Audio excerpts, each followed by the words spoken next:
Alright, hi. Sorry for the late start. Reason for the late start is because just before the stream, I had received an email from Crunchyroll saying that my account was being accessed and stuff, but the thing is, I haven't used Crunchyroll for years, right? I completely forgot I even had a Crunchyroll account, so I was like, wait, really? So all I did was just change the password and then proceed to deactivate or delete the account, because I don't use Crunchyroll at all. So, but then after I did that, I checked the time, it was like 6:05. I was like, oh shit, I gotta start streaming. So yeah, that's why I had the late start. But here we are. I'm gonna finish up with chapter 32 today. Okay. And if I manage to finish this early, maybe I'll do some extra stuff with PJ. I don't know. But, actually,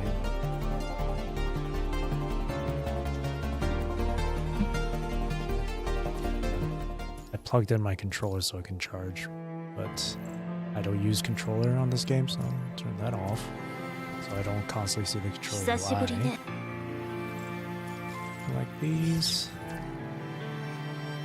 Again, if I have enough time at the end, if I finish this chapter early, maybe I'll play through this, because I've been playing this for a bit. Maybe this as well. I haven't been doing this a whole lot, but we'll see. All right, take a drink of water here.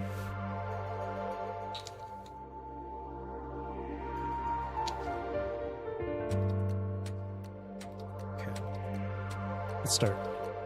Grand entrance. Immediately with a combat stage. Battles node. Combat node. A heavy transparent veil hangs before her. Throw a punch at the barrier. The transparent barrier remains completely unscathed. It's been so long. So long that I thought Commandant forgot about me or something. Didn't forget. I just want to stay here on Earth and live together with Commandant and all these people. Nanami gets along great with Commandant. Commandant never gets angry at Nanami. Everything's gonna be fine. Nanami, I'm right here. The transparent barrier begins to waver. Nanami will lead the Mechanoid Brethren through this catastrophe, and Nanami won't give up on saving Commandant or finding a new singularity. Something must have happened to Commandant, but Nanami doesn't know how to help Commandant. Strike the barrier with all your might. Thin cracks begin to appear on the transparent barrier. Commandant, wait for Nanami. Nanami is coming for you. Punch. You slam your fist against the unyielding transparent barrier. The cracks on the transparent barrier grow wider. Commandant. Humans are always creating miracles, and so is Commandant. Nanami will find you, Commandant. Nanami. Nanami! Nanami! Nanami! Wait for me, Commandant. I will definitely find you. As Nanami calls out from the other side, the cracks in the transparent barrier grow even wider. Strike the cracked transparent barrier with all your might. Crack. Nanami. Commandant? Am I hearing things again? Nanami! Smash through the transparent barrier. Commandant! Having been forgotten in the river of time, Nanami struggles to open her weary eyes and grasp those hands that reach out to her through time and space. Perhaps she's been deceived by illusions many times before, but no matter how often, she still rushes toward the Commandant without hesitation. This time, however, it's not some deception this time. Commandant.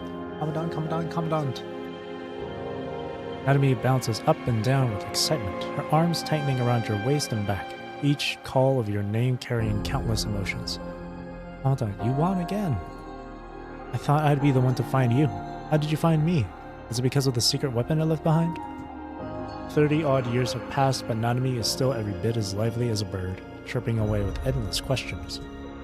Briefly explain to Nanami how you got here. That's a long journey. Bet you're super tired, Commandant. But don't worry, Nanami is here now. But, I swear I told Cervantes to keep my new frame a complete secret. I was totally looking forward to showing it to you when we meet again. Well, I guess you're looking right at it now. After a brief chat, the two of you catch up on each other's current situations. What are your plans now, Commandant?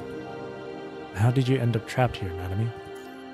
You've practically relived Nanami's journey with her, but this crucial detail still eluded you. I've been thinking about it, you know?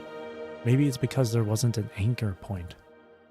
I was able to travel back to reality in the past using Mecha Babushka as both a medium and anchor point, but now... As Gestalt voyages with Babylonia, Nanami, now a new kind of Gestalt, possesses sufficient computing power, but has lost the anchor point needed to tether herself to the timeline from which she came. If I'm gonna be stuck here, at least I got you with me, Commandant. This isn't too bad at all. No, that's not good either. Nanami's consciousness can decay over time since it's mechanical, but your consciousness, Commandant, is that of a human's. We still need to find a way out of here. But what else can we do? I've already searched through a lot of time shards. Can I be your anchor point? You want to be my anchor point? After a brief moment of contemplation, Nanami's face lights up with sudden joy. Nanami thinks this could work. Commandant's mind is super powerful, not to mention all the bonds you have. Could this be the singularity we've been waiting for? As the sudden inspiration hits her like lightning, Nanami quickly pulls up a large display screen. What are these? Nanami made these, tools that will allow us to run simulations right here. Nanami named it the Big Eater because simulating it alone ate up so much of Nanami's computing power. Let Nanami set the parameters. Let me set you up as the new starting point for the simulation as you want. The timeline are a tangled web of possibilities. Commandant has made it out of the header tower being the sole variable. Only by grasping both this variable and the singularity can we hope to reach the boundary of dimensional ascension. Reset conditions confirmed. Logical simulation established. Let's go, Commandant. Nanami reaches out to you. But is all of this a simulation? Or is it actually happening? The threads of fate interweave between Nanami and you. No one knows anymore what kind of world you have become entangled in.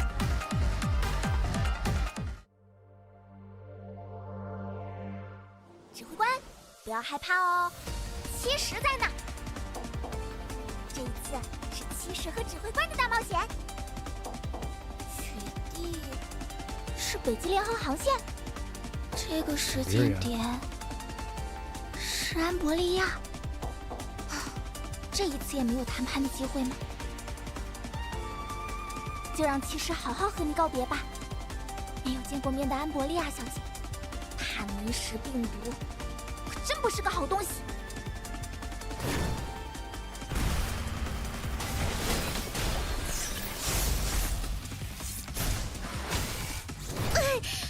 トラブル？逃げられないよ。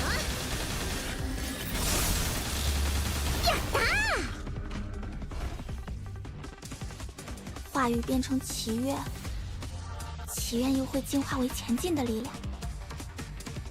会没事的，安波利亚小姐。Okay。灰塔的核心是其实不喜欢的那个世界。what the hell？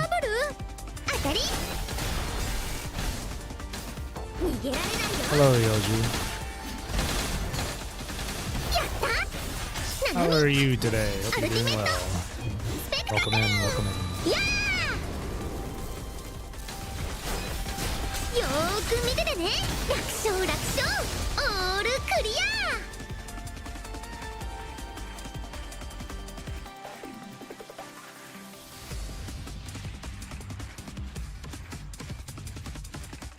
下一次对眼。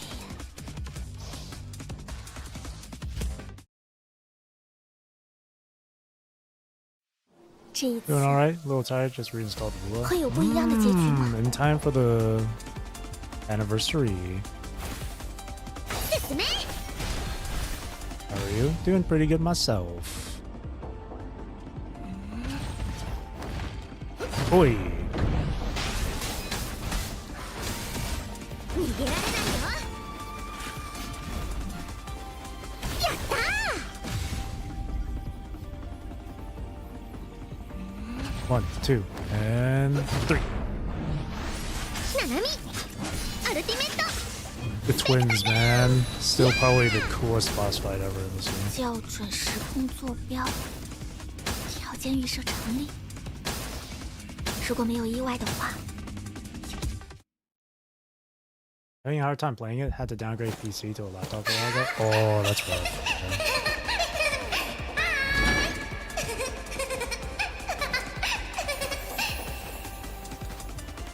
That's rough. Well, good news is that they're doing a few more optimizations for lower end stuff, as they stated in the live stream. So maybe it'll be better later at the end of this month. 指挥官，你看，那个就是我之前跟你提到过的小鸡。 Hello? As Sniper PK-43's power reboots, his vision is filled with an unfamiliar yet somehow familiar face. The armored girl quickly brushes away the snow that's accumulated on his frame. Hey, Commandant, remember Snipey? I am a fully automated sniping platform model Sniper PK-43. My name isn't Snipey, though. This conversation feels strangely familiar. You got it, Snipey. You're not listening at all. But strange how these words feel familiar, too. Another scan of the local database yields no records of this gray-haired girl. You show no signs of infection. May I inquire? Before Snipey can finish his preset dialogue line, his visual module swivels sharply, having detected another life signal. A human. It's been a long time since a human last appeared here. Who are you? Previously saw that Hope is actually actual optimizations, not just size reduction. The Chun-Li banner was running. I lost the release and the previous reruns.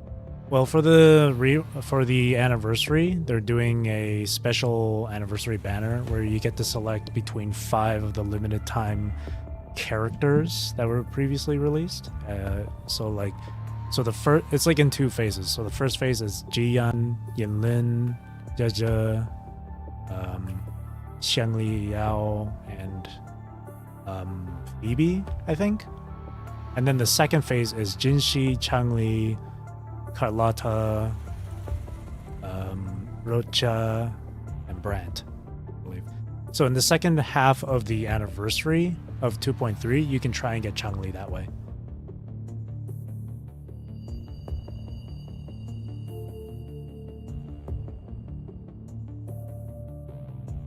If Changli's your one main objective, then yeah, you can get her during second half of 2.3.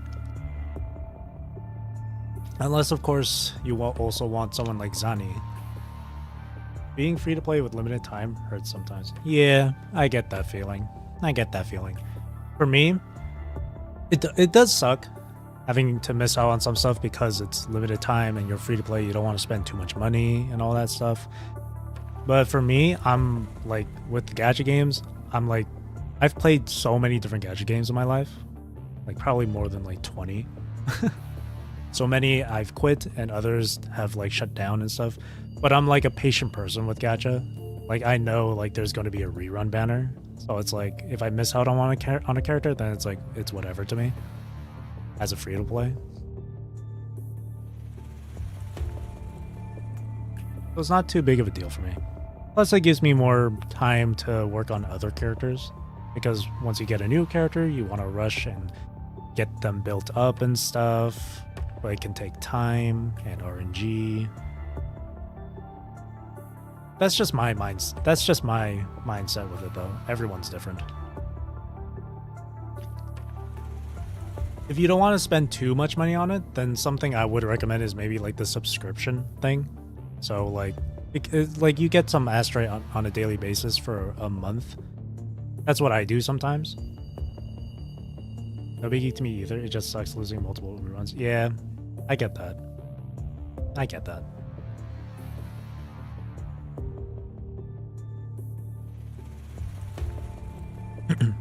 Who are you? The automated sniping platform before you blinks with puzzled red lights. Its optical cameras whir rapidly as they rotate, accompanied by soft electrical buzzing. I am the Grey Raven Commandant. Nanami's friend. I'll say Nanami's friend. Nanami's friend. And who is Nanami? Ugh, I can't believe you don't even remember Nanami. Oh well, you're forgiven, Snipey. Come on, let's get ready. Let's get ready to go now. Snipey remains silent, yet involuntarily activates the heating unit beneath its base, as if having performed this action countless times before. Been free to play for a long time. Last time I spent on something was monthly pass on PGR. Yeah, that's fine. Monthly passes are a fairly decent deal, you know? They're fairly decent. I only ever spend on a gadget game if it's a gadget game that I really enjoy playing.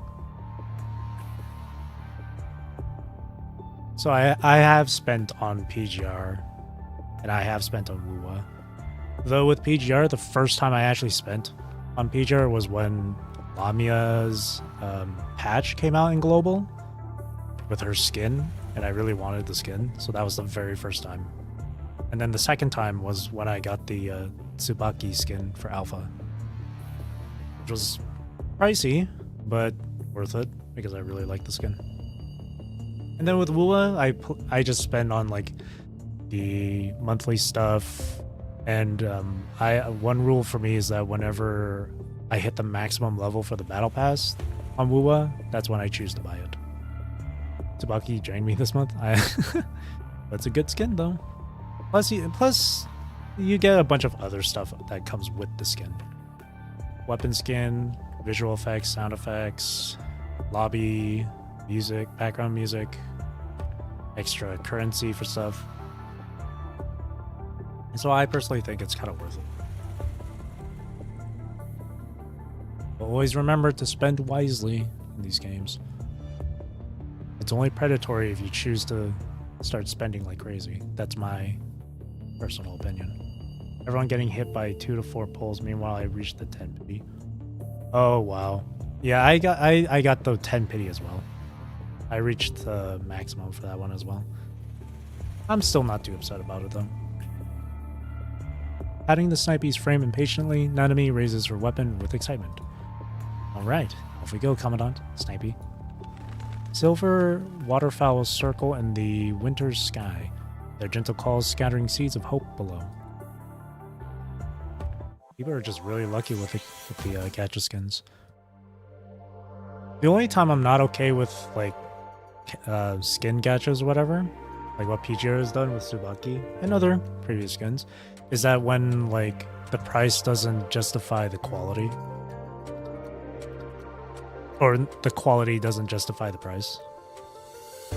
For example, I also play Nikkei, and they do plenty of skin gachas, but a lot of the times the skins featured in those aren't. I mean, the characters look good, but it doesn't bring anything super new at all. Like no new sound effects or no new visual effects. It comes with a lobby and a new ult animation, and of course the outfit for the character, but that's about it. And it's like around $60 if you're like, unless you're really lucky. So the savings since True Pass wasn't so bad, but now I believe I won't have enough for blue target next patch. Very little blue tickets. We'll also have to give up on Ishmael or S selector. I remember seeing a post from someone on Reddit giving their plan for the next few patches on who they want to pull. I can't remember what it was though, but they mentioned something about like skipping out on one patch, using a select on another or something like, I don't know. I think it might be, I think you might still be able to get Ishmael. Because I'm guessing for the next patch, it's gonna be, I think it's just gonna be like a double patch sync. So it's gonna be Ishmael and, what's after Ishmael? Like Lilith, right? Yes, Lilith. I think it's gonna be a double patch, so it's going Ishmael and Lilith. That might be enough for you to get Ishmael. And I think Lilith is also free, from what I've seen or remember. I could be misremembering. I have nothing for the Fire and Dark team, and I just got promoted to later rank in Warzone. That's rough. Lilith is free? So yeah, I think you might have enough for Ishmael. Unless you're really needing to work on a specific element of a team, then yeah, I guess you would have to give up on Ishmael for the time being. Towards a farther star. Right up ahead. As you trudge through the deep snow, a massive white domed building emerges dimly beyond the tree line. For weapon Cubbin, I think we can reach SS for free. Not in deep need yet, just Fire and Dark Warzone or kicking my ass. For me, it's usually physical. My fire team for Warzone is fine now because I got Pyroth. But now for me it's physical. I haven't tested out with my physical team yet because I did recently get my Bianca Stigmata to SS. And I just started getting the memory build set up for my Alyssa as well. So they're looking stronger, but I haven't tested it out yet. I feel like for each element team, you need to at least have, usually people would say one element, but I think that's like surface level. I think for things like Warzone, at least 2 characters properly built for Warzone for each team. Lightning, physical, and somewhat ice. Fire and Dark are pretty much a guaranteed loss for me. That's rough. Yeah, for me, I think Dark is kind of my weakest right now as well, because I only have Lilith. Not Lilith, Lamia. I don't have Selena or Karenina Shire. Selena Capriccio. Bet they'll be super happy. Wish we had a game mode focused on the combat itself and not being the timer.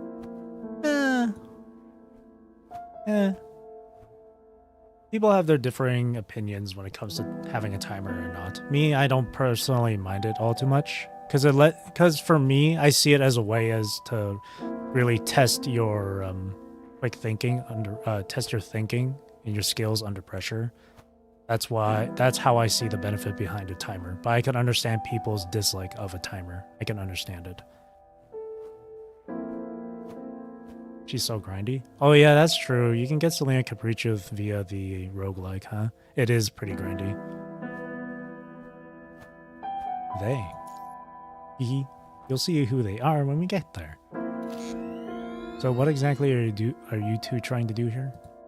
Snipey, who has been quiet the entire way, suddenly speaks up. Good question. Beats me. This conversation feels awfully familiar too. We'll figure it out as we go.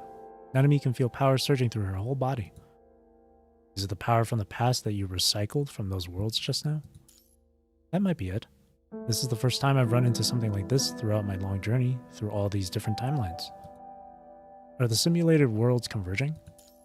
That should be it. I can feel that the Big Eater is consuming less computing power to run simulations now. The amount of derived data is decreasing as the world lines converge, which means there is less information to process. Snow blankets one side of the forest as small creatures peek out from the undergrowth. Hold on, look. There's a squirrel over there. Having gone so long without seeing humans that it probably doesn't even know what they are, the squirrel tilts its head as it approaches and curiously observes this peculiar group of beings from nearby. Such a tiny squirrel. It's so cute. Do you like to pet it, Commandant? The soft fur beneath your fingertips feels too real to be a creation of some simulated world. When you connected with Nanami's memory module, your consciousness became completely disconnected from Huashu.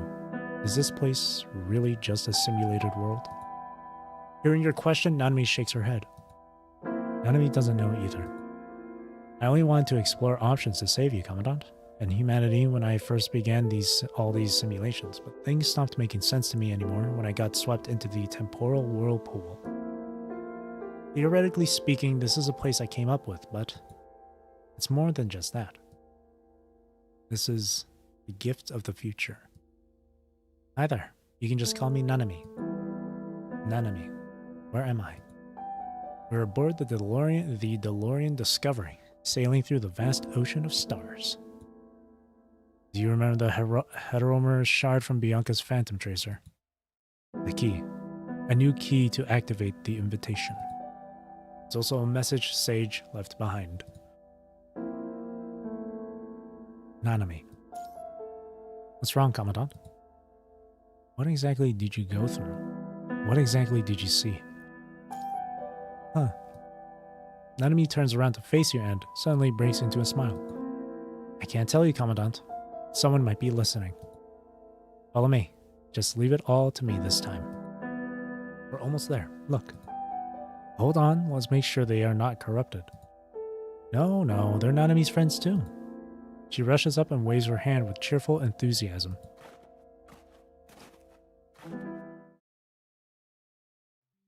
Hi, Snowball. Hello, welcome to the House of Love. How do you know my name? Because I am Master Nanami, Supreme Ruler of Heaven and Earth, the Chosen One. That's quite a long name. I don't think we can accommodate a party of your size. Hey, that's just my title. This one beside you is a human. Hello? The clumsy robot starts fidgeting nervously. Hello. It is a human. Hello. This is the House of Love, a warm neighborhood built for humans. Welcome. You'll be our very first human to stay here. Thank you so much. What happened to all the humans here? I don't know. The humans began to disappear when it suddenly started to snow here one day. It's too cold outside.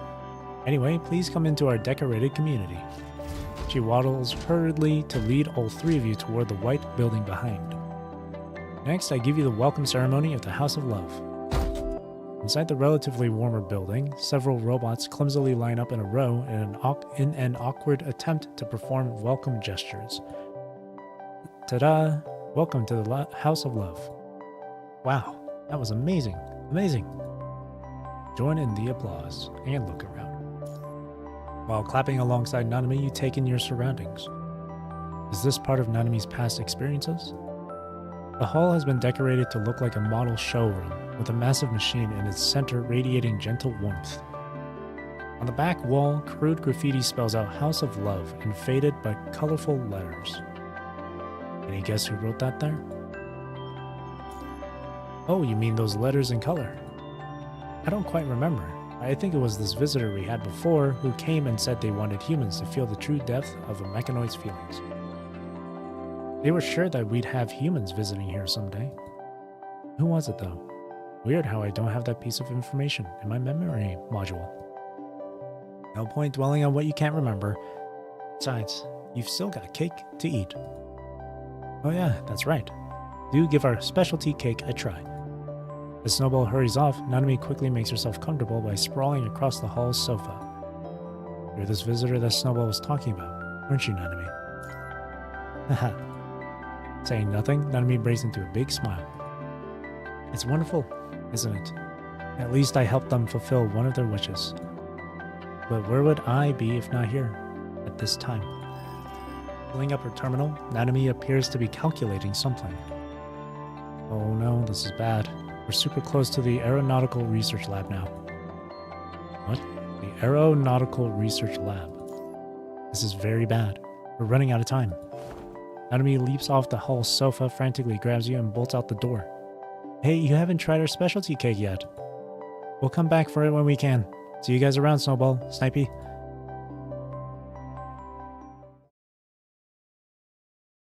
Leaving the bewildered mechanoids behind, Nanami and you dash across the vast, snowy terrain. The sun has risen before you know it. The heavy snowfall seems to have faded behind the two of you, revealing a crystal clear blue sky ahead. Careful, Commandant. Having tripped over what you believe must be a rock, you fall hard onto the snowy ground. Ugh. When the world around you finally stops spinning, you open your snow-covered eyes to find a deep blue sky above. The snow stopped. Didn't even notice that. Why is Nanami all busted up? When you hear the crunch of snow and turn your head, you see Nanami lying next to you. Up close, you notice all the new scars in Nanami's frame. I see you have a lot of new scars in your frame, Nanami. Don't worry, I got them when I was traveling through all the different worlds. Do they physically manifest on your frame? They only affect my consciousness. Nothing can damage Nanami's super awesome frame. Does it hurt? Are you tired? Not at all, silly. Nanami rolls around in the snow and giggles with glee. I'm super happy now since I'm not traveling alone this time. If only we could keep traveling together like this forever, Commandant. Nanami. Nanami knows we can't. If you stay here for too long, it'll mess with your consciousness and turn you into a big dummy. A happy journey shouldn't be built on such a dangerous premise. What is the premise? This timeline. The Imperia frame experiment with Liv failed, but humans kept pushing forward anyway.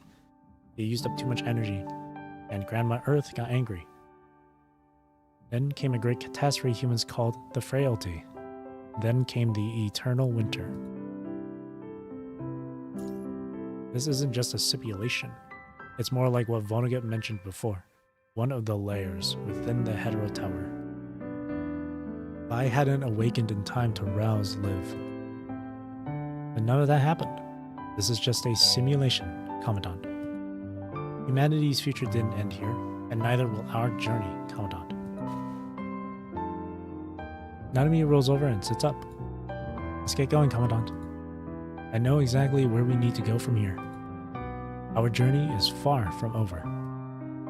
When everything is over, when all the sad times come to an end, I'll find you again, right here on Earth, Commandant. When the time comes, you and I will embark on another journey together, Commandant. We will. The harsh winter will pass, and spring will come. The world will return to how it once was.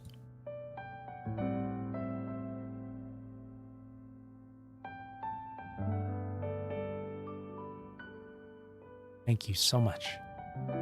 Nanami draws close to her past self and gently takes both her hands. Commandant and I will take it from here. The flowing timeline is severed and reclaimed as a new dimension opens once more. Streams of time flow together like rivers as they slowly converge into one.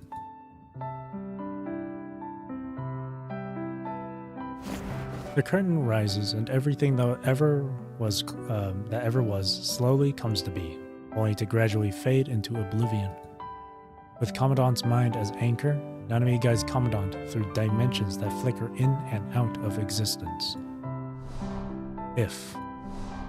Meeting no suppression, the hetero forest runs rampant and submerges the entire earth beneath its depths. Hello, Tenkan. Good day to you too. I hope you're doing well.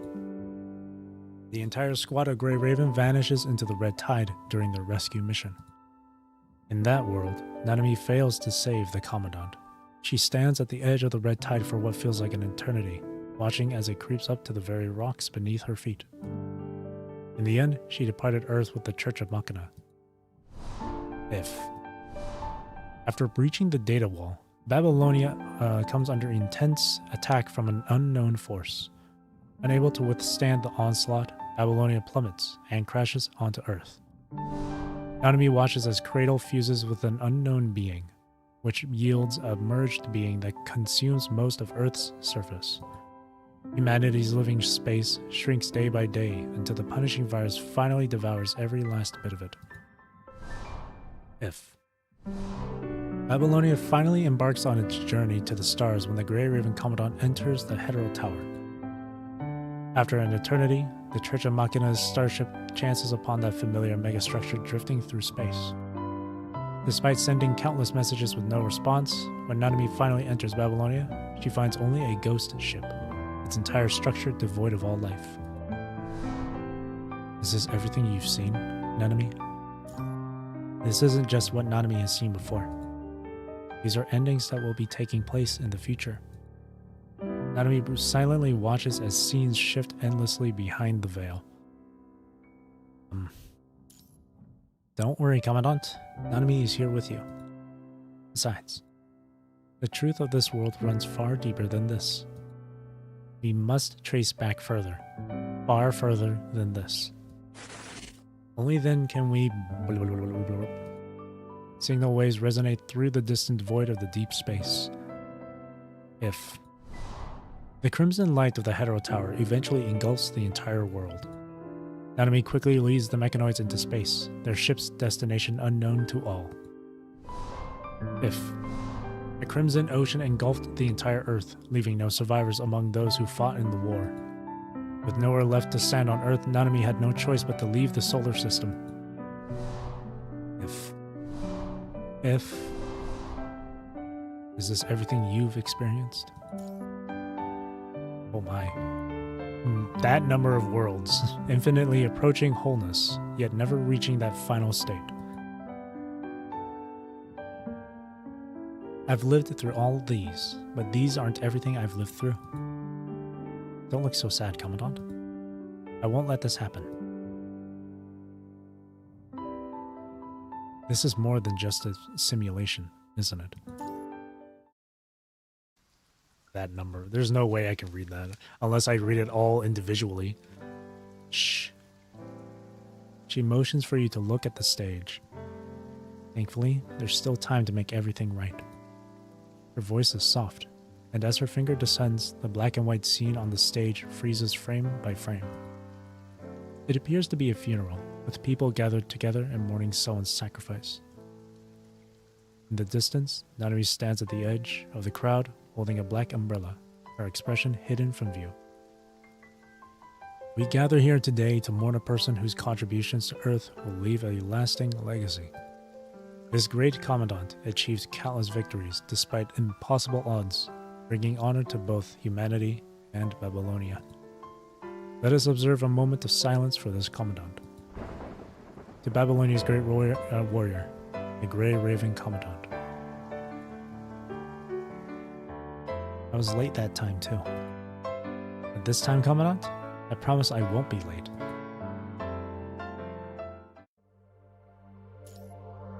First wisdom.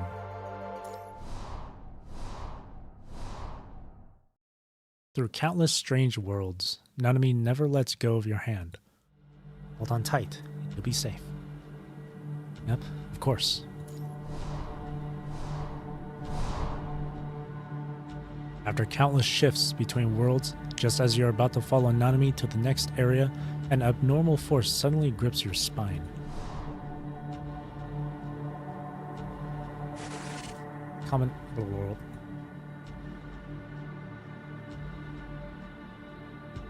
The world around you starts spinning violently. Your heart spasms while the taste of iron creeps up your throat. Weird mechanical sounds echo inside your skull. Struggle to open your eyes. The world around you seems veiled by a strange filter, blurring everything around you into obscurity. Try to look around. Starting visual module calibration. A mechanical prompt sounds from somewhere around your head. Visual module calibration complete. Visual module. With your surroundings gradually coming into focus, you see what appears to be a street you've never seen. The buildings in the background look aged and weathered. This seems nothing like the world you're familiar with. I do adjust field of vision, try to call out. Field of vision. People hurry back and forth along the street. This place shows no signs of the punishing virus. It's quite a weird experience. Your movement no longer relies on the signals from the central nervous system, but rather on something more tangible, like electrical currents or something else. Huh? A robot? Was that you speaking just now? Nanami heard someone talking. Your visual module scatters and refocuses as you adjust the camera to concentrate on a single spot. A little girl with gray hair, appearing about 5 or 6 years old, comes into view. Nanami? No matter how you try to speak, all that comes out is harsh white noise. It's this robot. But how does this robot know my name? I am the Grey Raven Commandant. I'm Usabeni. All that you can still produce is a harsh noise, yet somehow Nanami seems to understand what you're trying to say. Nanami doesn't know you, and I don't understand what you're saying. Don't you remember me? Did something go wrong in the simulations? How did Nanami forget about you? Good kids don't lie, and Nanami doesn't remember who you are. But you know Nanami's name, and Mommy and Daddy say that means we must be friends. Want to go home with Nanami?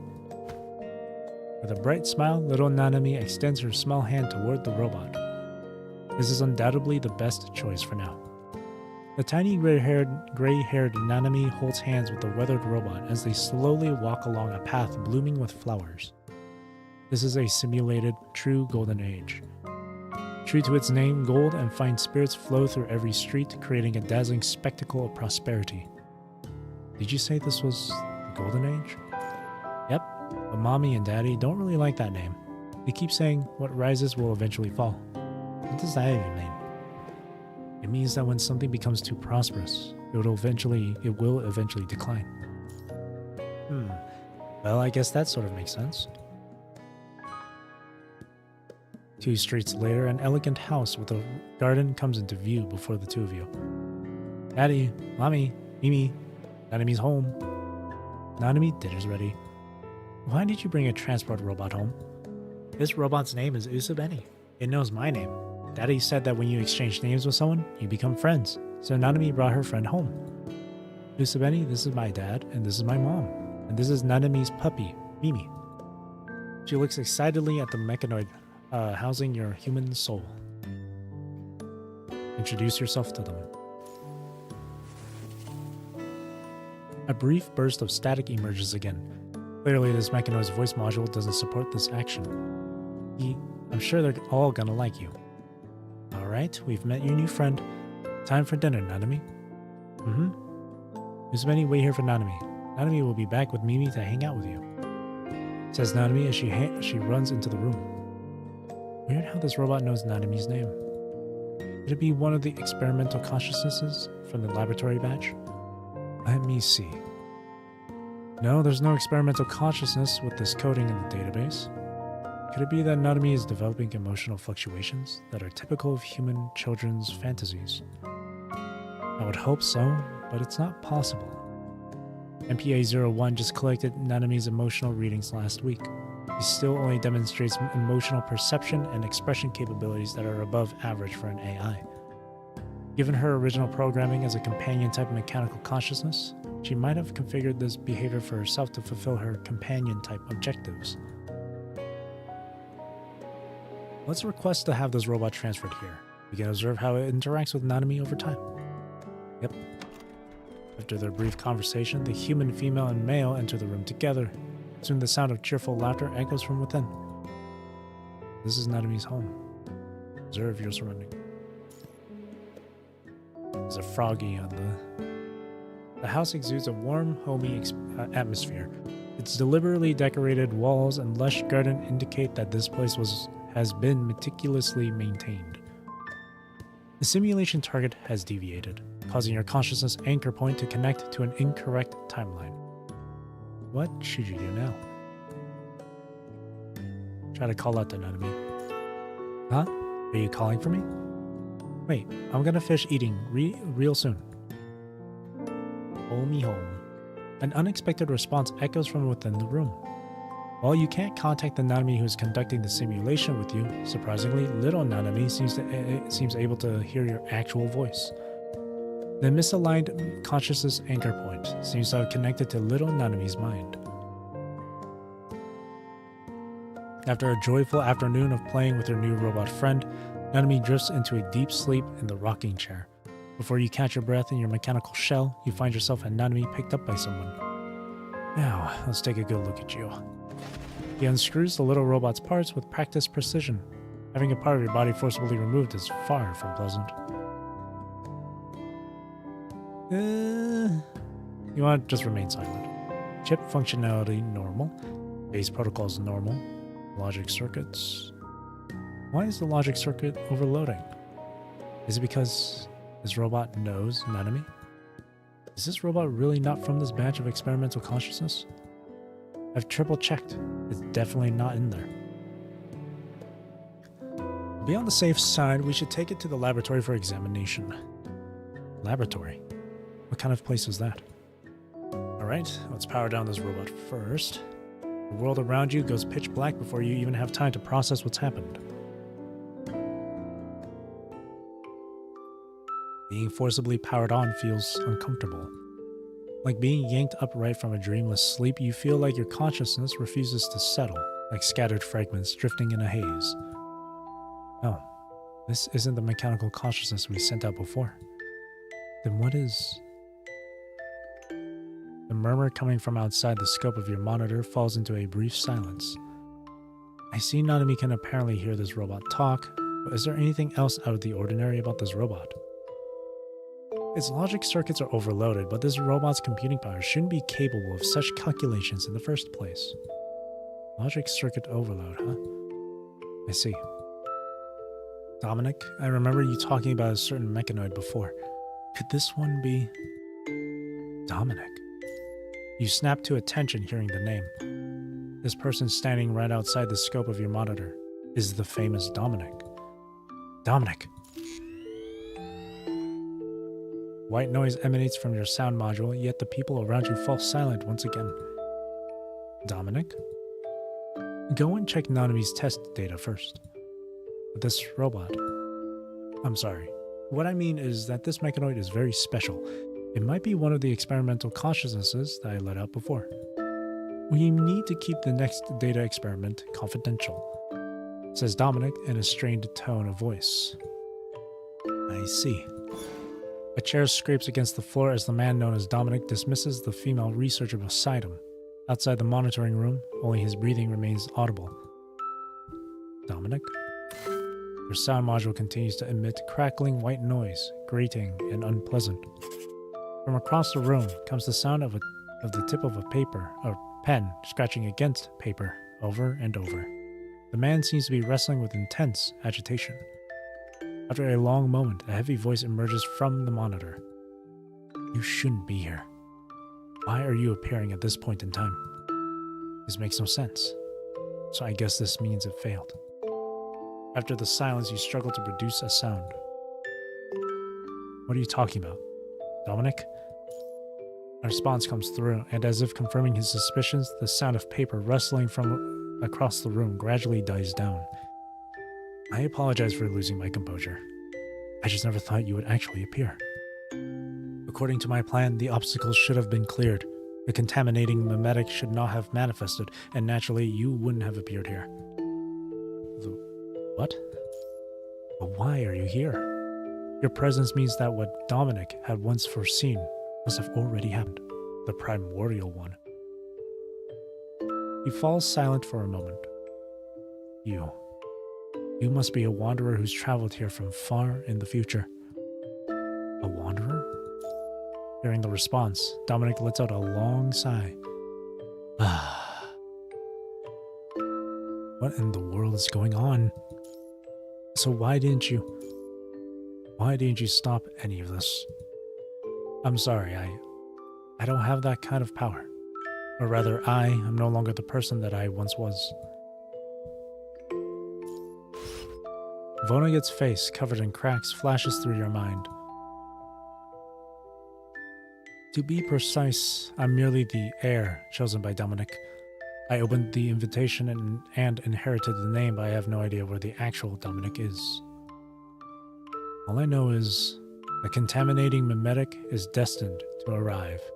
Every Dominic throughout history has tried but failed to stop what's coming, the punishing virus. Your presence here, coupled with the fact that Dominic hasn't sent any messages for so long, would seem to mean that I, too, have failed. He laughed self-deprecatingly. When I opened the invitation, I inherited countless pieces of knowledge, but with them came countless curses. As time passes, I'm no longer sure if I'm truly myself, or if perhaps I've already become Dominic himself. You are not a failure. I am a complete and utter failure.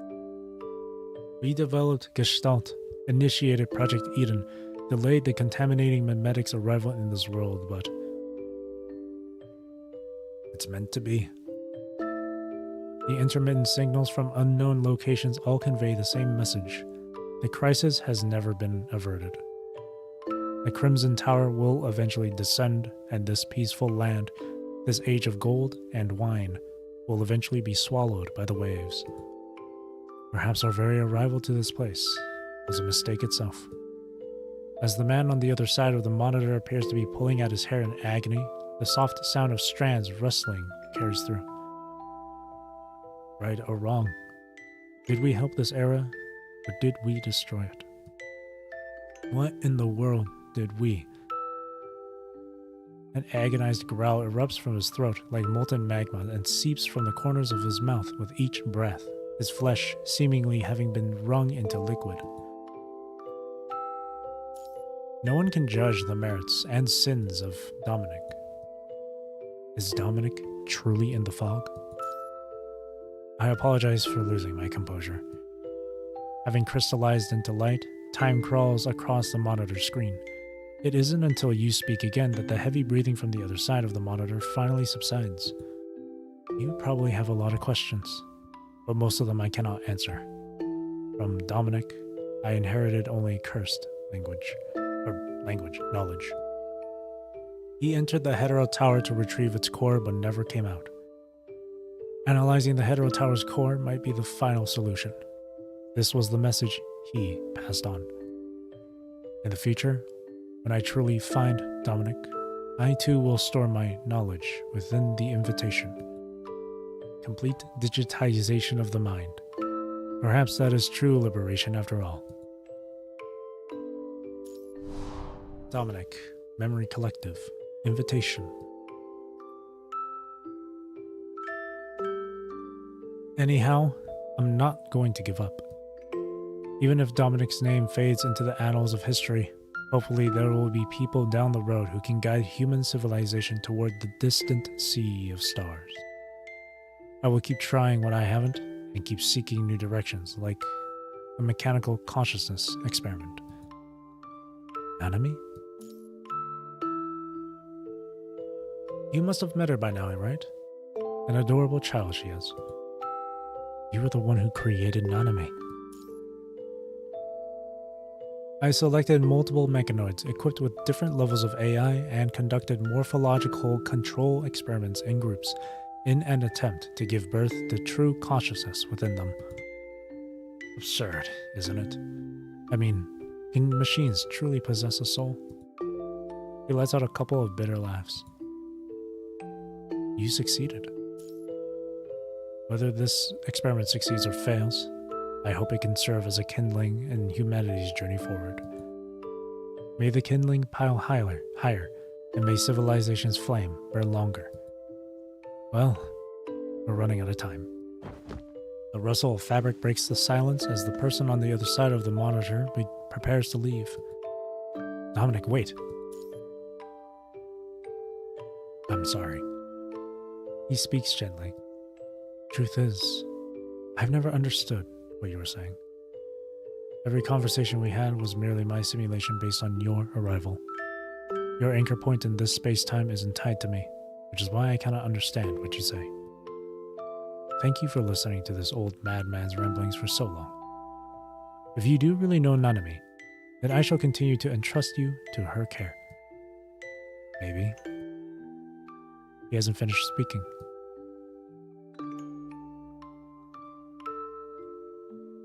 Think of me as nothing but a coward who chose to hide behind the monitor.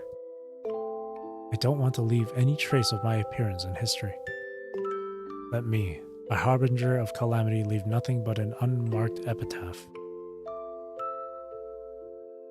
Some time has passed since you returned from the Research Institute. Under Dominic's guidance, Nanami's parents naturally came to accept the presence of the robot. Usbeni, look, I drew this whale today. The drawing shows a meticulous reproduction of a bionic whale's skeletal structure and mechanical components. Nanami, whales don't look like this. As Nanami's parents once said, her innocence and liveliness appeared to be merely default settings of her being a companion-type mechanical consciousness, programmed to fulfill her role as a companion. Whales. The sprout of her soul takes root within her mind, yet the mechanical circuits loom like heavy boulders, crushing its tender branches. What do whales really look like? Her small, delicate hand clutches the brush as confusion clouds her face. Have you ever seen the ocean? Nanami has seen it in virtual reality. The ocean is blue, and it's Earth's largest body of water. Its central regions are called oceans, while the edges are called seas. Together, they cover approximately 70% of the planet's surface. Wish she could have drawn a narwhal. She rattles off a long string of pre-programmed answers from her neural network. That's it. Do I get a gift for reciting those facts? What you just said isn't entirely correct, though. The ocean isn't just a body of water. It takes on the colors of the sunset and storm clouds alike. At night, it mirrors the moon and stars above. At dawn, it wraps itself in a gentle mist. Ugh. Nanami listens to your explanation with growing uncertainty. Is this how you, Usbeni, see the world? Yes. Well, there's more to it than that. Mechanoids are designed and created with a predetermined purpose, brought into existence with a mission. Unlike machines, humans are born without any predetermined purpose. It's precisely because we start with no purpose that humans can rely on their most basic emotions to discover, explore, and give meaning to the world around them. The ocean. I never knew it could be so wonderful.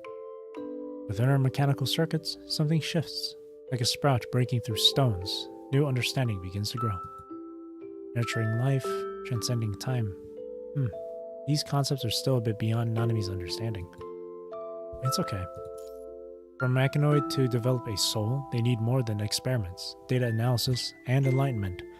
They need love too.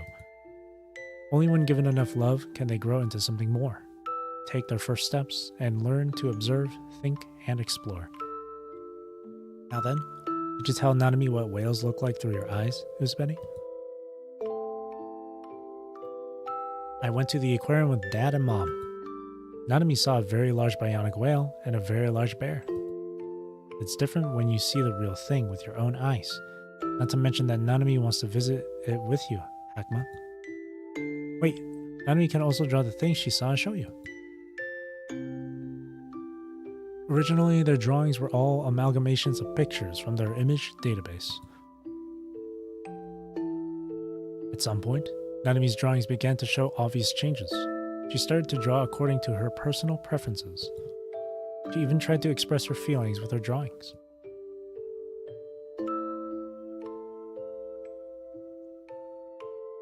Time slips away like grains of sand as days and nights pass in an endless blur.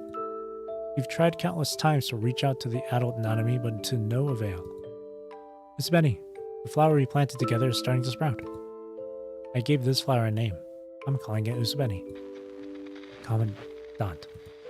A voice emerges intermittently from your mind beacon as the long dormant light begins to flicker once more. Nanami? Usbeni? Little Nanami looks at you with confusion. Commandant. You can now hear the voice loud and clear. Nanami, where are you? Commandant. A faint silken tear echoes from the corner as a subtle, starry sky begins to shimmer in the air. I'm the winner of hide and seek this time. Covered in wounds all over, Nanami flashes a big smile. Breaking through the timeline's barriers to reach this place has taken a heavy toll on Nanami. Though she doesn't complain, the numerous wounds covering her frame are a testament to her determination. After a brief rest and repair, Nanami quickly readies herself to move on to the next world. I can't wait any longer. It's been too long already. If this goes on, your body back on Earth is going to crash. But we haven't even taken care of your wounds. Don't worry, these wounds ain't got nothing on me. Are you going to leave now? In her innocent confusion, little Nanami appears to have learned how to think for herself. Under Nanami and your guidance, she has discovered countless new things, and she doesn't want these two interesting people to leave. Yes, but don't worry. We'll see each other again in the future. The future? But when's that going to be? It won't be too long, but it won't be short either. We'll definitely meet again someday, though. What should I do when I miss you guys then? It's been so long since I last made a new friend. When you miss us, just look up at the stars. Stars. Can stars talk too? Like you guys? Of course. But you'll probably find it difficult to hear them, since they're so far away. And no matter how far away they are, if you just listen with your heart, you'll always hear what the stars have to say. Yes, Nanami will try her very best. Here, this is for you. She stands on her tiptoes and places a simple flower crown on your head.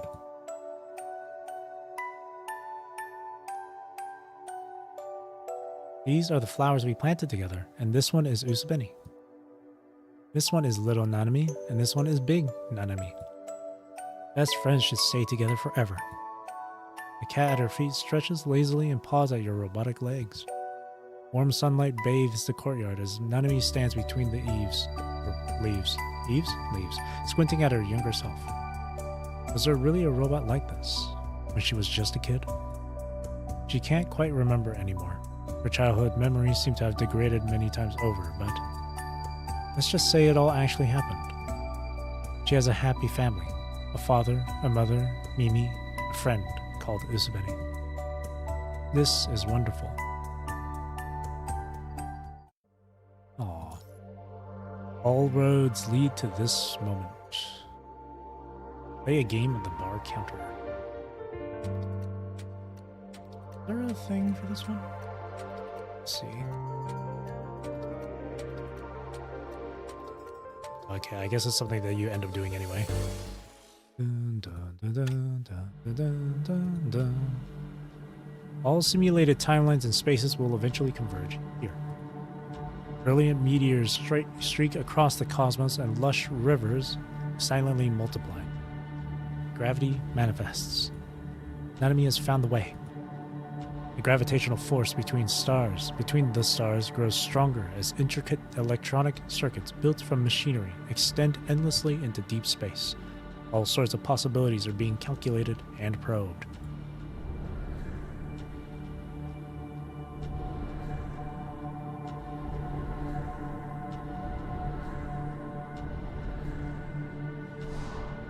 Absurd calculations crash like massive waves in the flood of data as time and space transform into new concepts and seemingly crystallize at Nanami's fingertips.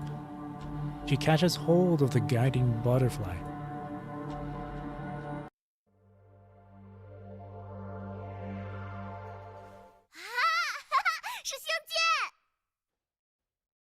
The starship? Have you been here?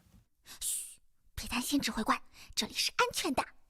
不过，在他们发现我们之前，先四处看看吧。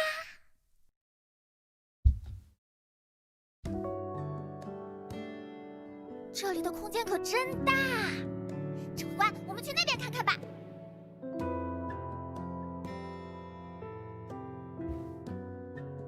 Commandant gameplay looks cool. 如果能回去就好了。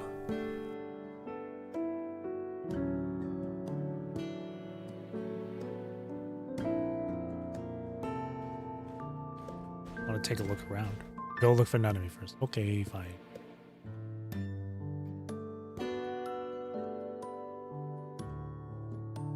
Oh, 是骑士的最爱，这里居然也有这个游戏。Let's play it. Ready? Go! What is this? Oh, cool.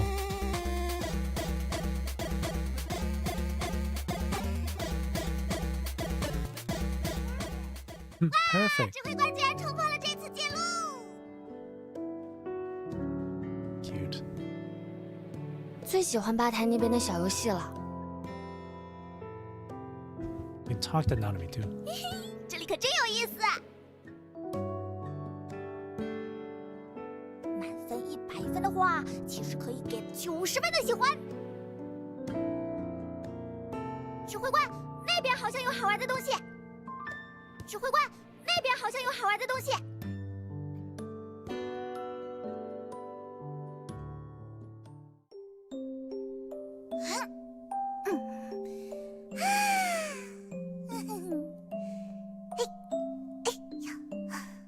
I'll copyright free Pac-Man. Hmm.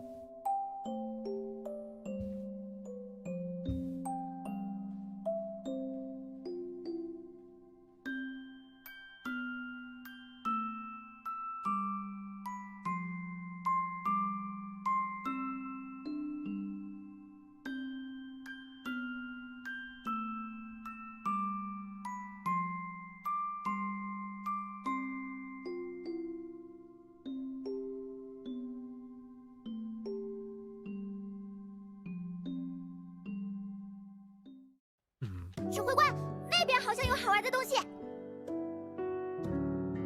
Kathy.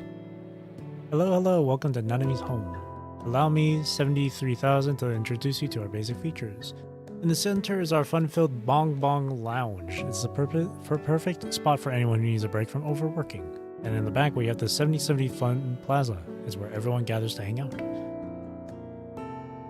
And finally, we have the snooze station. Some of our friends are recharging here during their break, so please try not to disturb them. Oh, the area to the left of the plaza is our library and the sage's resting area. Please be mindful not to disturb the sage. If you'd like to enter, please notify Hakma in advance. And that concludes our introduction to Nanami's home. Not loving Nanami, look at her. She's too adorable. She's too precious. Explore. Now recording work hours. Hello, 65, 80, and 98, 12 at your service today. Which data plan would you like?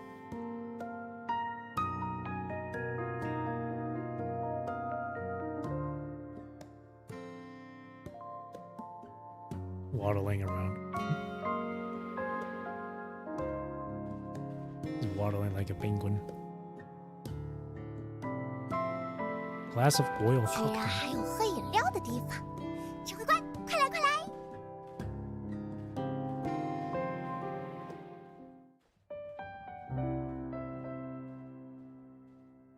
Aww.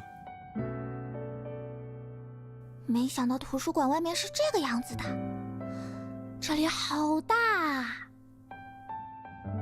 Have you been here before, Nanami? 哼哼，这是个秘密哦。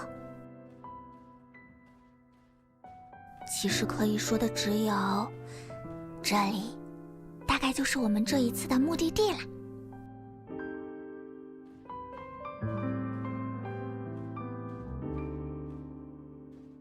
等一下见到他，指挥官有什么想问他的吗？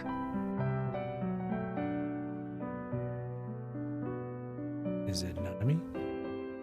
指挥官早就猜到了嘛，当然是其实啦。如果我也能这么厉害，指挥官应该就不用这么辛苦了吧？ Nanami is remarkable. 其实也这么觉得。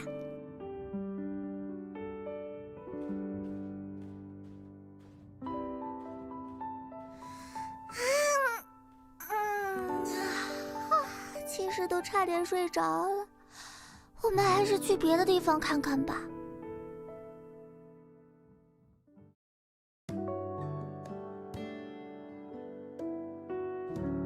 指挥官，那边好像有好玩的东西。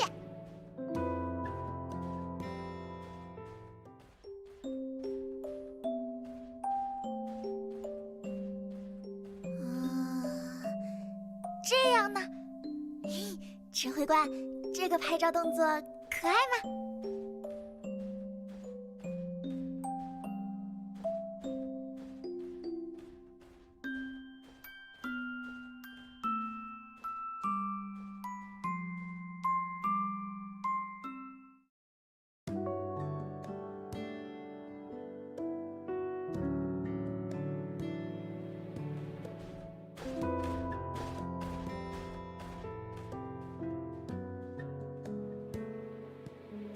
？Still can't find the cause? Arg. We can only rule out the basic malfunctions. The rest will have to wait for our fellow machines. Oh, our guests. You made it all the way here already?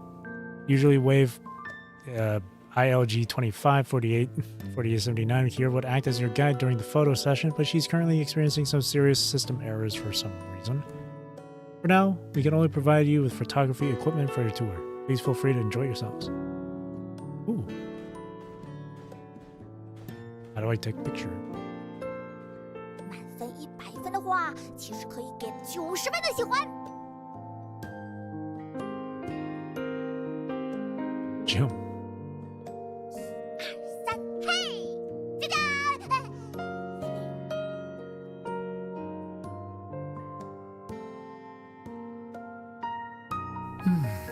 下一个虫洞的位置在哪里？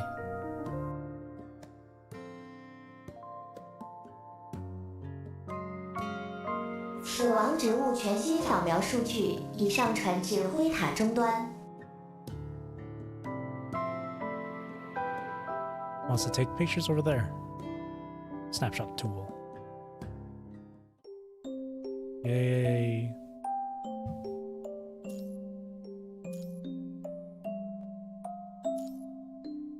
How do I zoom out? Oh.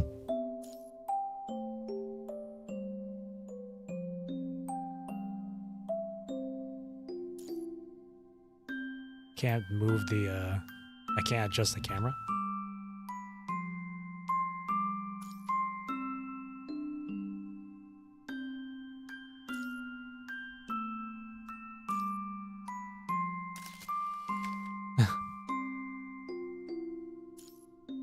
Hell yeah.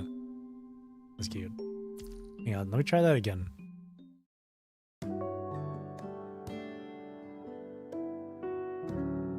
Or what's the together thing?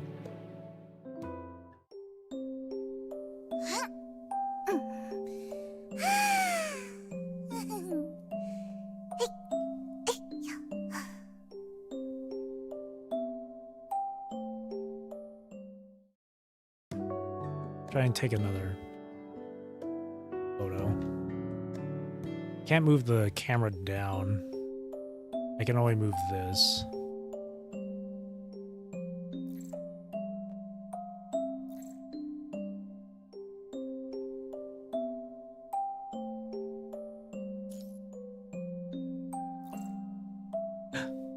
Bit awkward when you can't adjust the camera going. Oh, there we go. There we go. Ugh, it's a bit tough.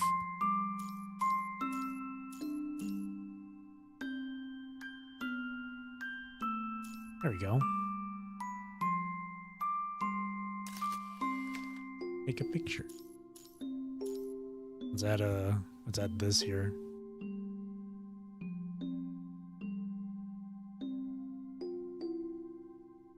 Nice. Oh. Adam, you did it. Here. And then Hackma right here. Photo saved. Where was it saved though? Is there like an actual folder that has that? I wonder.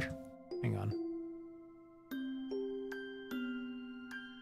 I don't know where that would be.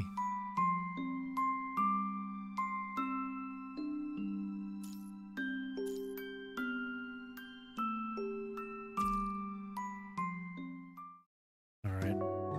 Starry sky of the past.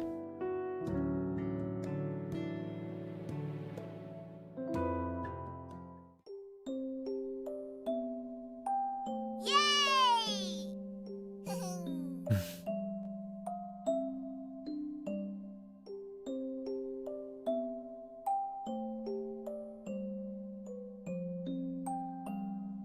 Hang on, I'm trying to get a proper screenshot.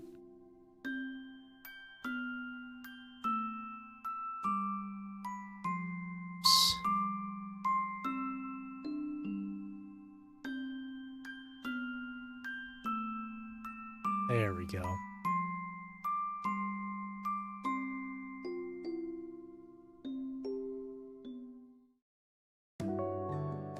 死亡植物今日植物生长数据记录：温室温度达标，湿度达标，二氧化碳浓度达标。 Nothing else around here? Does it say anything? Okay. 这里可真有意思。指挥官，那边好像有好玩的东西。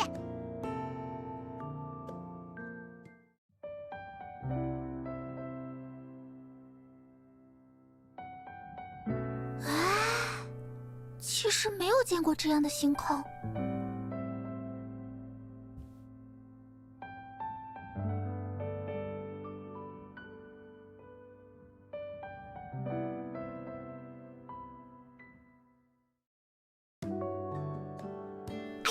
哈克玛在那边。嗨，哈克玛。其实，指挥官，你们好，欢迎来到 DeLorean 发现号。有人正在等待你们的到来。要现在就出发去和他会面吗？ Yeah, let's go. 请随我来。他已经等待你们很长时间了。这里可真有趣，其实挺喜欢这里的，但是好像少了很多同伴。他们都在忙别的事情吗？是的，在这艘星舰上，大家都有各自的事情忙碌着。哦，原来是这样。果然更换了骑士的机体，其实就能找到新的出口。嘿嘿。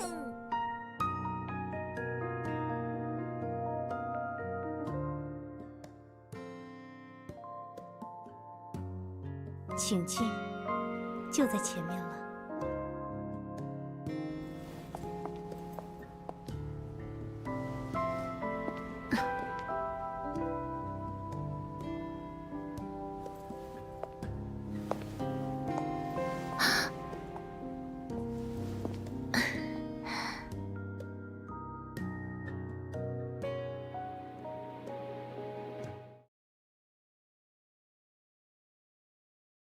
Please follow me.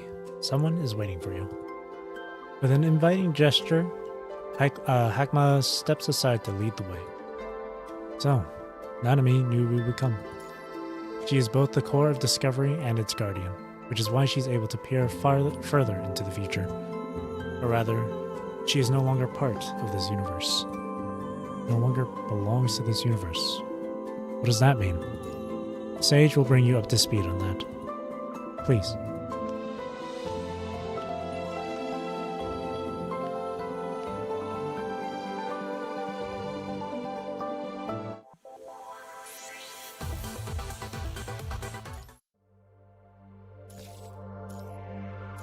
Time marches on.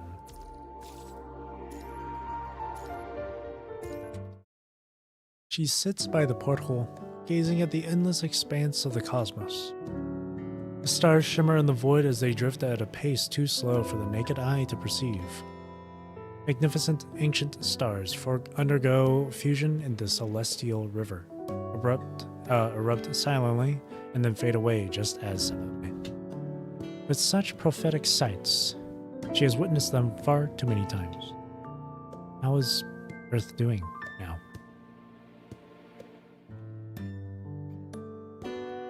On the desk is the projection of a vast star chart.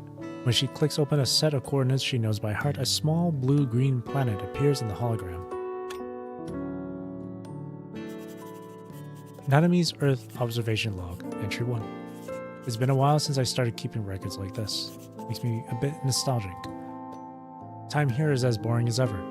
No life, no passage of time, only countless illusory forms incubating and being reborn. But that day, I followed a set of distorted coordinates by accident and discovered a newborn universe. In that universe, I saw my past self.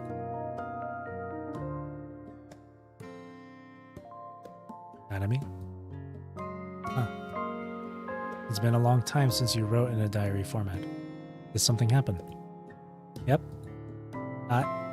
Nanami discovered a tiny newborn universe. A newborn universe. Akma gazes at the cosmic projection floating before Nanami. Is this Earth? Yes, this is Earth, as it once was. Her finger traces the blue-green planet longingly, as if caressing a cherished memory. Did something unexpected happen? Akma follows Nanami's gaze toward the projection of Earth. During the wormhole jump, I noticed a distortion in the space-time coordinates and discovered this passage. Has the cycle begun? Maybe. But hasn't the world always been moving forward in cycles?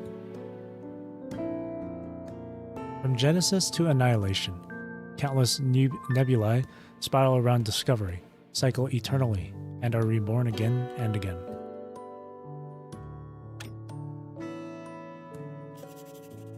Nanami's Earth Observation Log, Entry 3.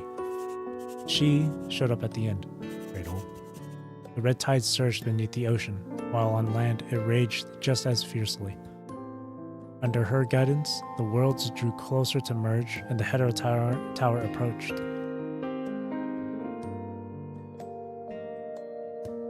Nanami purses her lips and continues writing. Excuse me.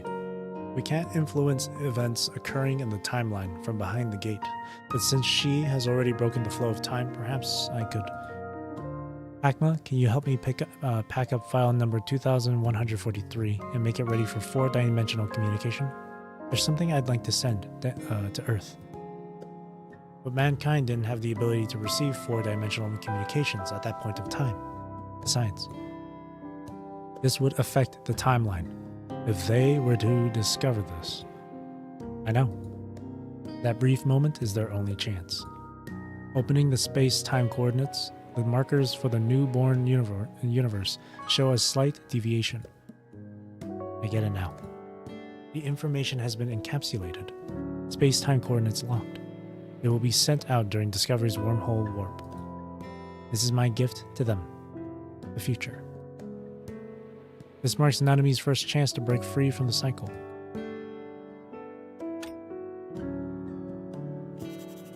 Nanami's Earth Observation Log, Entry 5. Everything unfolds just as it did before, all within expectations, but is this truly the best ending? We're just like ants running along a Mobius strip and live through the same story over and over again. I once told myself that even if I had known all the possibilities, that even if I had made the best decision, I still wouldn't have been able to prevent that certain outcome, or rather, a certain tragedy. Do I want Nanami to make different choices?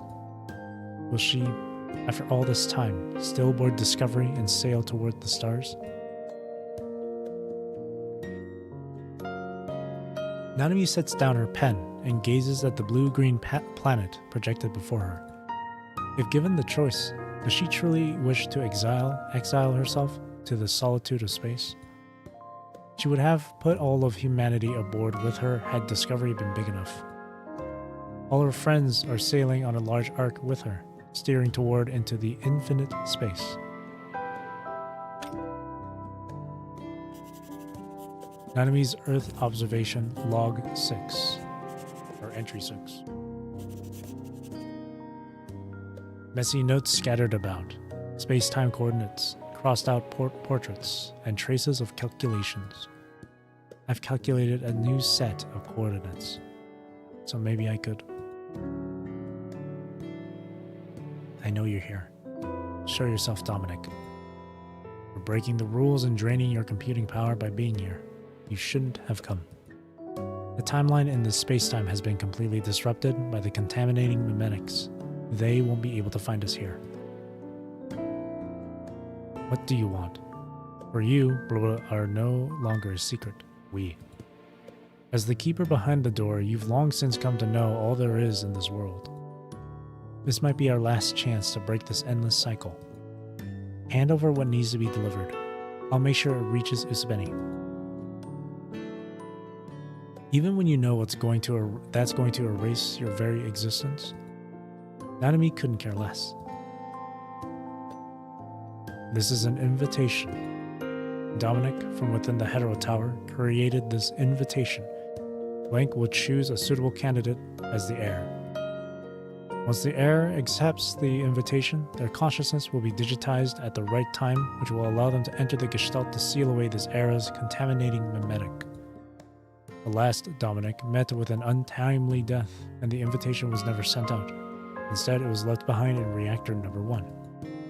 This is Beloit's final invitation, and also the key to the Hetero Tower. I'll take it then. I struggled to define the emotion known as love, but my presence here is the ultimate proof. Only through this journey can I illuminate the path for those on Earth.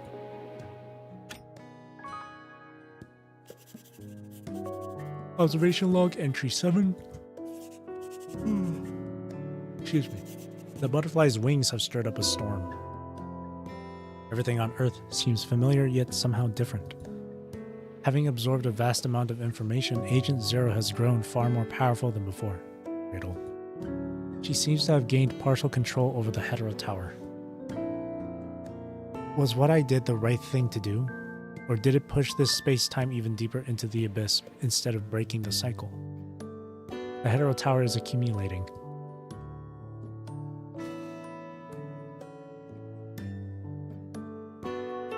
Nanami. Hakma sits quietly behind Nanami. Did I screw up? No one knows for sure until the end reveals itself. Agent Zero has appeared, and I can no longer reach that space-time. They have already been marked. The diverging space-times cause the Hetero Towers to stack endlessly, yet only the events have changed, not the information itself. Redundant, excessive, and accumulated information is piled up in towering spires, creating a chaotic landscape. Too much information has accumulated at the base. If we don't clear it out, they will be forced to shoulder an even heavier burden. Through coordinates obtained from wormholes and rifts, she sees everything happening on Earth with perfect clarity. The red tide spreads in a maddening flood, recycling everything in its path. Cradle darts into the Hetero Tower, followed by the Commandant, and Lucia all enter the tower, all entering the tower from which they never return. Everything that has transpired seems to have happened in a closed loop, yet something feels different this time.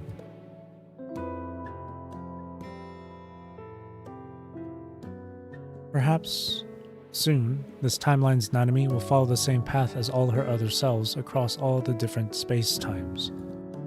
Nanami has boarded Discovery, gotten exiled among the stars, and finally, the massive starship will pass through the gate, joining all other Nanamis from every loop.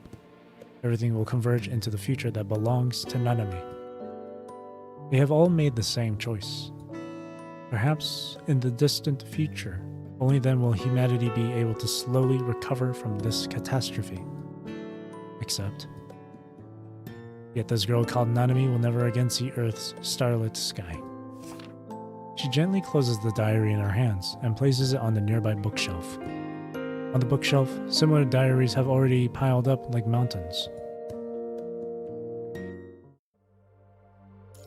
Trajectory.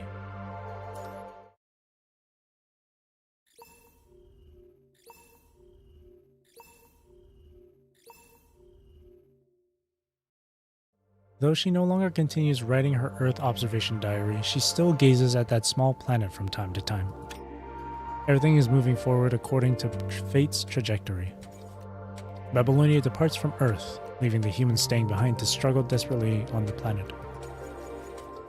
Perhaps, far into the future, the humans on Earth will come to keep a rein on the punishing virus.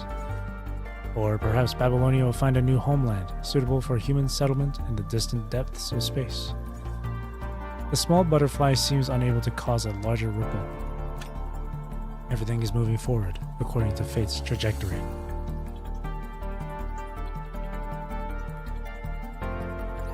She lets out a soft sigh as she holds her index finger out to touch the projected blue planet. Still gazing at Earth. Well, the gravitational is getting stronger. Nanami must have boarded Discovery and entered space by now. Small waves ripple through the flowing ocean of data as she plunges her hands into it in search of what she wants to see. Wait, is this? In disbelief, she locates the faint coordinate point, zooms in, then zooms in further. Gray Raven Commandant. The Gray Raven Commandant has made it out of the Hetero Tower. In all that number of simulated worlds, you never made it out of the Hetero Tower. But now, you've made it out. She watches as two people come through the door.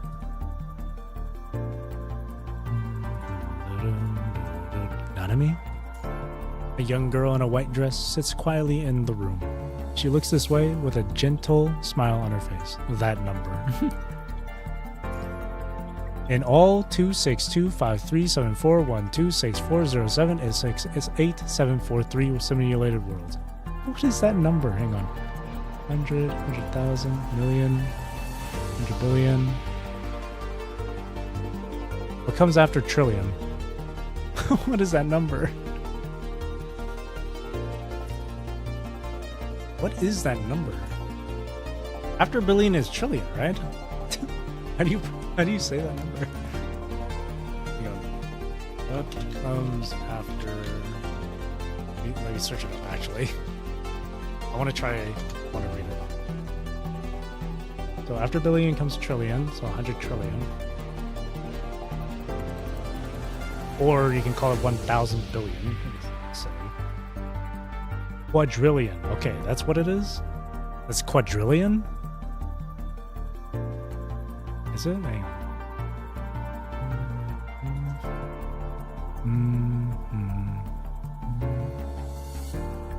Yeah, okay, it's like 100.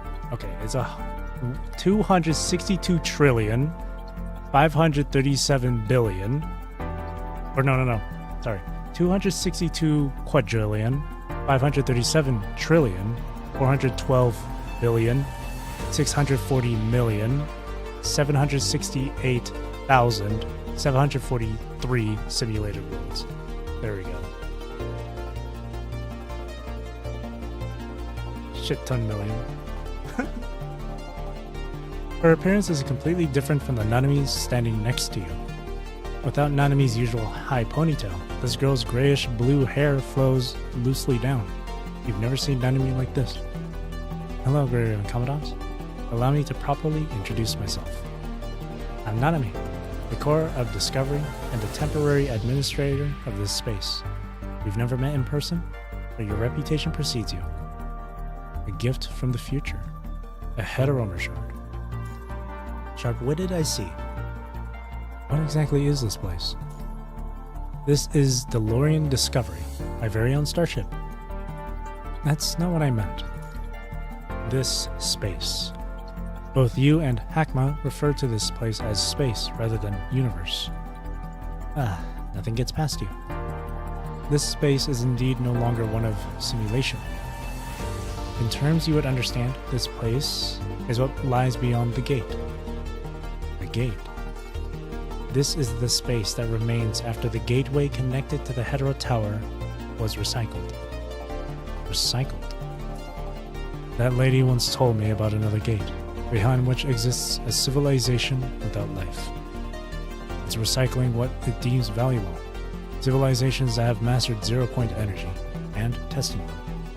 Those civilizations whose development is deemed unbalanced or incorrect have their data harvested and brought back through the gate, where they're left to evolve on their own. In an attempt to preserve the seeds of civilization. Looks like you've heard about this somewhere. This place is both a graveyard and birthplace of civilizations, where birth and annihilation coexist at every moment. Matrix. She draws back the curtain hanging over the porthole. The eternal Milky Way flows across the vast dark veil of space, while distant stars twinkle millions of light years apart. How did I pass through the gate? Am I dead? You were able to come here because you and you and Nanami, share a mind connection. During the simulations, Nanami discovered certain rules of the universe, and it was through my computing power that you reached this place. It's kind of like cheating, but no one is going to find out because Nanami's been very careful about it. You've done so much and come so far. But for what? You know that this Nanami is from the future, but given how things are still less than completely clear, you can't help but wonder what she stands to gain from everything she has done. She lets out a gentle smile. I got bored floating here all this time, you know? The stars, the universe, how new things come into existence. Sure, they were fascinating at first, but even those get old when you've been staring at them for so long. If you're really curious about what I'm trying to do, though, well, I'm just trying to have some fun here. She blinks playfully. The fact that you're all standing here now, it's nothing short of a miracle. So it only makes sense that I want to see just how far you can go in this future. Nanami appears puzzled for a moment, and after some thought, she pipes up with excitement. Does this mean we beat the game? Do we get a reward? What would you like as a reward, though? Wait, do we actually get to choose our own reward? What I can offer might not be what you want, but what you truly desire. I might still be able to make it happen. So I want to hear what you have to say. Nanami wants humans and mechanoids to live together on Earth. I hear your wish loud and clear. Infinite pools. What about you? Her gaze traverses countless stars and light years before settling on your face. Tell me, what is your wish? I want to know what humanity needs to do to survive on Earth. Does it have to be on Earth? Of course, Nanami needs to go and try that special cake at the House of Love with Commandant. To be honest, I still don't have much faith in this space-time. Waves surge through the ocean of data as countless starlight beams project the shape of Earth. A spiral tower looms bizarrely over the land, its peak piercing the clouds. The Hetero Tower still stands, and Agent Zero still controls its access. As long as this remains true, there can be no solution to any of our problems. But Cradle is dead. Cradle may be dead. Agent Zero was never just Cradle. On Earth, the mutated red tide serpentines into patterns of the void. Agent Zero is merely a title. Once civilization is marked by the contaminating memetics, Agent Zero becomes omnipresent. Cradle was only the beginning. Is there nothing else we can do? Well, I can provide you with a mechanical body and transfer your consciousness here. Nanami turns to you. A mechanical body? Here. A human body cannot survive here, but perhaps a consciousness and machinery wouldn't count as life. She absent-mindedly fidgets with the hem of her dress. Are you all willing to stay? Stay here and live with me? Will you stay? This is not an unreasonable request. Her fingers dance gracefully, conjuring waves of data that form an image of Earth's conditions. Your Earth as it is now. Even with the core you've brought out of the Hetero Tower and the research data about the Hetero Tower I've given you, the transmission of information has its limitations nonetheless. I can only give you the technology you've already skimmed at the surface of, like that Hetero core. Let's think about this for a second. Who exactly can stop the red tide now, even if you do complete all your research? Once the punishing virus is done recycling, it will take the seeds of civilization back beyond the gate. When that time comes, this might be the only place where we can see each other again. That sounds terrifying. But Nanami doesn't want Commandant to become a mechanoid. You're perfect the way you are, Commandant. I'd rather stay a human of two. Up tower and beat Zero, got it. Is there no other way? Even Dominic failed this mission, though. What makes you so sure? But Dominic never accounted for your existence, Nanami. Woohoo! Maybe Nanami was born for this very future. In armor, Nanami thrusts her sword hilt high into the air. Maybe I'm meant to save Earth. I'm not giving up either. Because I'm not Dominic. And I need to fulfill more than just my own wishes. Life is the heaviest wish of all. Life may be a journey toward death, but death shouldn't define what it means to be alive. Banger. That's a banger line. That deserves a screenshot. I'll take that. Yoink. I carry the weight of Babylonia on my shoulders. It's for Kowloon, for the Forsaken, for the wishes of every human being on Earth. This game is so chock full of great quotes, man. I love it. Especially from like Aeon Reforged, with that projection of Trillard during the Parliament meeting. Do not become the silent snow that causes the avalanche. Banger. Banger. You are the real bullet I shot into this world. Banger line. Every sacrifice leads to rebirth, and every rebirth carries the hope of tomorrow. Man. Screenshot. As long as I live, as long as I can still fight, I will never give up hope. It's precisely because I never gave up hope that I'm able to stand here today. Countless humans struggle onward, burning like kindling in the flame.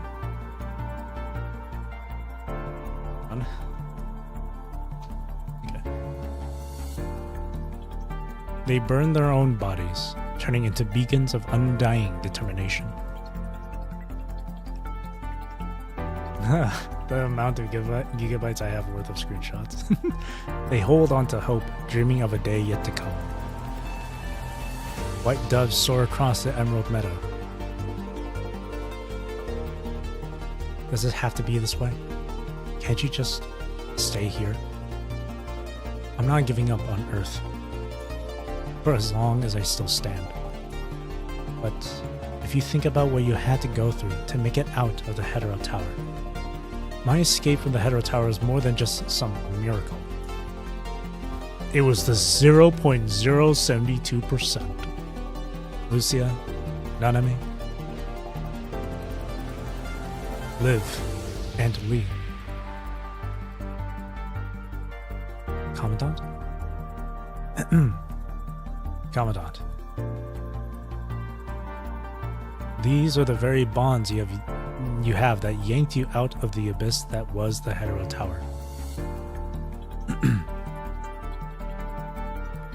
Countless failures piled up like mountains.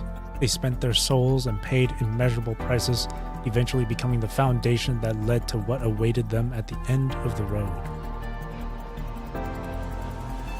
I'll help too, Commandant. So, if I may, please tell me what humanity needs to do to survive on Earth. Nanami lets out a soft sigh. If we really want to do this, though. She stirs the boundless ocean with her fingertips. It requires an enormous sacrifice, and I'm not sure if humanity is ready to pay the price. What is this price you're talking about? It's something beyond your current comprehension, and you won't be the only one who needs to pay. And even then, all you might gain is nothing more than a chance, a single chance for change. Now, are you sure you still want to go down this path? Well, I'm more than happy to go down this path if it means mechanoids and humans can live happily together on Earth. Life drifting through deep space is just way too boring. True that. On your right, you see stars and emptiness. On your left, you'll see stars and emptiness. And you, are you really sure about this? Never sure. Let me think about it some more. Never sure. I am the MC. If that's the case, come with me. She pushes open a large door behind her. Oh, shit. Let's go. Watch the perfect CG. So according to the requirements for the stage achievements in this one, it's just to not skip any of the CGs.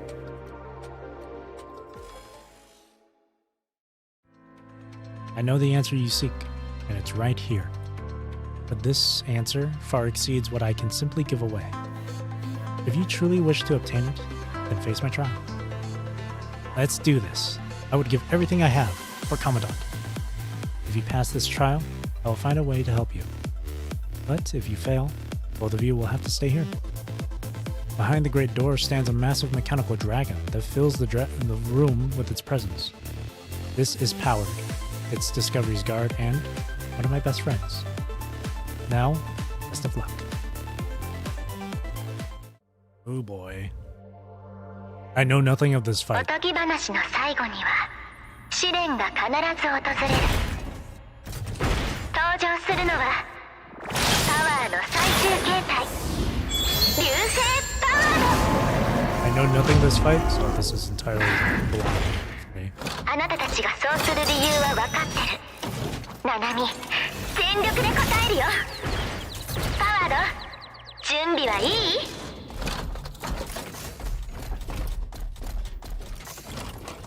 Oh shit. After the blue prompt appears, Powered will cast Powered Charge. Rapid charge that knocks the target back. Time the dodge to avoid Powered Charge. By perfectly dodging Powered Charge, it is not possible to enter Matrix, but will put Powered into an unbalanced state. While Powered is unbalanced, attacking it will knock it down. Make good use of Nanami's red and blue orbs to quickly pursue Powered while it is unbalanced. Understood. 当たり？逃げられないよ。やった！ナナミ、アルティメット、スペクタクル！やー！当たり？よーく見ててね。要小心哦，哈瓦特还没有用尽全力呢。呀哦！ 楽勝楽勝オールクリア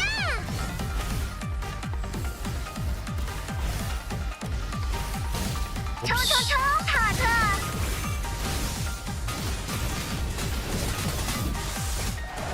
アルティメット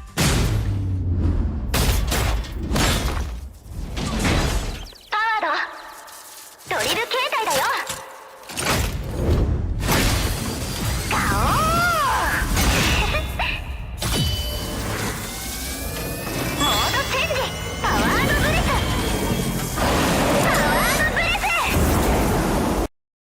要小心凶暴吐息哦。 What the 哈 fuck? 瓦特很凶的。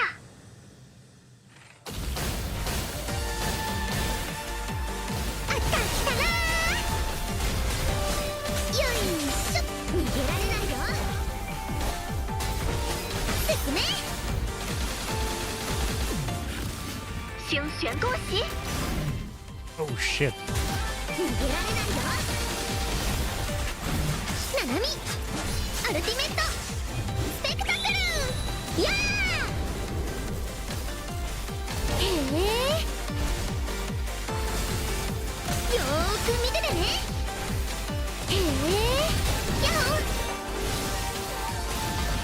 やほやへえへえ I'm guessing that was a parry there. Oops. やほやったーへえ へえ楽勝楽勝オールクリアやったー糟糕下一波在帕瓦特失控了追踪他让他清醒过来やっほーナナミアルティメットスペクタクルやー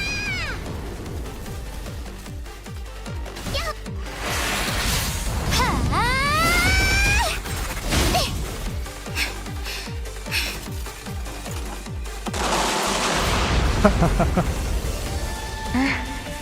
もう十分だよ。あなたたちの覚悟と決意しっかり見届けたから。ラスボスだってたまにはサボってもいいよね。前に進む力をちゃんと残しておいてね。必ずグッドエンドへ進んでね。Cool. Strongest Nanami. This cool fight. 運命は全部ナナミ自身が決めるんだ。 That was a really cool fight. Phenomenal. Kuro cooked. Gift for tomorrow. 2 more nodes. I honestly could have finished this in one stream. The entire chapter. It's actually quite short. I never expected it to be short. But that's okay.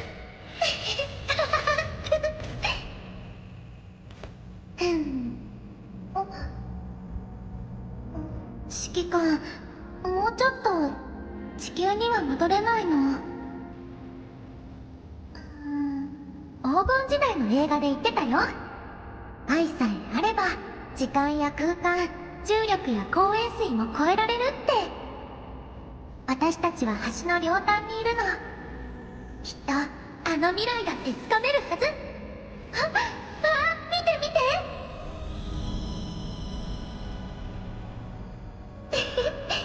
そうだね。いつだって未来はこの手の中にあるんだよ。Here you go, Commandant. A small luminescent star finds its way into your palm. What's your plan? Well, I haven't figured that out myself. Her gaze drifts to the distance, where a luminous nebula pulses with otherworldly colors, its light waxing and waning. All Nanami knows is that there are more important things waiting for me here. Maybe this is the price Nanami has to pay, but I really don't know. But hey, it's going to be an amazing adventure. Right, Commandant? Yep, it really is going to be an amazing adventure. The hero and the knight defeated the dragon and claimed their treasure. In a fairy tale, that would be the perfect ending. But in the real world, this is merely the beginning. You look down at the intel you just got from her.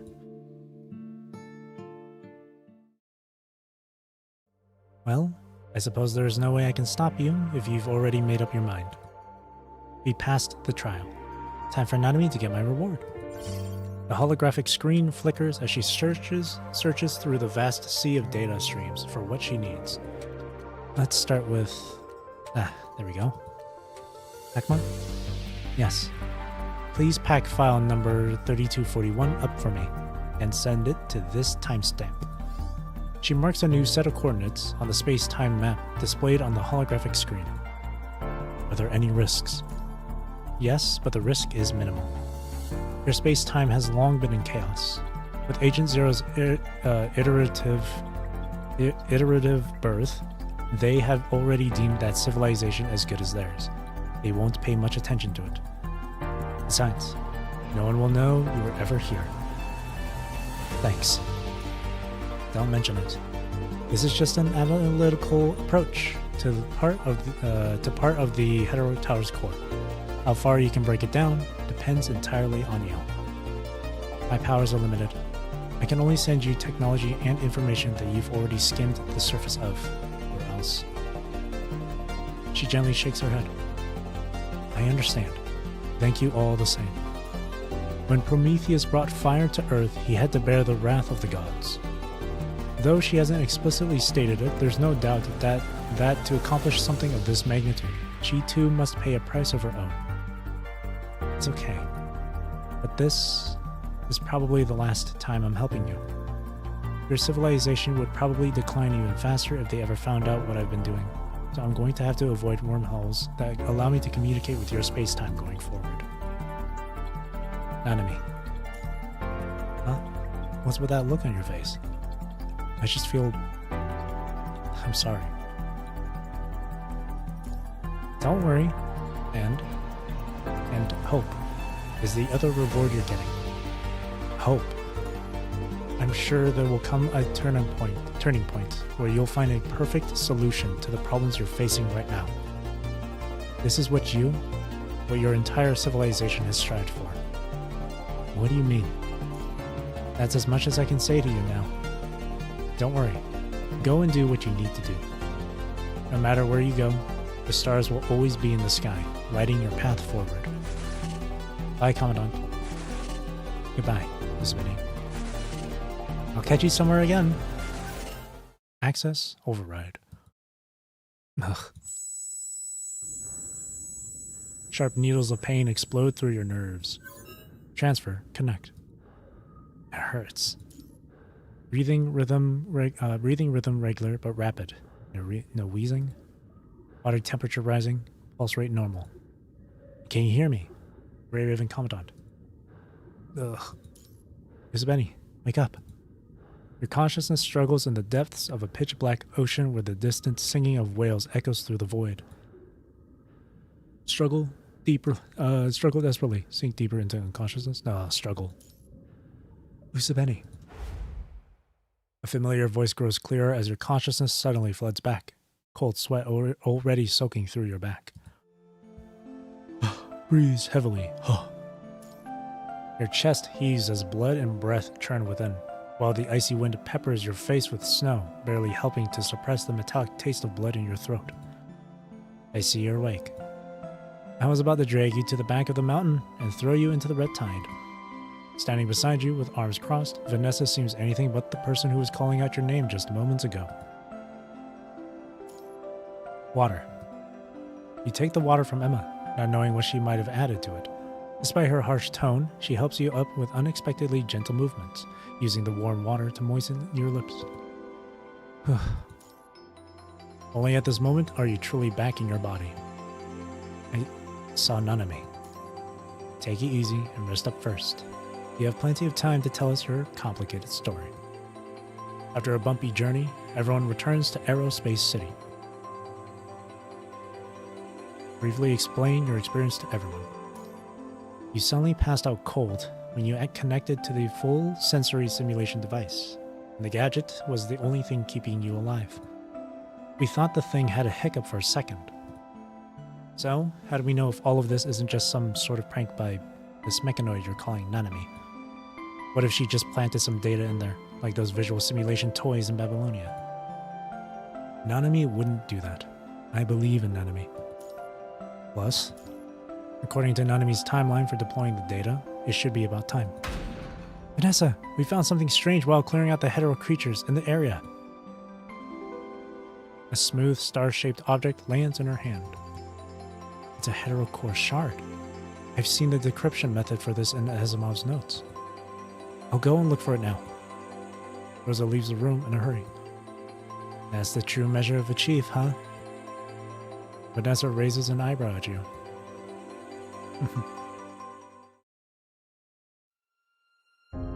Asimov's model decodes and reveals methodologies for dismantling the hetero tower's core. By combining the methodologies extracted from it with Rosa's previous research data, you're finally making some precious breakthroughs. This is enough to ensure humanity's continued survival on Earth. We're still running short on supplies, though. Correct. While new filter shields are keeping the punishing virus isolated, they're barely holding up. Don't even dream about reclaiming the lost territories. We should be grateful that we're maintaining the status quo at all. Vanessa sets down the data report and falls silent for a moment before suddenly speaking up. I hate to admit it, but before your return, we'd been fighting a losing battle for a long time. We can finally catch our breath. Where is the first batch of filter shields going to be installed? This settlement? No. They'll be installed straight in Aerospace City. Aerospace City covers a larger area than the settlement does, has better infrastructure, and is more suitable for development. You're right. Next, they plan to relocate the majority of Earth's population to Aerospace City. Thanks to Vanessa's exceptional efficiency, it doesn't take long before the first group of humans moves into this long-abandoned city. Thank God we don't have to move from place to place anymore. It's Safe here for now, isn't it? Yep, this place is safe. This day needs to be recorded. Today will be a great new beginning in human history. Wow. In the streets, residents gleefully pick out their future homes. They eagerly look forward to their new lives, hoping to settle down peacefully and acquire more arable land to farm. The bitter winds of Aerospace City whip across your face and find their way to your skin through the thick hood covering you. You never finished what you were saying that day. What did you mean when you said you were sure there would come a turning point where I'd find a perfect solution to the problems I was facing? Will there really be a solution? Resources are scarce and humanity can only produce these few filter masks for now. Even if they can survive in Aerospace City, no one knows to what extent the mutated red tide will evolve in the future. Do they really have enough time? Can they truly hold out until the day they create a real clean zone using the Hetero Tower's core? I'm sure. Yes, the turning point has to be somewhere down the road. Humanity will not perish in a world like this. What we need to do is survive. No matter what, we must survive. Survive. Such a simple word, yet so difficult to achieve in times like these. The lives of the deceased shaped the world and put it on its current path. The countless bones spanning the ocean's width witness civilization's days left. Even if death is the price to pay, you will light the torch with your souls to keep humanity's history burning bright. No matter what, I will never give up. You will not give up searching for that future you seek.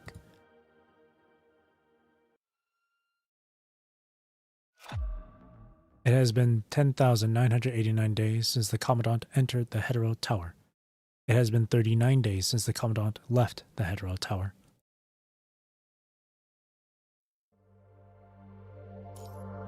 After departure, Nanami sits by the starship's window. It has been days since she left Earth. Countless stars shed light on the glass. Here, the concept of time has gone. Each blink of the stars marks a second she's away from Earth. While her main consciousness is imprisoned in the starship's core, she occasionally diverts a portion of her computing power to project herself here. Nanami doesn't like it here. Nanami wants to go back to Earth. The window shows the reflection of a small blue-green planet, and she traces its outline on the glass with a finger, awash in sadness. I really want to go back there. What a shame. Should she set foot on Earth again, she would only bring greater calamity. Mechanoids were as good as deserted by Earth the moment they awoke. Nanami. Oh, Hakma, you're there? There you are. Nanami hops down from the window and casually pulls down the shutter before walking away.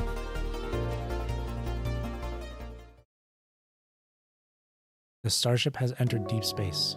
All systems are operating well, with all performance data within normal parameters. Glad to hear that. What about those plants we brought from Earth? Some are still alive, and some have died because they weren't able to adapt to the low oxygen environment of space. I've uploaded their holographic data to the Grey Tower, though. They will be preserved forever as projections in this starship. It's not the same, Hakma. It's not the same. She was hoping these tender vines and resilient plants would bloom as brilliantly in space as they once had on Earth. Sorry, we tried to keep them alive as best we could, but nothing worked. It's okay. Nanami doesn't blame any of you. I understand how difficult it is for them to survive in this environment. Nanami was just holding on to some unrealistic fantasies, that's all. She wishes she could preserve everything she cherishes on Earth. Had the starship been big enough, she would have taken all her friends aboard and sailed together into the Sea of Stars. The starship experiences a slight tremor. Hakma connects to the Grey Tower to check on the situation. It's a wormhole. We just passed through a wormhole. This is probably the first wormhole we've encountered in space. A wormhole. Countless intricate physics theories flow through Nanami's mind as she keenly grasps the key concept. Wormholes. They connect different space-times. Yes. After billions of years of travel, they've come very far. So far that they've long since left their old solar system behind. Is it possible for a wormhole to connect us to another Earth? The possibility stands, says Hakma after a brief calculation. Where's the next wormhole located? At our current speed, we'll run into the next wormhole in 54 hours and 12 minutes. However, the probability of this wormhole connecting to an Earth is only 0.0245%. As long as it's not 0%, there's always hope. Nanami withdraws her projection, returns her core consciousness to the starship's central hub, and begins checking the wormhole coordinates with complete focus. She carefully searches through every wormhole exit, hoping to find that small blue-green planet until Discovery passes through the gate.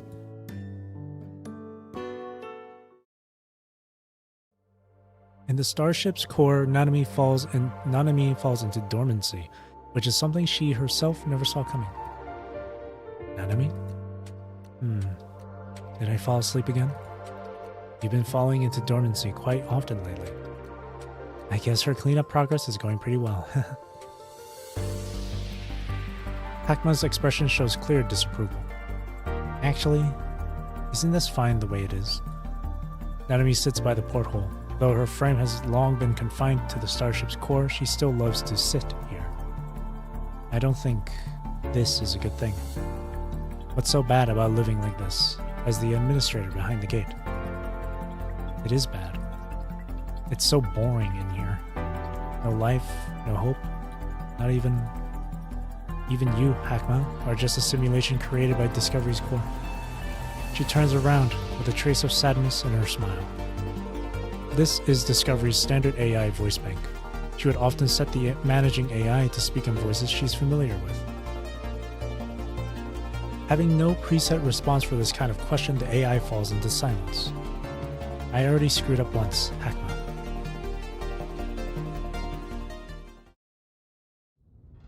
Discovery passes through the gate. She believed it would bring rebirth, but what awaited was death. Only consciousness acknowledged by the universe may enter. No life can exist here. Panic sets in as Nanami races through every corner of the starship. Hakma! Hakma! Arcana! Spooner! Laser! Nanami has preserved all these people's consciousness, yet none of them is anywhere to be found at the moment. A deathly silence fills the starship, with only Nanami's cries echoing through the empty halls. No one answers her desperate calls. Nanami, you have earned the ticket to a wider universe. Shed your past and better yourself, Nanami. Amidst the haze of chaos, these mysterious guidance flood into Nanami's mind, seemingly trying to guide her. No, I don't want that. Nanami wants to be with all of them. This time, however, she hears nothing. Then she loses track of how long she sails alone.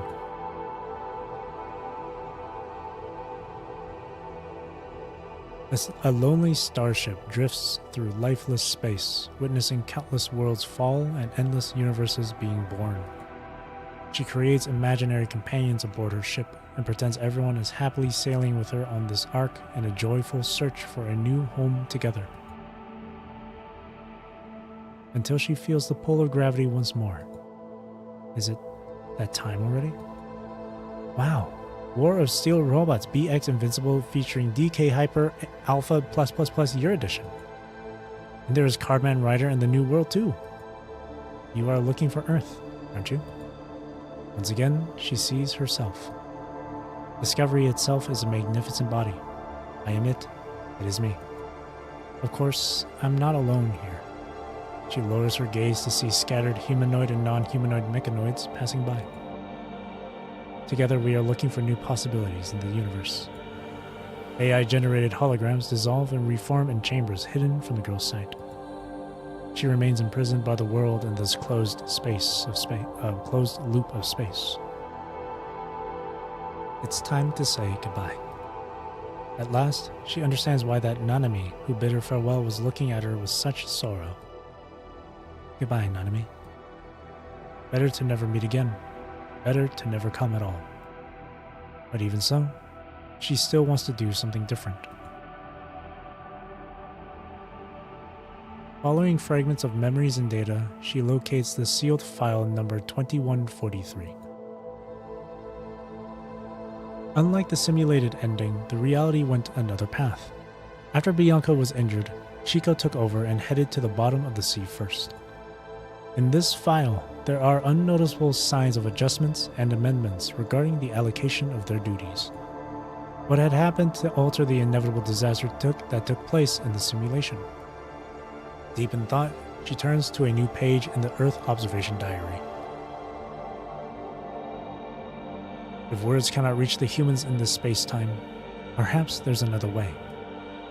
She is the first to take this path, and perhaps she will be the last. Perhaps she can serve as a catalyst, igniting the entire endless cycle. Such a life is too painful. Nanami really doesn't want to have to go through this again. This is my gift to them. The future.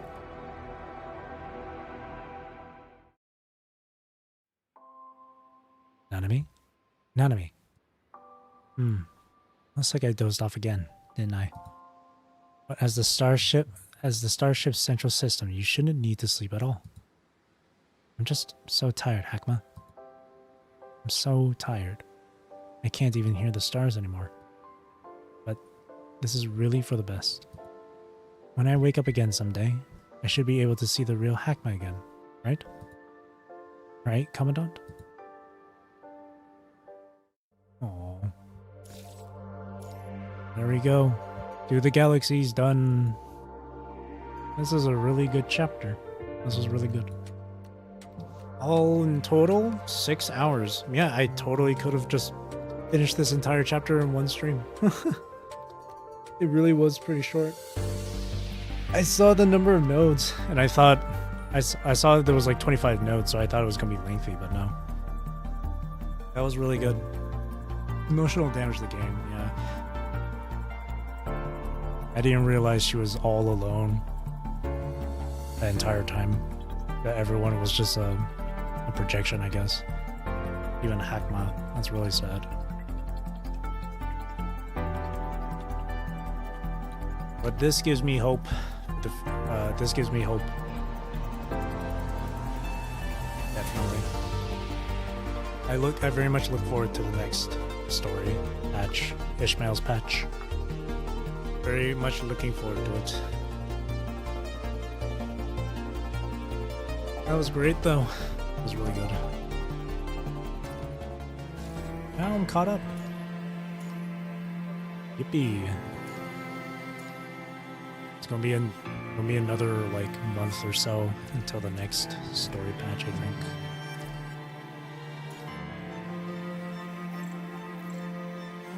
I didn't open these yet.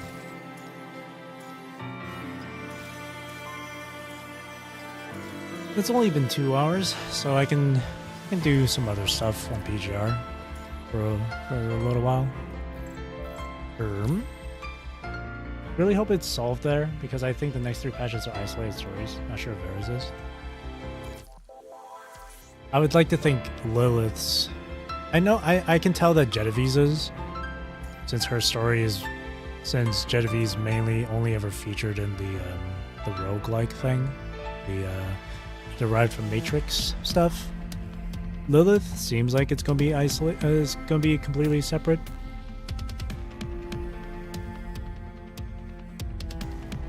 And not sure about Vera's, but I'd like to think Vera's is something connected to the main story, but who knows. What do I need?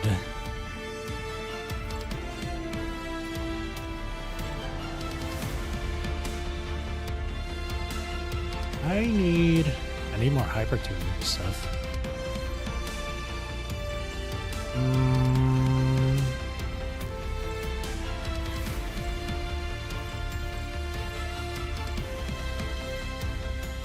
I don't know who to build.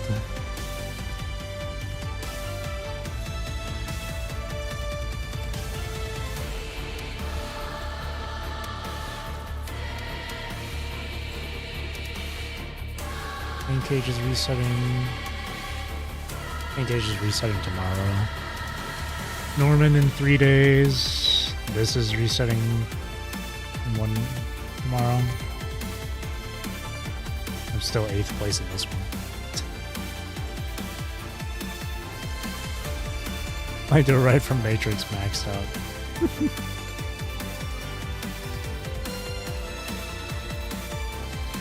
Haven't finished Norman yet. Norman is tough. I was able to fully clear Norman last time, like the previous, before reset. But this one, I didn't choose to attempt because it involved my physical team. My physical team isn't great. So I didn't want to bother. The most I can do is 12 out of 18 with Norman. As for Clash Reflection, I was able to get it 14 out of 14 this one. Which was my first time ever getting 14 out of 14. The bane of my week. Yeah, I didn't even bother with Cloud Island 9. This shit hurts. This shit hurts. I guess we can do this for now.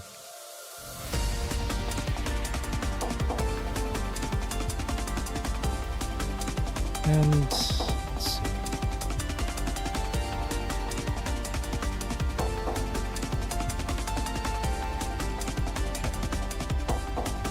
I can play this.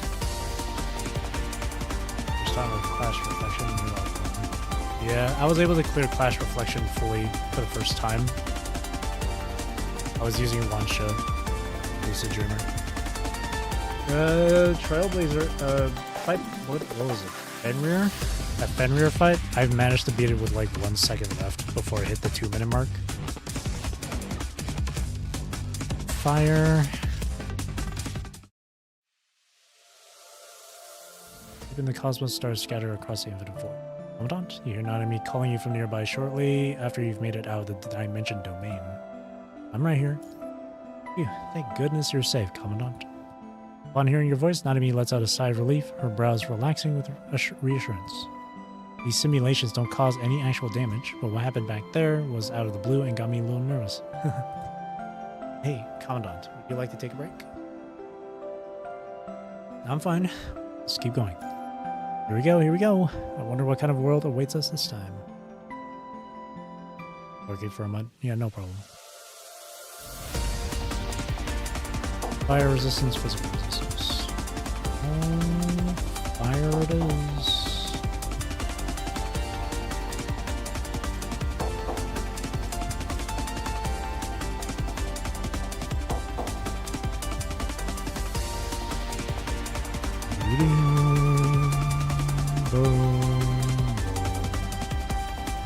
Unequip. Readjust.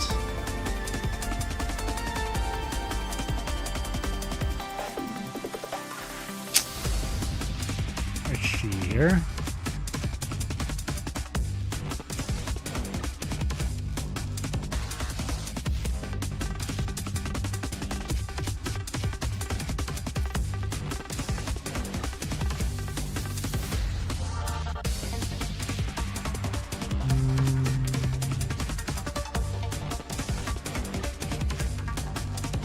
This one, this. Oh, that's the same.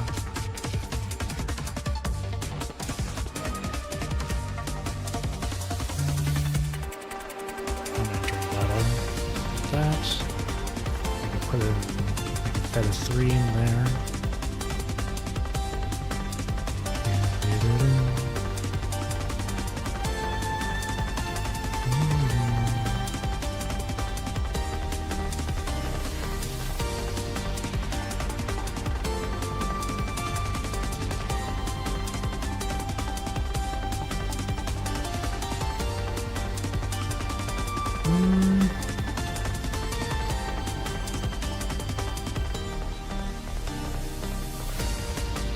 I guess I'll use this one. This.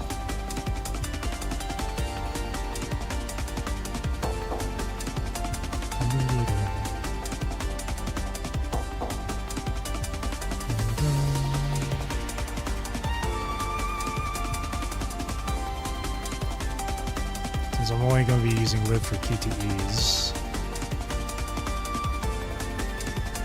Let's see.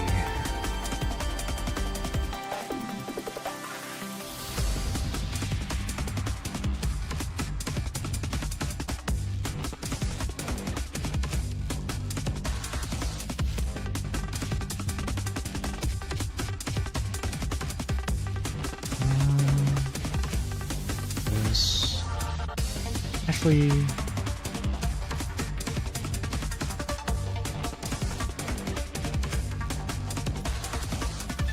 I think Watanabe would have more attack than her, so.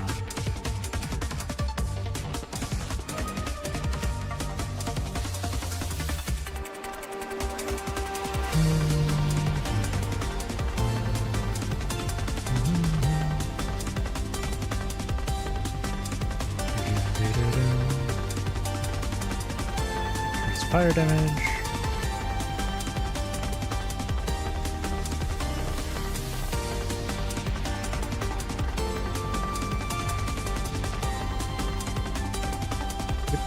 Accelerated support.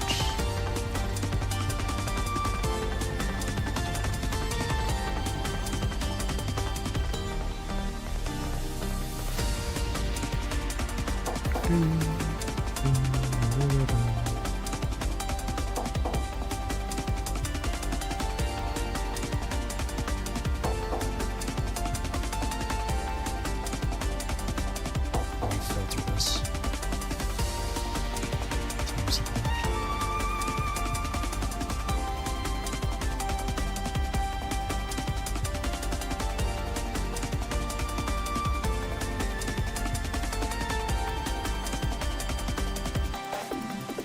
QT cooldown.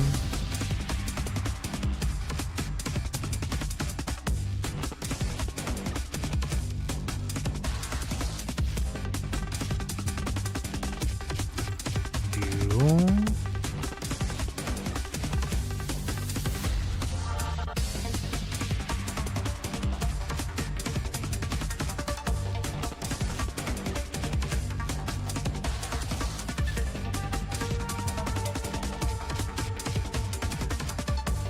This.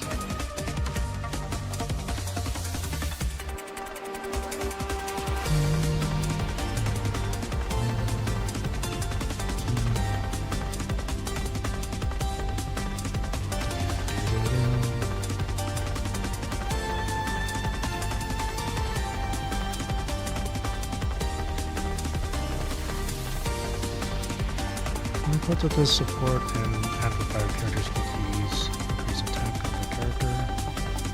Does that work on Liv here? Even if she's the one cooking it in there?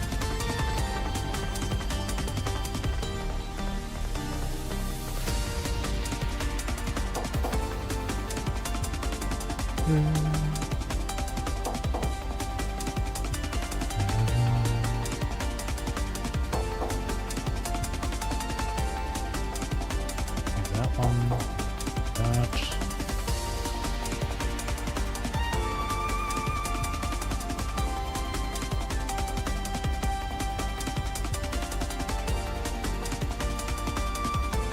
Do this.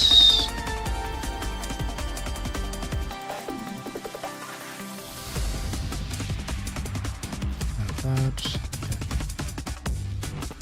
Alright, that's enough setting up of that.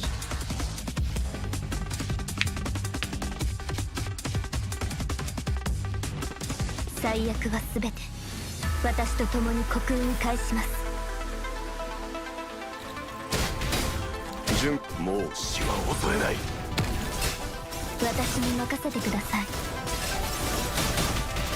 お、命がけで行くぞ。問題ない。 What the hell? これこそが不屈の意志。道を切り開く。集え、暁の光。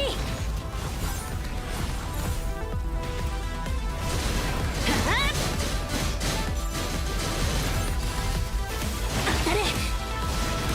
集中攻撃。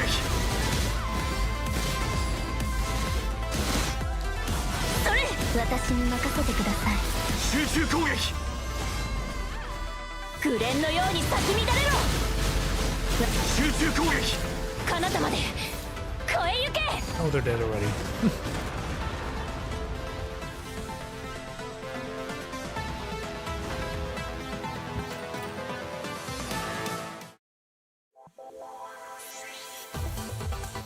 Cool. I gotta live from here.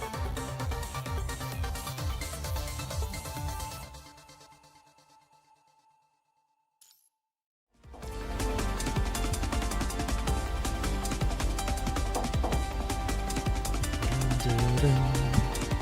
最悪は全て私と共に虚空に返します。準備はすでに整っている。もう死は恐れない。命。私に任せてください。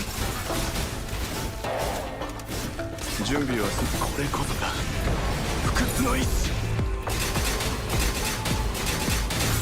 道を切り開く。集え暁の光。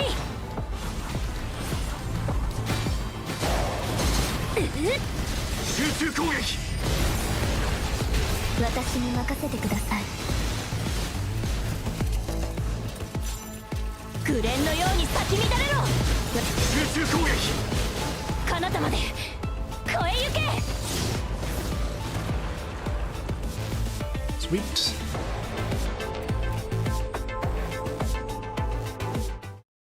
Super quick and easy clears with the fire team. Every time I try and use lightning, it's always my lightning team is not as quick.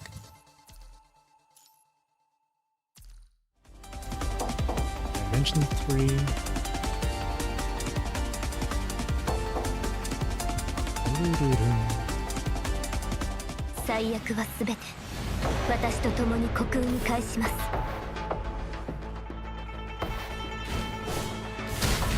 もう死は恐れない。私に任せてください。命がけで行くぞ。準備は私にこれこそが不屈の意志。道を切り開く。集え暁の光。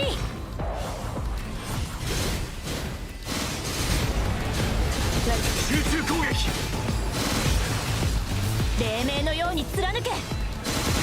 それ私に任せてください。紅蓮のように咲き乱れろ。集中攻撃。彼方まで越え行け。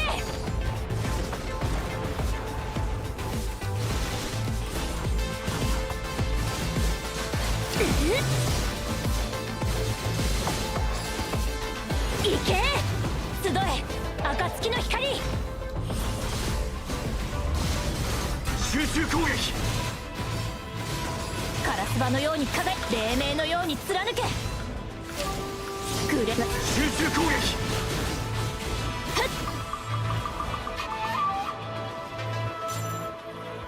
Sweet.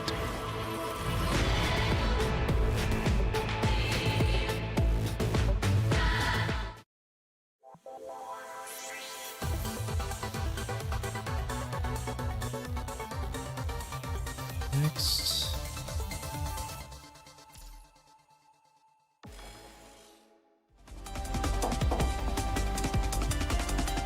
最悪は全て私と共に虚空に返します。もう死は恐れない。私に任せてください。私に任せてください。準備はすでにこれこそが不屈の意志。道を切り開く。集え暁の光。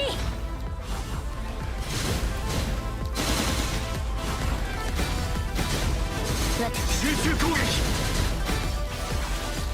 黎明のように貫け。行け。私に任せてください。集中攻撃。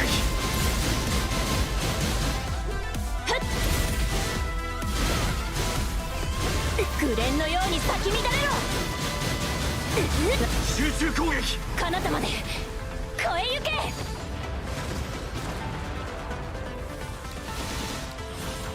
行け。集中攻撃。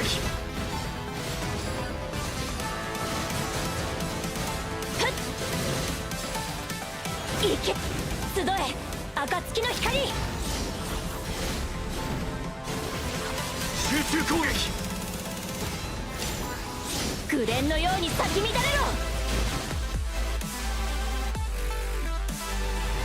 ろ。集中攻撃。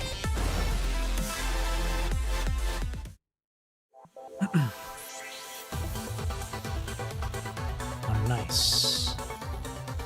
That was cool.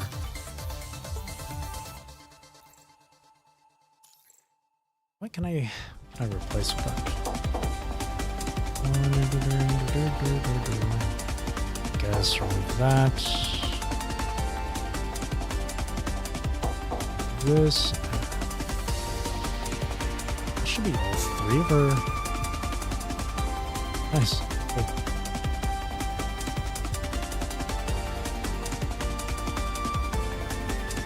All three of her mod cores. 最悪はすべて私と共に虚空に返します。 The highest tier. 怒りないぞ。もう死は恐れない。おごりないせいは問題ない。私に任せてください。これこそが不屈の意志。道を切り開く。Switch. 集え暁の光。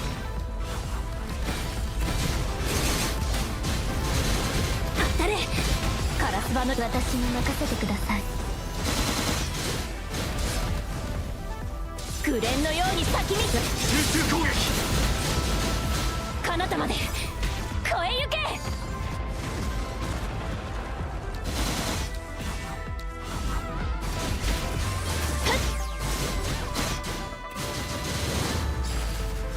当たれ集え暁の光。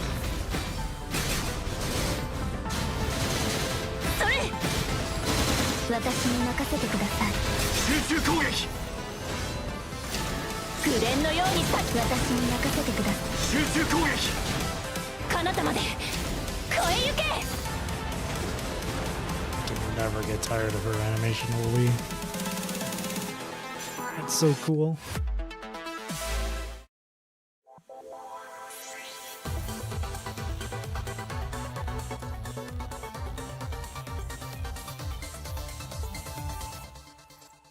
Get this one used up. 100%. 最悪はすべて私と共に虚空に返します。集え暁の光。 Oh, that was it.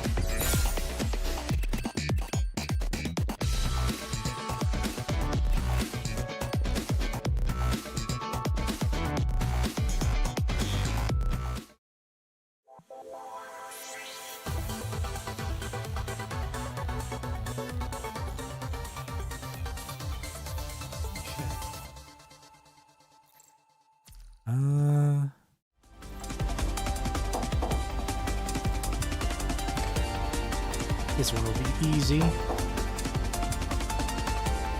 最悪はすべて私と共に虚空に返します。おごり。もう死は恐れない。私に任せてください。これこそが不屈の意志。道を切り開く。集え暁の光。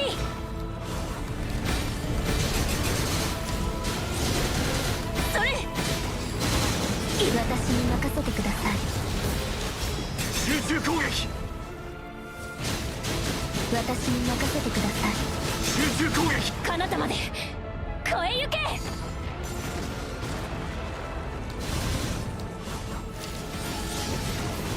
行け。集え暁の光。中攻撃。紅蓮のように咲き乱れろ。進みましょう。降りかかる苦難が全てなくなるまで。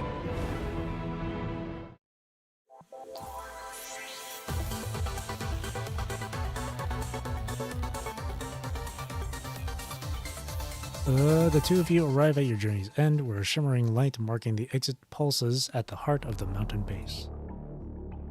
From their vantage point on the mountain, a towering spire looms in the distance, both majestic and unsettling in its presence.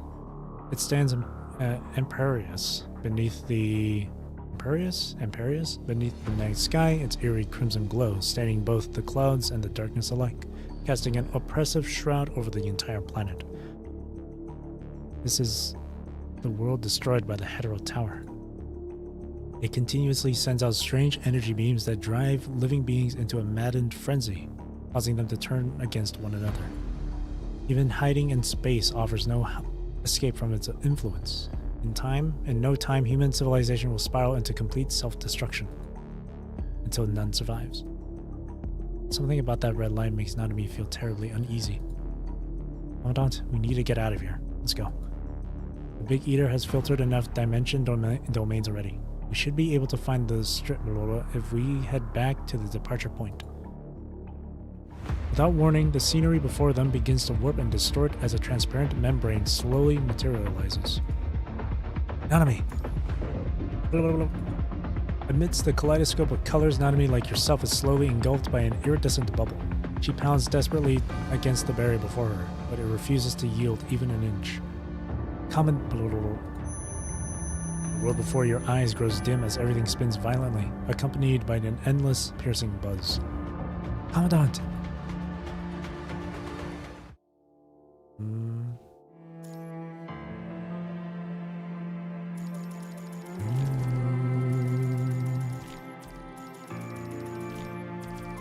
Thing maxed out.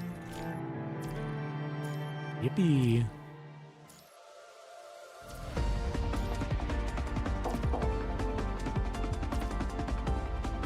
Oh, 3 more days, I think. Well, I can purchase these at least.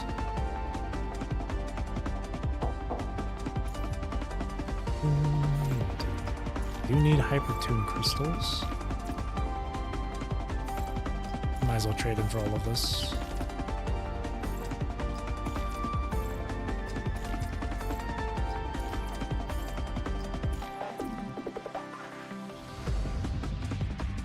For the cog pack.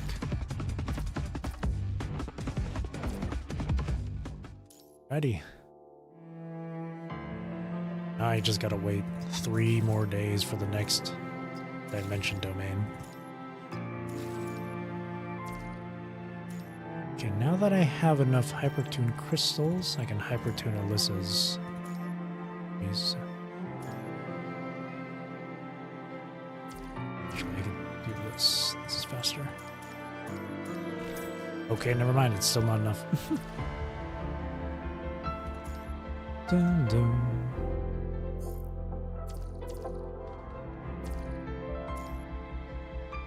Music is all muffled. Okay. What else can I do? Oh, I haven't been doing Hydrangea Gala at all. Summer Anecdotes. Wreck-It Froggy is time-gated. I've done all the boss challenges. I haven't done this.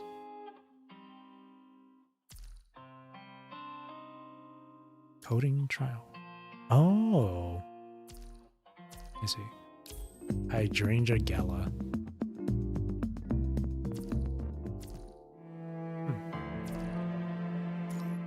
I think what I'll do is the trial of simulacrums.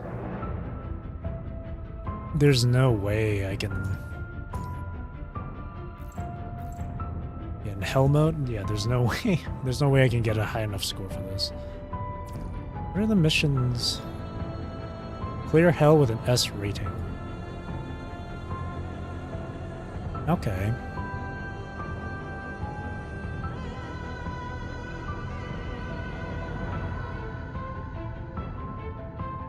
these.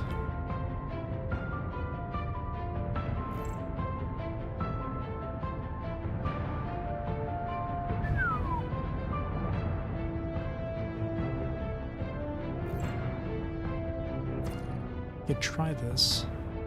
Well, or I can try. I'll try hell mode. This one.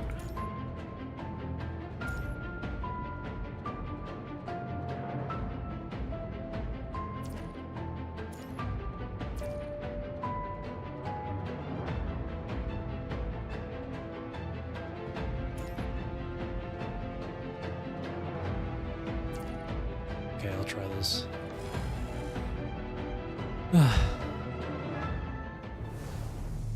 この戦い、私を楽しませてほしいものね。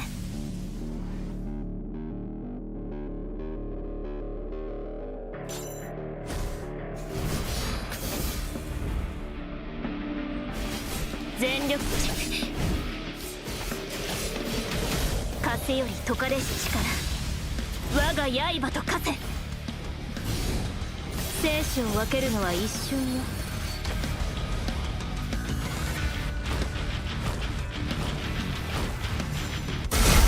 手加減はしない。生死を分ける歯応えないわ。宿命の風は私が断ち切る。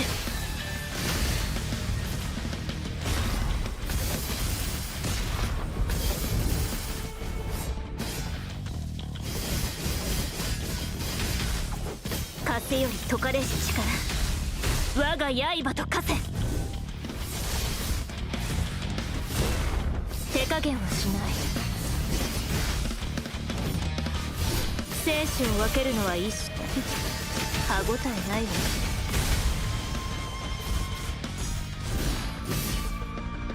手加減はしない。 I'm fully concentrating on this. 手加減はしない。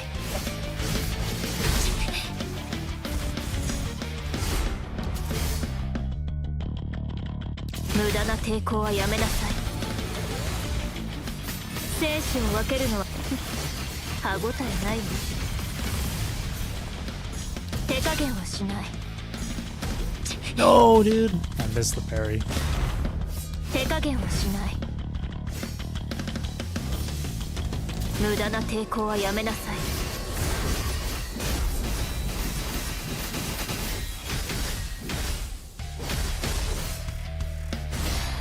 生死を分けるのは一瞬よ。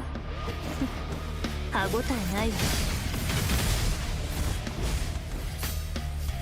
生死を分けるのは手加減はしない。 Oh shit.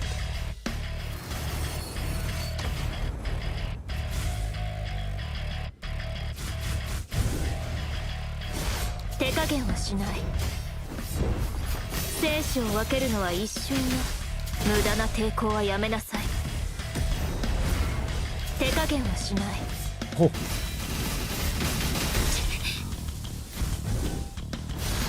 生死を分けるのは歯応えないわ。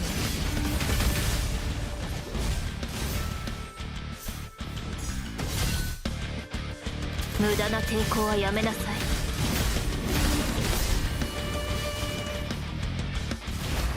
生死を分けるのは一瞬よ。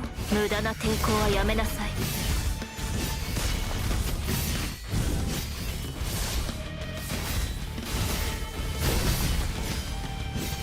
無駄な抵抗はやめなさい。 Oh boy. 手加減はしない。無駄な抵抗はやめなさい。生死を歯応えないわ。悪くない相手ね。 How did I miss that?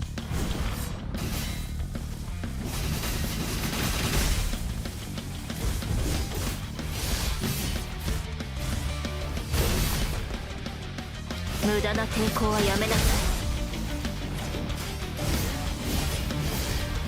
無駄な抵抗はやめなさい。手加減はしない。生死を分けるのはいい。歯応えないわ。無駄な抵抗はやめなさい。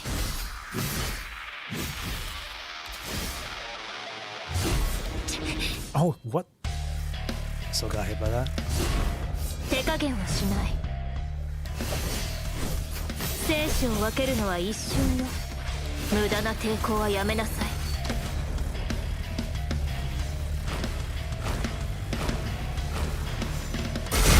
手加減はしない。悪くない相手ね。生死を歯応えないわ。手加減はしない。 Oh shit. Yeah. 無駄な抵抗はやめなさい。生死を分けるのは一瞬よ。 No, dude. I keep messing up the parry on that one. 手加減はしない。 Oh man. 私の結末は I failed that. I'm gonna retry. この戦い、私を楽しませてほしいものね。全力でかかってきなさい。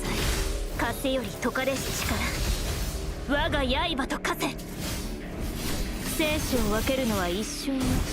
無駄な抵抗はやめなさい。手加減はしない。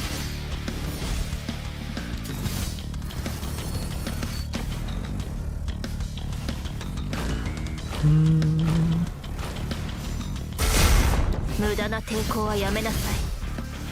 生死を歯応えないわ。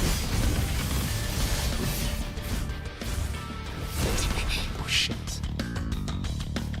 手加減はしない。無駄な抵抗は生死を分けるのは一瞬よ。無駄な抵抗はやめなさい。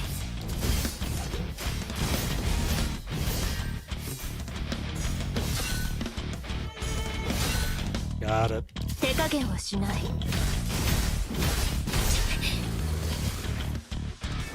生死を分けるのは一瞬。手加減はしない。生死を分けるのは歯応えないわ。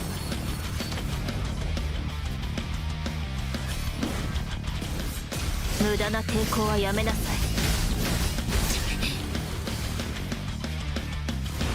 無駄な抵抗は手加減はしない。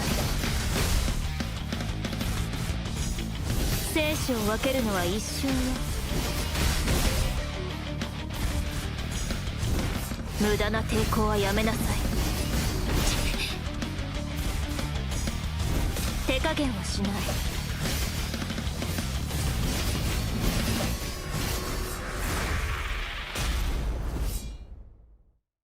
手加減はしない。生死を分けるのは一瞬よ。手加減はしない。生死を分けるのは一瞬。歯応えないわ。手加減はしない。生死を分けるのは一瞬よ。手加減はしない。 I'm super concentrated with this. 手加減は無駄な抵抗はやめなさい。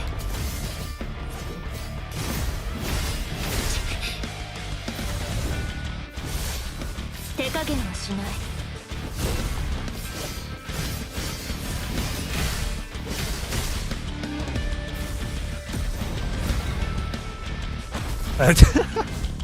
I wanted to do a 悪く taunt. ない相手ね。 Damn it.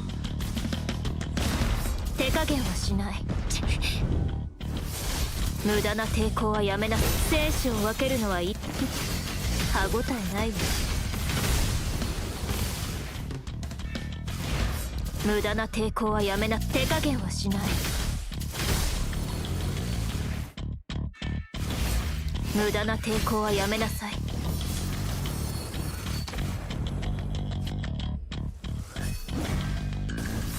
無駄な抵抗はやめなさい。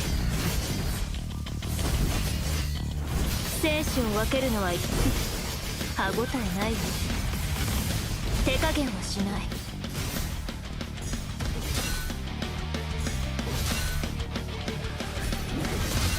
Got it. 手加減はしない。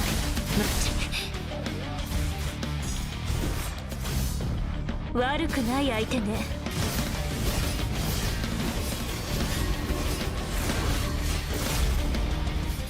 生死を分けるのは一瞬よ。手加減はしない。無駄な抵抗はやめなさい。手加減はしない。生死を分けるのは一瞬。無駄な抵抗はやめなさい。 No, dude. Oh, wait. Oh, I think I avoided it, so never mind. I didn't. Oh, shit. 生死を分ける手加減はしない。I was getting hit so many times there. That's not good. 手加減はしない。無駄な抵抗はやめなさい。生死を分けるのは歯応えないわ。 There's no way my score was that good. 次に向かうわよ。この勝利が Let's see. 終幕ではないわ。 Yeah, I took more 悪く than ない 5. 相手ね。 Took more than 5 hits. Oh, SS. That's not bad, I guess. I didn't use the joint. I didn't move at all, though, at least.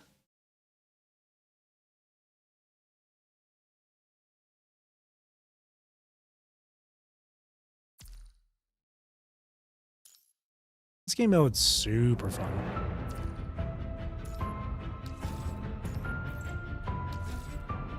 Nice. The other characters, though.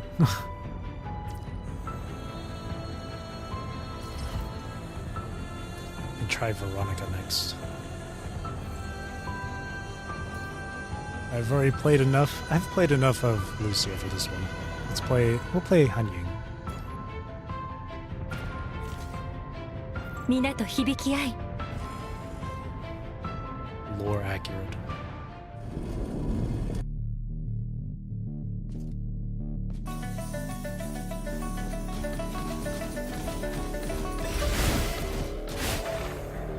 法縁は戦慄に帰す。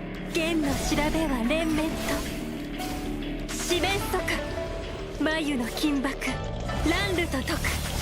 轟音に散れ。どけ。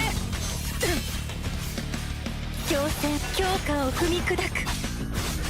残響に乗せて全て滅びなさい。弦の調べは連綿と。またか。無駄だ。法縁は戦慄。眉の金箔乱流と解く。轟音に散れ。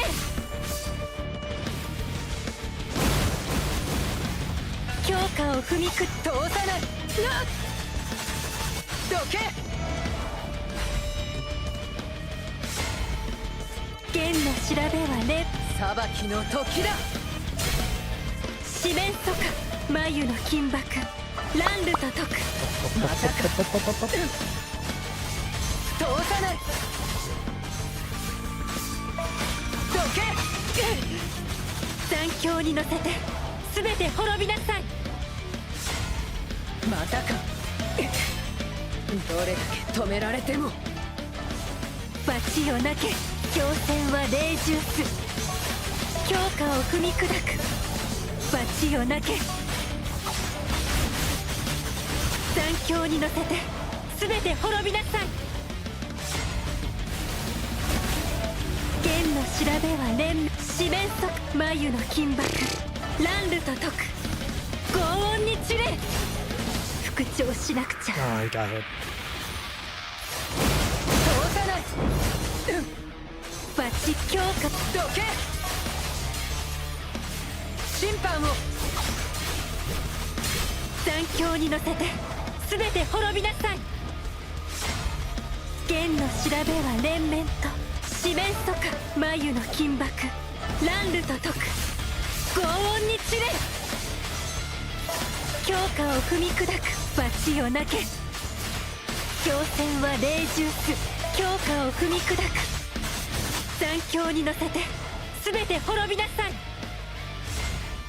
弦の調べは連四面楚歌。眉の金箔乱流と解く。轟音に散れ。Damn it. 強戦は霊獣す。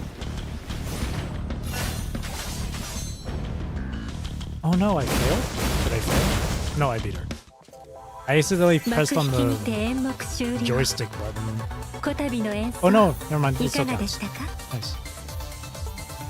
No, I got hit so many times. Try that again.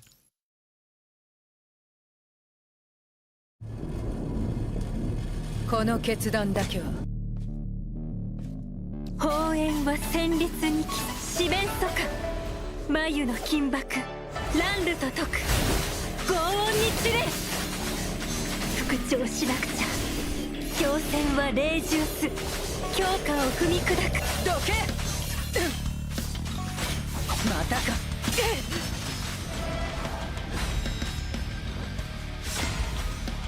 砲煙は戦慄にき四面剣の調べは連綿眉の金箔乱流と解く轟音に散れ復調しなくちゃ強化を踏み通さない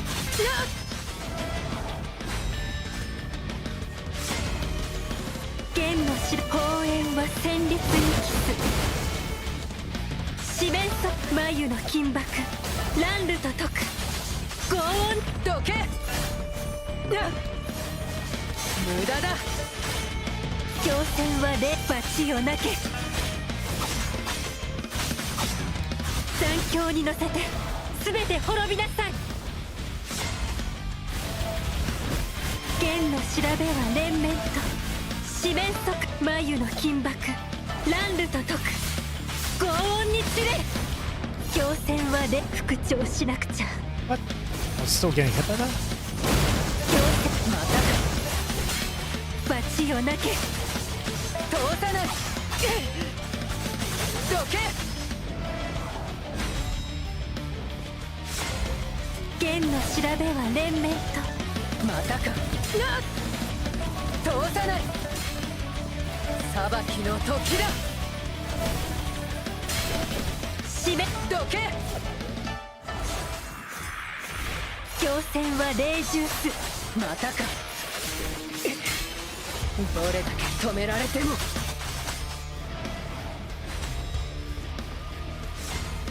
剣の調べは連四面楚歌眉の金箔乱流と解く轟音に散れ復調しなくちゃ強戦は霊獣す強化を踏み砕く罰をなけ Ah, I'm getting hit so 強 many 化を踏み times. 砕く残響に乗せて Trying to do this without 全て滅びな using さい the joystick. Without moving. 剣の調べはね四面楚歌眉の金箔乱流と解く轟音に散れ強化を踏み砕く罰をなけ残響に乗せて全て滅びなさい剣の調べは連綿と幕引きにて演目終了こたびの演奏いかがでしたか Man, I still took so many hits though. Doing this as Han Ying is a bit. I wouldn't notice the hits because of the shield, honestly.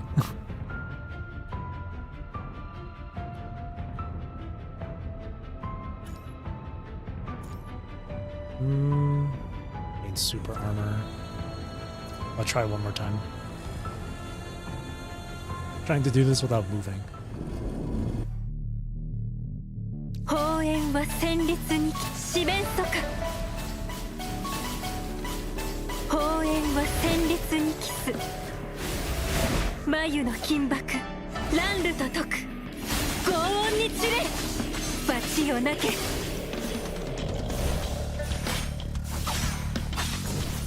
強化を残響に I 乗せ gotta て really okay. I 全て gotta 滅びなさい slow it down here. I can't be. どけ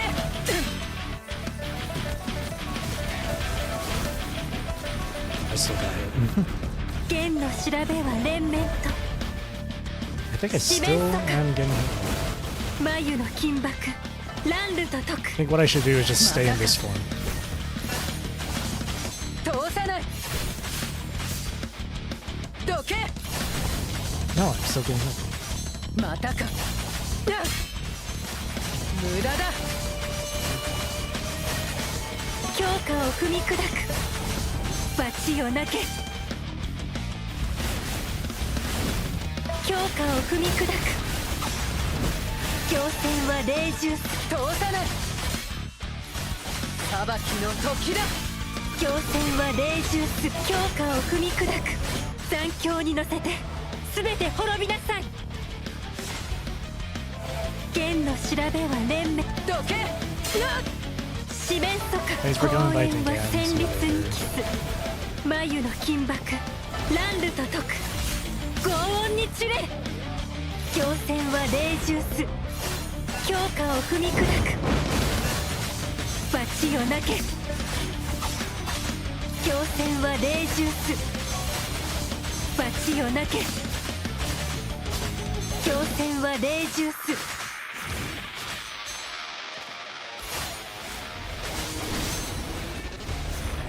強化を強戦は霊獣罰をなけ強戦は霊獣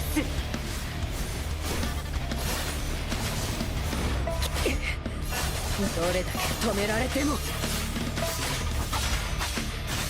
残響に乗せて全て滅びなさい剣の調べは四面眉の金箔乱流と解く轟音に散れ How about that? 幕 How 引 many きに hits て did 演目終了こたびの Less 演 than 奏 15. いかがでしたか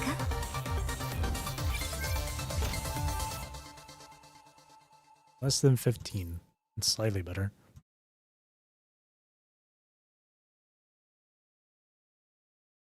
Take no damage. Perform a signature less than twice.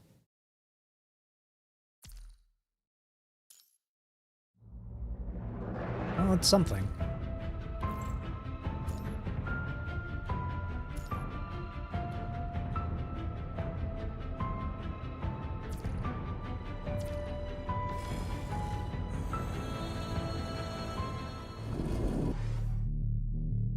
剣の調べ四面楚歌眉の金箔乱流と解く轟音に散れ強化を踏み砕く罰をなけ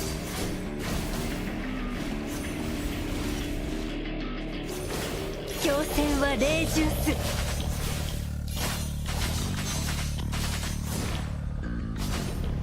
強戦は霊獣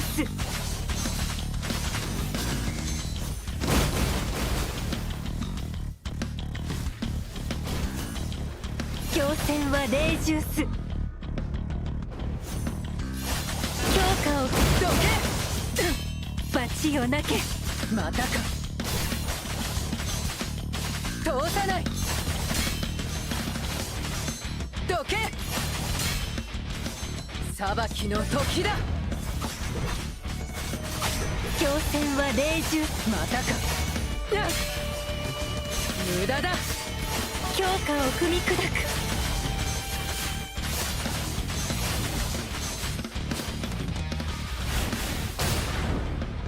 強化を踏み強戦は霊獣強戦強化を踏み砕く罰をなけ強戦は霊獣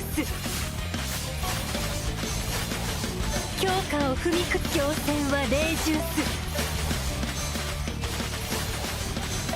強戦は霊獣罰をなけ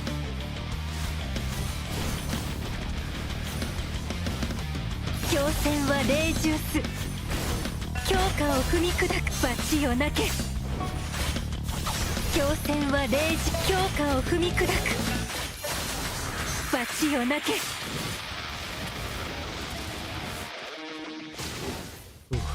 I still got. Oh wait. 強戦は霊獣通さない審判を罰をなけ強戦は霊獣強化を踏み砕くではこっちの番だ強戦は霊強化を踏み砕くどれだけ止められても She's outside of the arena.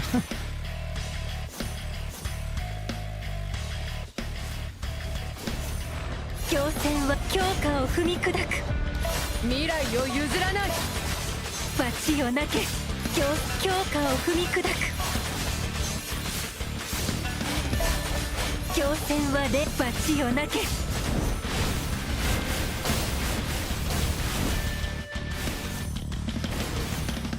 強 Jesus 化強 Christ. 戦は霊獣す。罰よなけ。強戦は霊獣す。強化を踏み砕く。罰よなけ。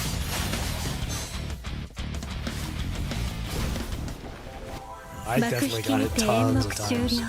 Yeah. こたびの It's 演 less 奏 than 30, but いかがでしたか？ I think with Veronica is a bit tougher because she has so many different attacks going on at once.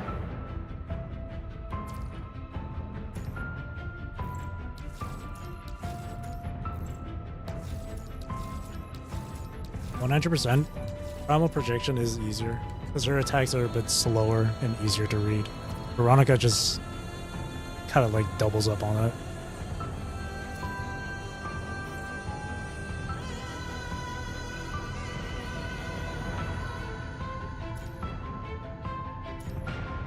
If I can get at least S on this one, then that's good enough for me.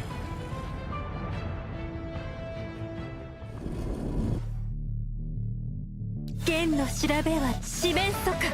眉の金箔乱ルと解く。轟音に散れ。強化を踏み砕く。罰よなけ。強戦は霊獣す。強戦は霊獣す。強化を踏み砕く。罰よなけ。強戦は霊獣す。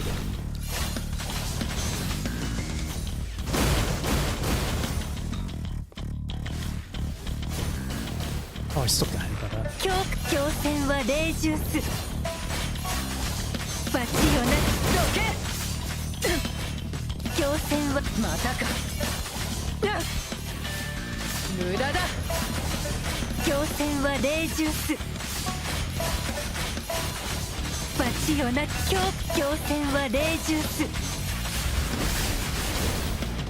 強化を踏み。強戦は霊獣す。強戦は霊獣す。罰よなけ。通さない。強戦は霊獣す。どけ。またか。 Oh, I still got hit by that. 強化罰よなき。強戦は霊獣す。強化を踏み砕く。罰よなけ。強戦は霊獣す。強化を踏み砕く。罰よなけ。強戦は霊獣す。強化を踏み砕く。罰よなけ。強化を踏み砕く。罰よなけ。強戦は霊獣す。強戦は霊。どれだけ止められても。強戦は霊獣す。罰よなけ。強戦は霊獣す。通さない。強戦。どけ。無意味な慈悲。また手加減をしているのか。強戦は霊獣す。強化を Oh, 踏み what the 砕 hell? く。強戦。未来を譲らない。強化を踏み砕く。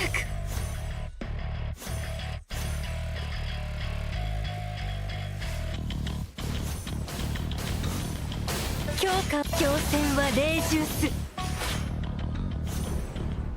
強戦は霊獣。またか。 Oh my god, my rating is so low. 通さな The い。 camera got wacky. 裁きの時だ。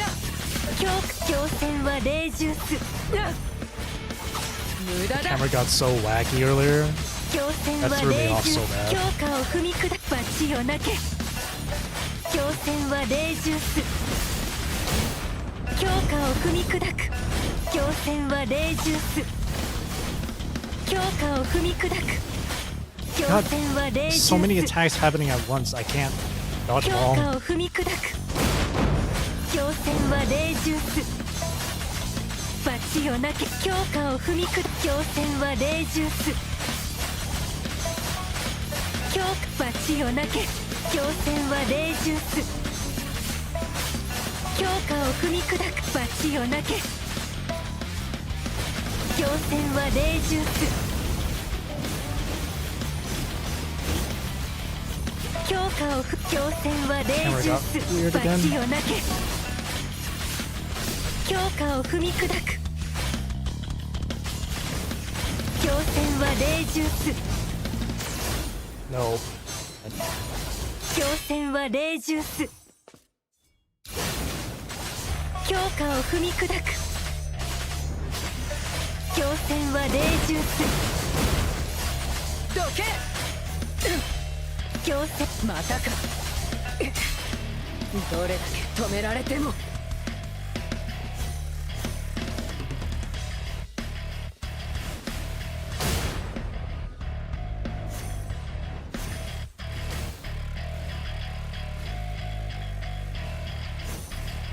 強戦は霊獣す強化を踏み砕く遠ざない Oh, my score is so bad. 審判を I'm getting hit by so many. I get hit by so many things. 幕引きにて演目終了。 That こ was たびの演奏 terrible. いかがでしたか？ Hey, at least I got Esla. That's good enough for me.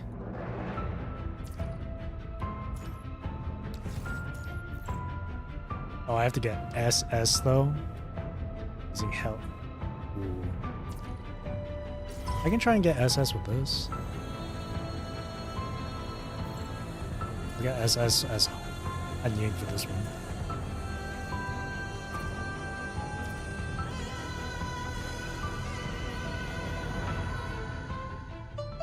Doing that 龍 shit 華を with 了承に against 捧げ Veronica is a bit 夢 rough. に酔いしれましょう法縁は旋律にキス四面楚歌眉の金箔乱ルと解く轟音に散れ罰をなけ強戦は霊獣す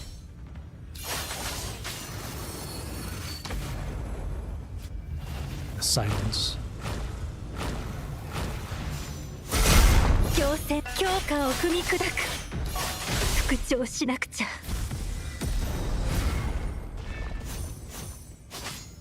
罰をなけ強戦強化を踏み砕く強戦はで罰をなけ強戦は霊獣す復調しなくちゃ強戦は霊獣す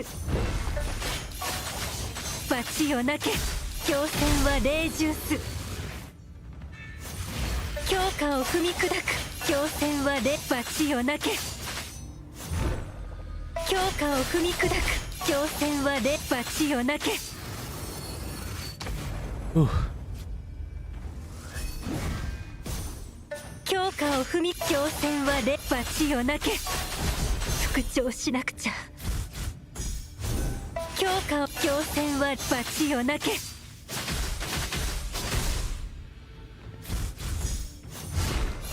強化を踏み砕く罰をなけ強戦は復調しなくちゃ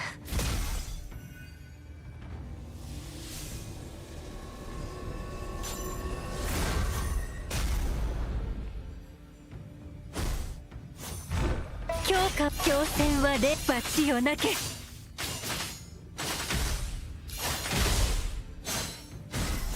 強戦は霊獣す強戦は強化を踏み砕く罰をなけ強戦は霊強化を踏み砕く罰をなけ強戦は霊獣強化を踏み砕く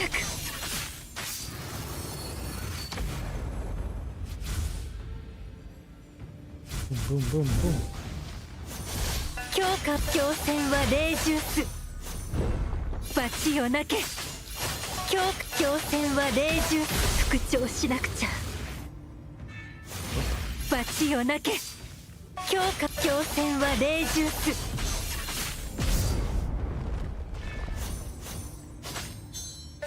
強戦は霊獣す罰よなけ強戦は霊獣す罰よなけ復調しなくちゃ強化を踏み砕く強戦は霊獣す強戦は霊獣す罰よなけ強戦は霊獣す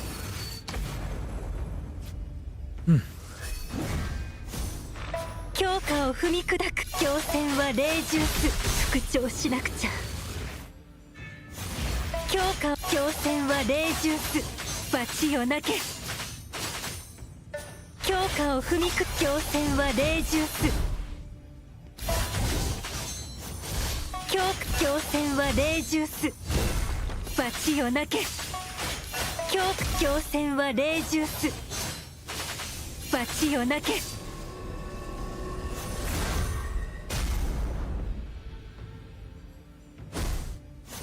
強化を踏み砕く強戦は霊獣す罰よなけ Realized I could have used taunt earlier there. 強戦は霊獣す強化を踏み砕く罰よなけ強化を踏み砕く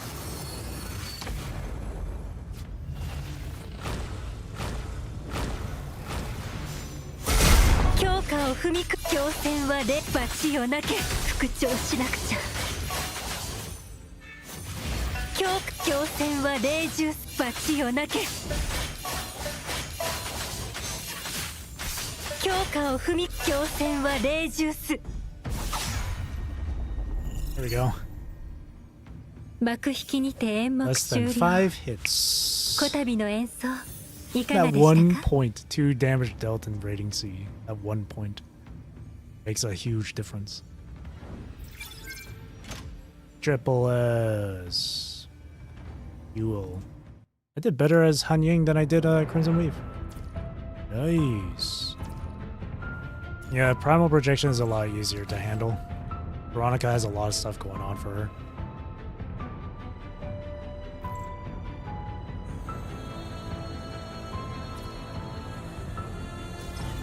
Try Echo though. Let's play Isvera. 私が隊長 I don't remember much about Alyssa's attacks though.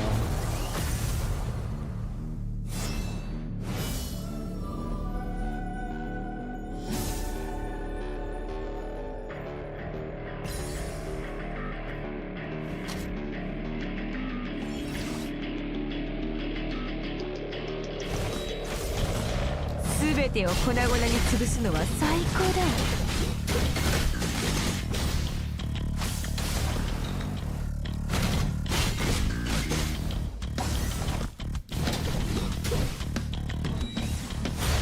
私の邪魔をするな。私がいる場所が戦場よ。It's an awkward spot.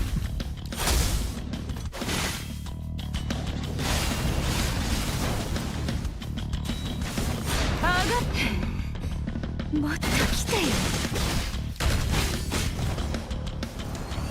私がいる場所が戦場よ。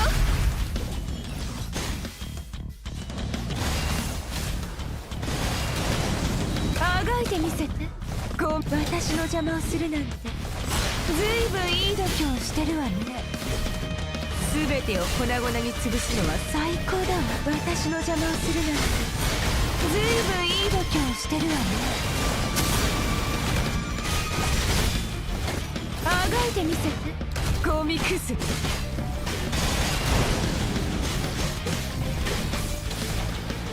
私のあがいてみせてコミクス全てを粉々に潰すのは最高だわ。私の邪魔をするなんてずいぶんいい度胸してるわね。私の邪魔をするなんてずいぶんいい度胸してるわね。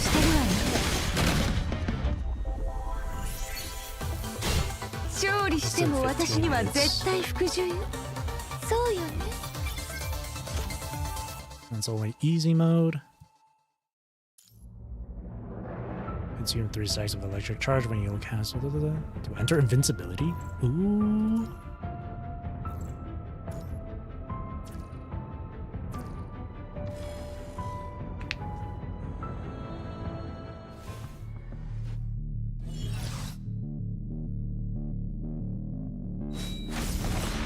全てを粉々に潰すのはさあがいてみせてコミクス私の邪魔をするなんてずいぶんいいあがいてみせてコミクス私の邪魔をするなんてずいぶんいい度胸してるわね。私の邪魔をするなんて全てを粉々に潰すのは最高だわ。あがいてもっと来てよ。あがいてみせてコミクスあがいてみせて Saw the red flag, right? 私の邪魔をするなんてずいぶんいい度胸してるわね。私の邪魔をするなんてずいぶん全てを粉々に潰すのは最高だわ。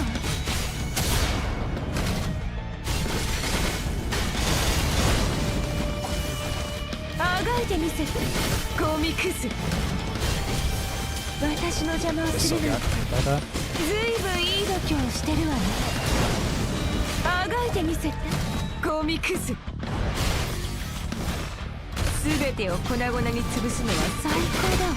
私の邪魔をするなんてずいぶんいい度胸してるわね。あがいてみせてコミクス全てを粉々に潰すのは最高だわ。私の邪魔をするなんてあがいてみせてコミクス It was a cool parry. That was really cool. 全てを粉々に潰すのは最高だわ。あがいてみせてコミクス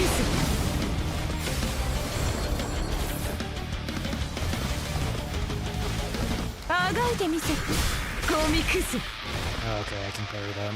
全てを粉々に潰すのは最高だわ。No, I got it by that. あがいてみせてコミクス私の邪魔をするなんてずいぶんいい度胸してあがいてみせてコミクス Oh no. This game mode is so 勝利しても fun. 私には絶対服従よ。そうよね。 This game mode is too fun. It is so satisfying to play.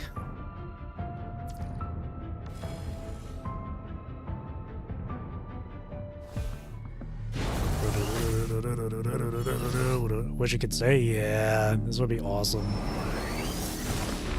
全てを粉々に潰す私の邪魔をするなんてずいぶんいい度胸してるわね。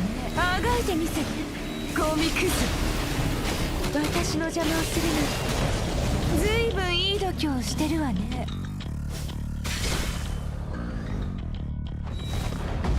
Oh, that hit me. Oh god, I'm reacting too slow. 私の邪魔をするなんてずいぶんいい度胸してるわね。あがいてみせてコミクス全てを粉々私の邪魔をするなんてずいぶんいい度胸してるわね。全てを粉々に潰すのは最高だわ。 I'm getting hit so many times here. 私の邪魔をするなんてずいぶんいい度胸してるわね。私の邪魔をするなんて全てを粉々に潰すのあがいてみせてコミクス全てを私の邪魔をするなんてずいぶんいい度胸してるわ。あがいてみ、私の邪魔をするなんてずいぶんいい度胸してるわね。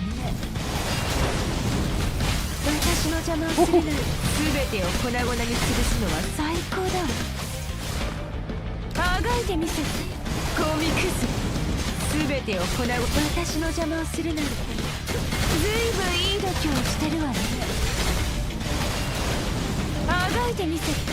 Doing this without using SIG moves as well is really satisfying. あがいてみせてコミクス。私の邪魔をするなんてずいぶんいい度胸してるわね。あがいてみせてコミクス。全てを粉々にしてもっと来てよ。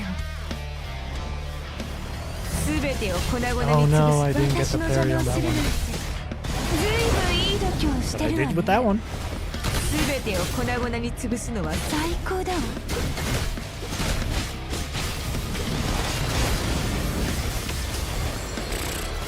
誓いで問い正義で測り決意の刃で闇を払う。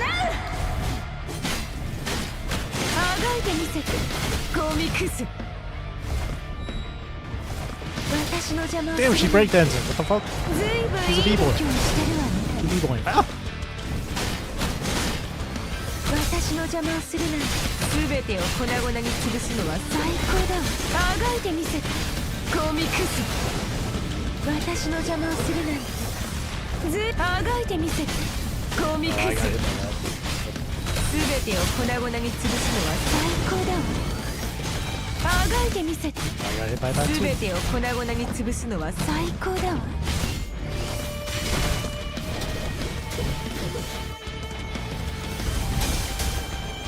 あがいてみせてコミクス。私の邪魔をするなんて全てを粉々に潰すのは最高だわ。勝利しても私には絶対服従よ。 I took so many hits, yeah. That was way more than 30. Holy.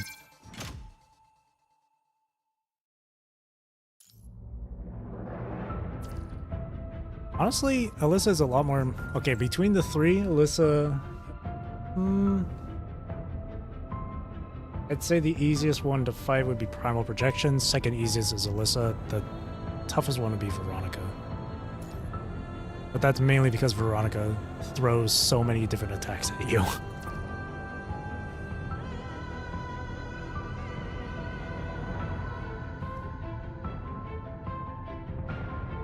Find her the easiest and less punishing? Which one, Alyssa or Veronica? Because right, for me personally, Veronica is my toughest one. Veronica turns into a freaking nightmare. Yeah, Veronica is she really throws a lot of attacks at you. Alyssa the easiest?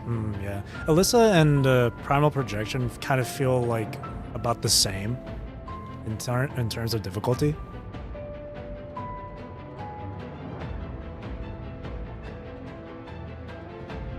Alyssa does attack more often though, I will say.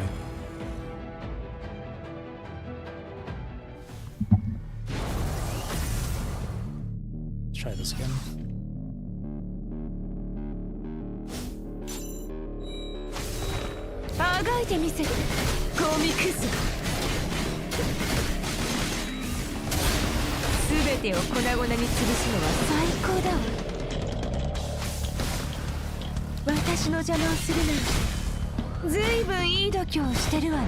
Oh no.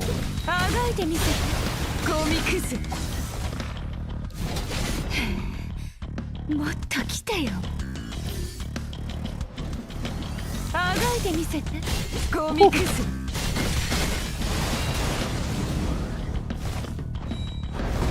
あがいてみせてゴミクズすべてを粉々に潰す私の邪魔をするなんてずいぶんいい度胸をあがいてみせてゴミクズ私の邪魔をするなんてずいぶんいい度胸をしてるわあがいてみせてゴミクズあがいてみせてコミクスすべてを粉々に I 潰 feel す like の I'm は getting hit 最 by 高だ everything わ right now. あがいてみせてコミクスすべてを粉々に潰すのは最高だわ私の邪魔をするなんてずいぶんいい度胸してるわねすべてを粉々に潰すのは最高私の邪魔をするなんてずいぶんいい度胸してるわねすべてを粉々に潰すのは最高あがいてみせてコミクス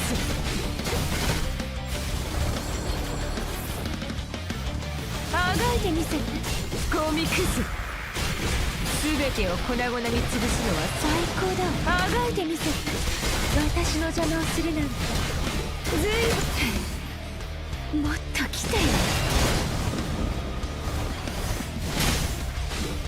私の邪魔をするなんてすべてを粉々に潰すのは最高だわあがいてみせてコミクス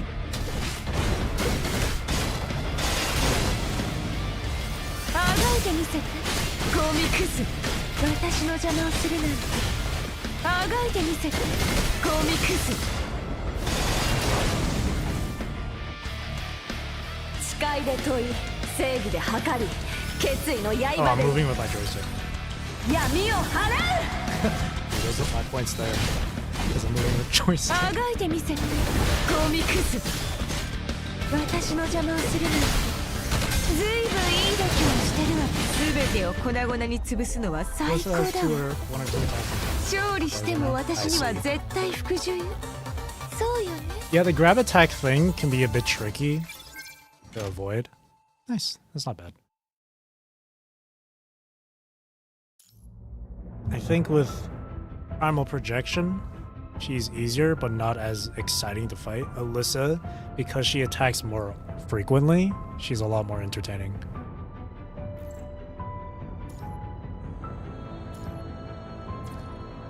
Now I gotta try and get double S on this one. No joystick, no moving. Taunt. What a start. すべてを粉 Okay, 々 girl. に潰すのは最あがいてみせてコミクス I even looked down at my keyboard to make sure I was pressing the right button. Then I heard her move towards me. 私の邪魔をするなんてあがいてみせてコミクス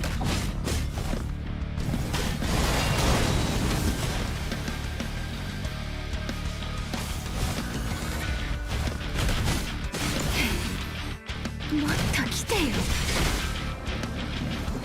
私の邪魔をするなんてずいぶんいい度胸してるわねすべてを粉々に潰すのは最高だわあがいてみせてコミクス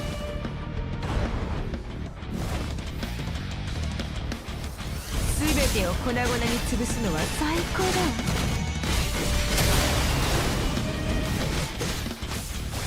She's すべ blasting てを粉々に潰すのは最高だわ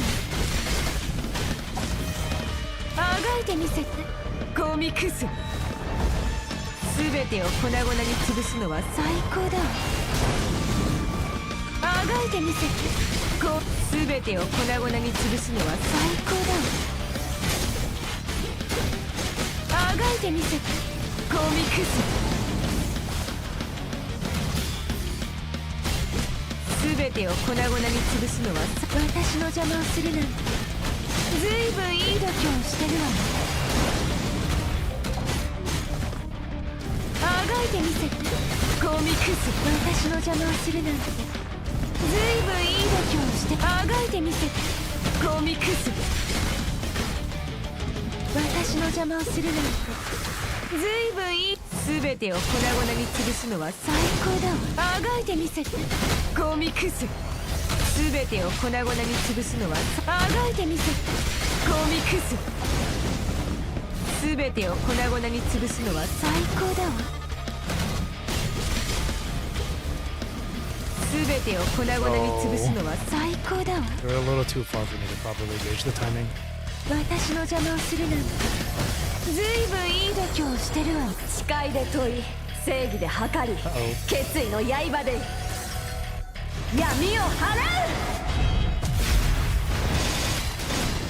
全てを粉々に潰すのは最高だわ。あがいてみせて。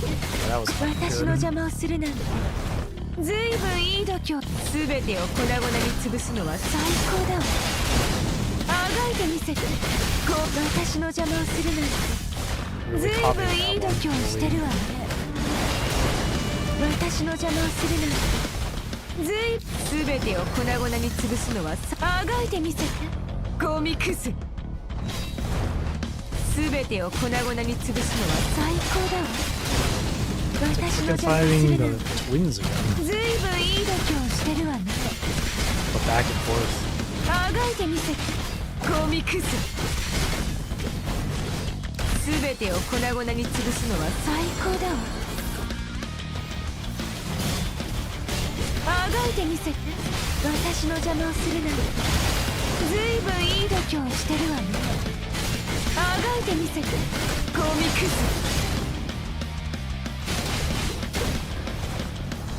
私の邪魔をするなんてあがいてみせて。ゴミクズ。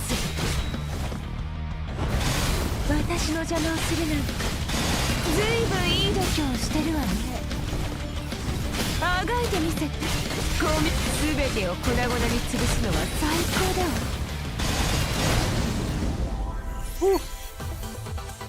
勝利しても私には絶対服従よ。そうよね。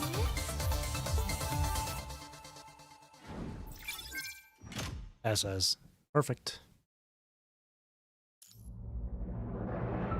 Hell yeah.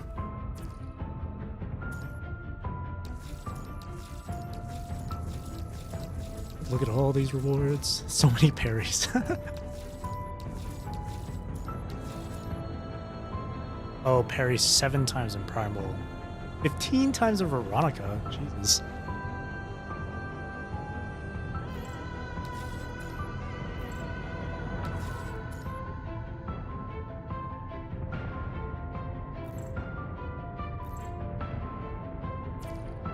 That was fun. Wish they had more bosses. Imagine like frickin' Nigel in this one. 600 BC on Norman. It's okay. Is it really 600?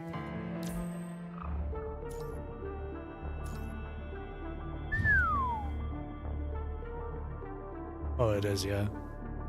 Vonnegut in this one would go crazy. Could you imagine? Or even Cradle. Dude, Cradle's gonna... if Cradle was in that game mode, she's gonna fuck me up. I always have trouble with Cradle. With that. Having no fire and dark is rough. Yeah, for me... Like, I'm starting to get there with my physical here, but my dark team, all I got is Lamia. Speaking of which, I should level this up. Do I have enough? Perfect.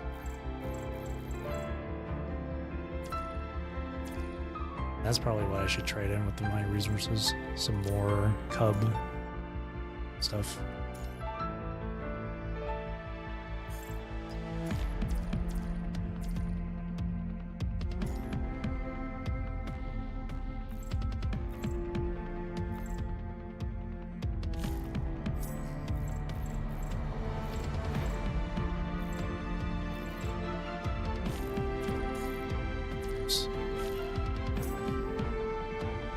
Literally 1 point off, huh?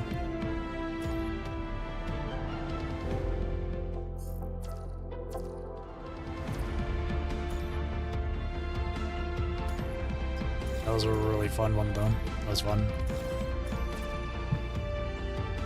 If I remember correctly, I think it's gonna... That game mode will come back at a later patch, I think? I don't know. I could swear I saw it return.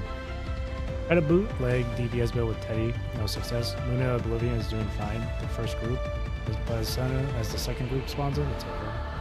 It's a rip. Big rip.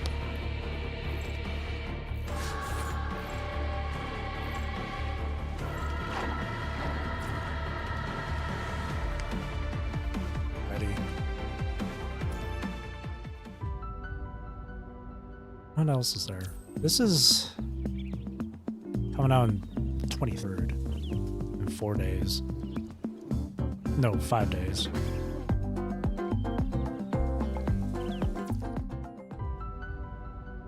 I've done a lot of the other stuff as well, except for this one. But I feel like this one I'll just do in my own time. I've done all the character trials. I've done all the boss challenges. Especially the 6th difficulty. Done all that.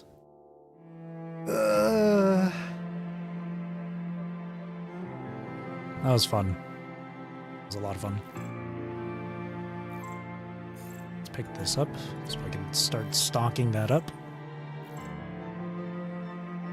Stock that up for Ishmael when she comes out.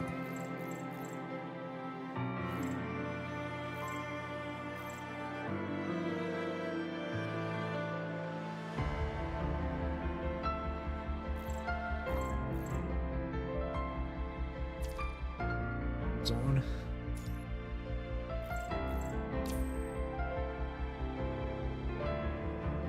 Jesus Christ!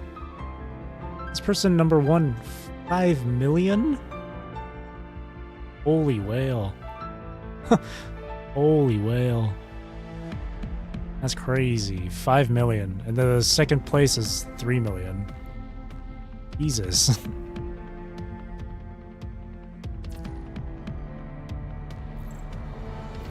Built different.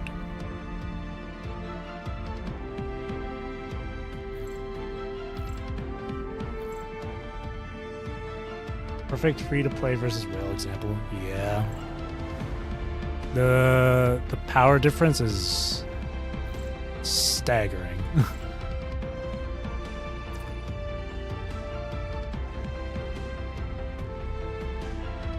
Power difference is completely... The gap in that is crazy. Whew. And if it is the lightning zone and they have Nanami, then it's even harder to beat. I think it is lightning too right now, isn't it? Yeah, laser alloy. Shield.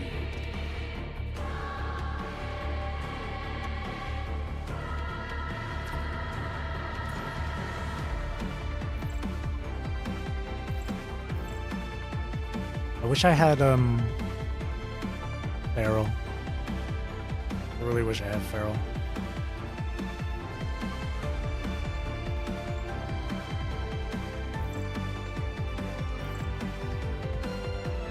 I'm not gonna lie, I would pull for Nanami, but I feel like even if I got her, I probably wouldn't build her. I probably wouldn't build her or use her because I really, really, really love Vera. Next patch? Ooh. Is it next patch where we get a selector? Saved enough for her since I don't have her. Yeah, that's a smart thing to do. I tried getting her before when she was in the rotation for the banner, but I couldn't get her. Selector is 15k BC, as far as I know. Oh, it's not a... Oh, I see. I thought the selector was like something given to you for free. Because all I've heard was like, it's a selector you get. I didn't know if it was either free or if it was paid. Oh! Okay. Crimson Weave, her Cub and Signature, and Feral for free. Oh, shit. Oh, is it just Feral? Just Feral by herself? Williams patch you get her? Oh, cool. Okay.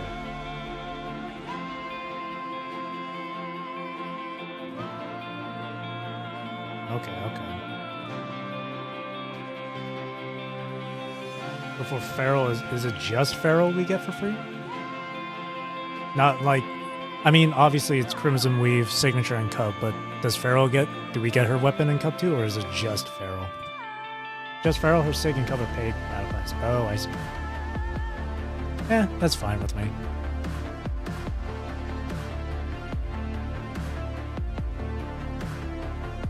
Okay, looking at it, yeah. I predict that the next patch is going to be both Ishmael and Lilith. possibly. Maybe. I'm not sure because Lilith is free, right? So it might be Lilith, it might be Ishmael, Lilith, and Selena in one patch. Who knows? I think the free BP has a 5-star weapon and coat shards. That's not bad. That's not bad. Selena and Genevieve would make sense if they introduce another character after Gariver. Yeah, that makes sense. Definitely, it's gonna be it's gonna be a completely different character after Vera's new frame. It's not gonna be DMC collab. They're having open beta right now for the CN server. I saw that. So I wonder which character it is, or if it's like a completely like original new character. Well, not original, but maybe it's someone that's coming out of NPC jail. Vera's new frame looks dope. I love it. I love it. It's gonna be a long ways away, so I'm like thinking of trying to get like Live Imperia until Vera comes out. Changyu and Sophia, the Forgotten Duo. I would love to see a new Sophia frame. I think that'd be cool. I wonder what weapon she'd use, and what element, and what type. A new Changyu frame would be cool too. Or if it's someone out of NPC jail. What's his name again from Purifying Force? Isarius or something? That dude? He'd be cool to have as a playable. And he's a male character, so that means people will finally shut up about male characters. I just know that whichever the next character is going to be, if it's a female, people are gonna freak. It's pretty obvious. Gonna skip Selena, didn't really vibe with her kit, just getting close to the finish the current team. I think I'm gonna pick up Selena. I saw some gameplay of her, I love it. That's mainly the reason why. Or really just her animations. Selena's animations are pretty much the reason why I want to get her.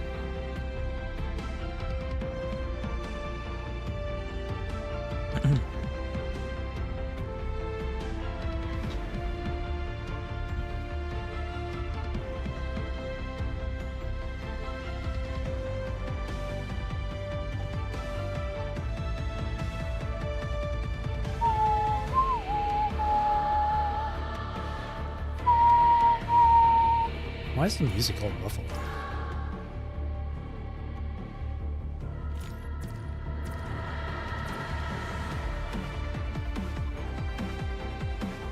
Doesn't want to give up on Bianca. That's fair. That's how I feel with Vera. I'm a Vera simp.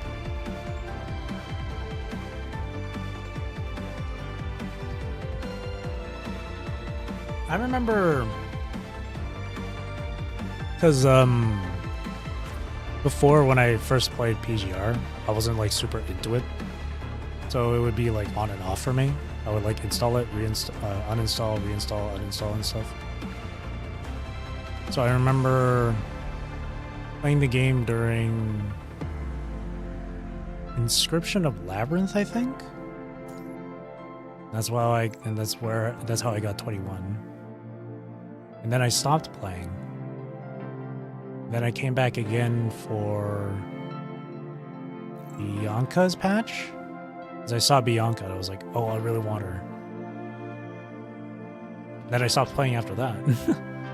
And then I came back during Anniversary, I think, or like around the time, like during the Alyssa patch. Where is it? Yeah, right here.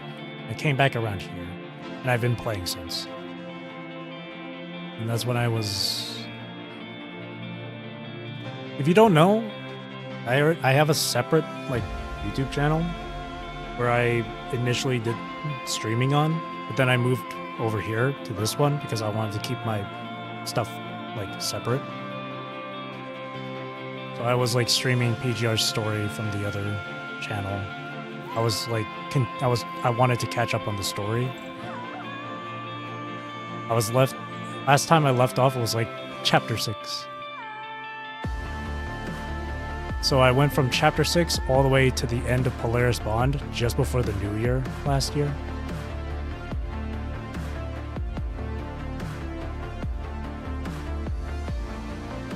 Found out through the soundtrack Under Dimension and Infinite Gallery. Thought it was from an anime or something. Like, found out it was a game, but didn't really bother trying until. I only came back after playing the Bua until Choose patch when I found out about how they handled caches and stuff.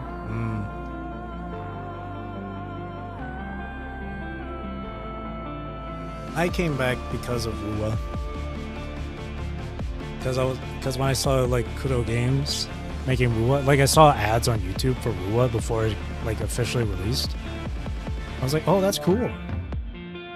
I'm linking the. Oh, it's on my. I think it should be on my about page on my channel. It should be there.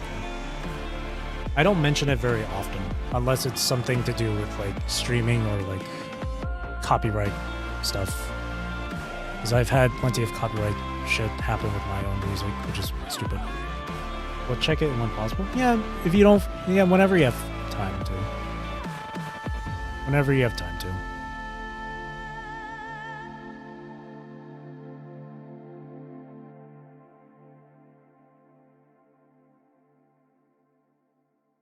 Just as a disclaimer, I haven't done music in like nearly 3 years. Because I've gotten like, I kind of got like bored of doing it and stuff. But who knows, maybe I'll make something new at some point in the future. But until then, I'm kind of just occupying myself with other shit.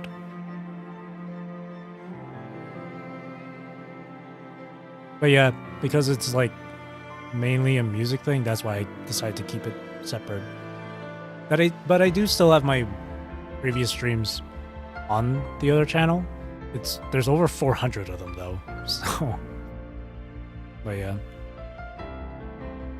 I also do have a playlist I'm updating occasionally, where on this channel, where I'm putting in my Zera streams on. That way, you know, if people want to see one of my previous streams from the other channel, they can check that out.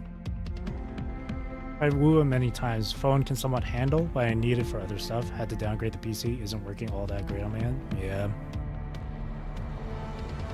Next level backlog. I know, right? Understand on those shows. Yeah. Sometimes you get bored of stuff after doing it for so long. But yeah. If there's ever, like, you could always look through my previous streams, and if there's something that catches your eye, you could always take a watch, maybe skim through it. Or you can go through my previous PGR stuff. Back then, I would actually do some like different voices for the characters, but it would strain my voice a bit, so I decided just to read it as I normally do now, with my normal voice.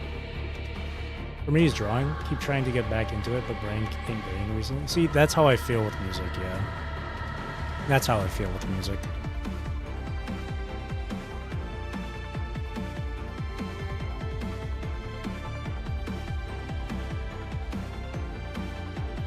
I'll check it.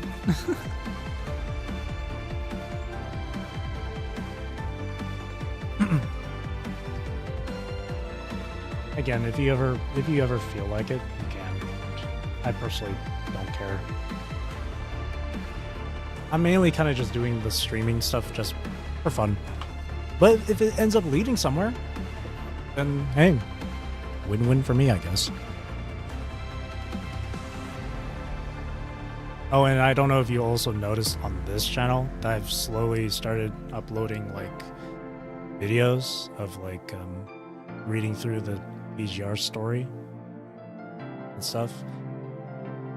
I kind of got that idea from someone's comment once where they were saying that it was really nice for me to stream through the stories, so because they're so busy with work or school or study or whatever, that they could just sit and listen to me read it. So I figured I would do something to help people like that out. Plus, more exposure for the game. I did notice? Yeah. It's kind of a slow thing going on. Because I gotta juggle with like real life stuff and then streaming and then of course recording for the video and editing. Is a big W. Thank you.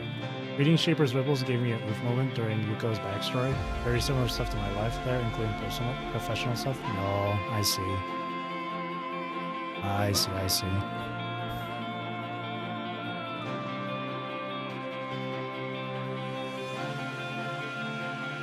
Big dub. Thank you. I was planning on getting chapter 2 uploaded back on Thursday, but I had to do like a lot of re-recording and all that stuff, which took like maybe 2 or 3 hours into the night, and then on top of editing. So I'm like, I'm gonna have to postpone it. I'll probably get, I most likely will get it done and uploaded tomorrow though. But yeah. Again, just something I wanted to do, so if people are too busy with stuff, they can just listen to the story. And for people who don't know the story, they can check it out themselves. Maybe they'll be interested. Maybe they'll be interested in just learning about the story instead of playing the game. Because I know how people feel. I know that there's a large number of people that feel that have a negative response towards like gacha games. So appreciate you doing that. Thank you.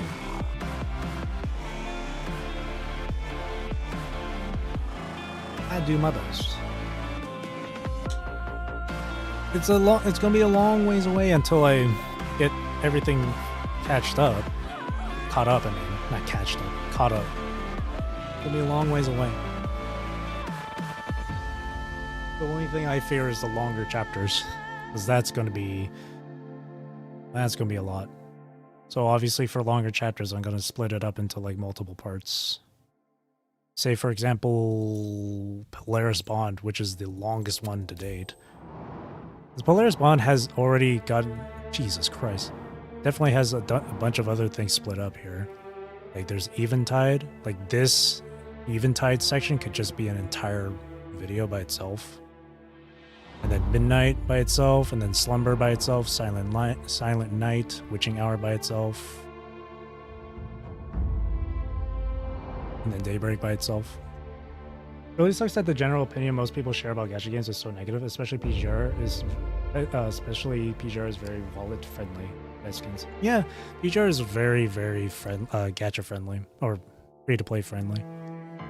They give out plenty of rewards and you can earn plenty of stuff. Yeah, and aside from the skins, it's pretty good. Polaris Bond is a whole ass book. Yeah. Fake Ascension 2. But that's why those two, I personally don't mind it.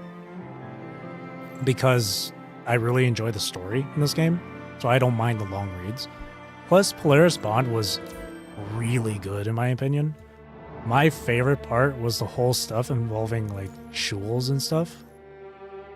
Because it was doing those parts where it was like, I was first confused because it was like taking in this perspective of an entirely scenario. I was like, what the hell is going on? And then when it went to the next nodes, that's when it clicked with me. I was like, wait a minute. These people's names are the same ones as the scientists. I think it was Landau. He mentioned how they brought in story writers and script writers and all that stuff for the AI to learn. I was like, wait a minute.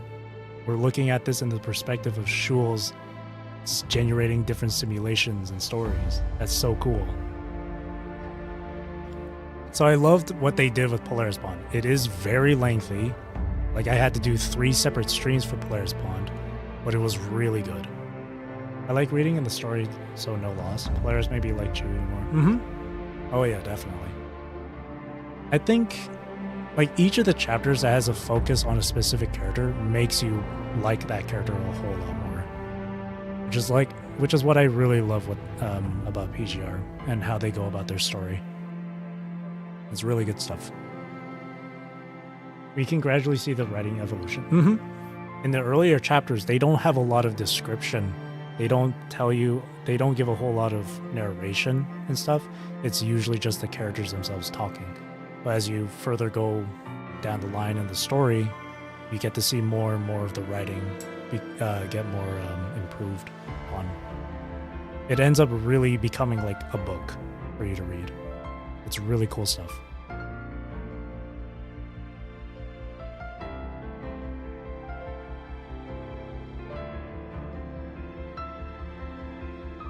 A long story though. Very long story. It makes me wonder how an anime would be like for this game. I know there's Panini Grey Raven, which I absolutely adore. But a series of this, like an actual PGR series, would be crazy. Early story feels more plot driven, but is all over the place. Yeah. A lot of people have their gripes about the beginning, like the first few chapters. I personally find it to be just a way for them to lay down the foundation of some of the stuff in the world of PGR. That's how I view it. That's how I view it every beginning of any game story. Whether it's bad or slow to some people, I think it's just... they're just laying it down for you. One more for Yui Ishikawa's backlog. PGR anime. Yeah, it'd be really cool.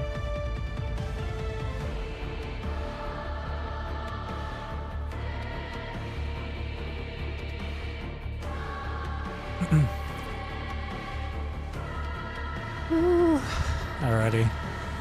My only problem, and I mean it, is the gameplay side. Specifically hidden stories. Oh yes, I see. Yeah. It gets the perspective of the villains, but damn, is it so slow and dry. Kind of.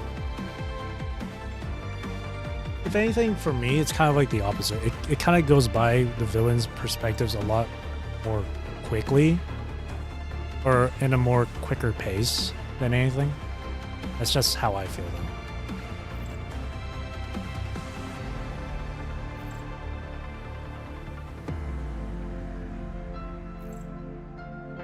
It's kind of nice though, because you get like a whole different perspective and context on stuff. You can tell with that sort of thing in the game, that's where like kind of like the inspiration from Nier comes in, I guess. Because Nier does that a lot. Nier Automata, Nier Replicant. They do that a lot where you get to see the perspective of a different side and get more context to certain events and dialogue.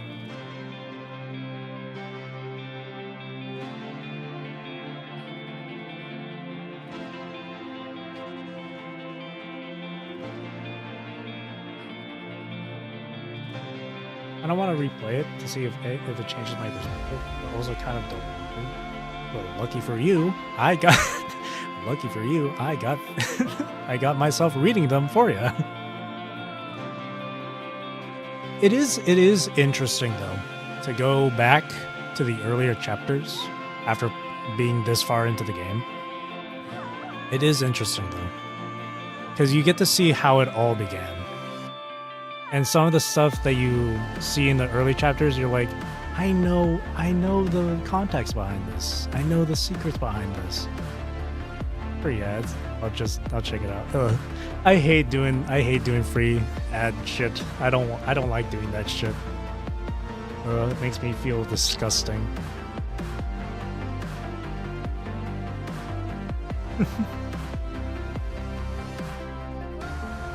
I feel disgusted self-promoting. I don't like that stuff. I prefer to let people naturally discover my stuff.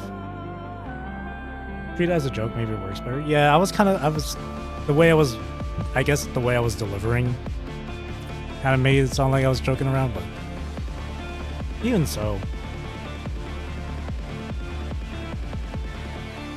Because, there are people out there that do content creation and they like self-promote out the wazoo. You know, they would comment it in like YouTube or even places like Instagram and stuff. I don't want to be that kind of person.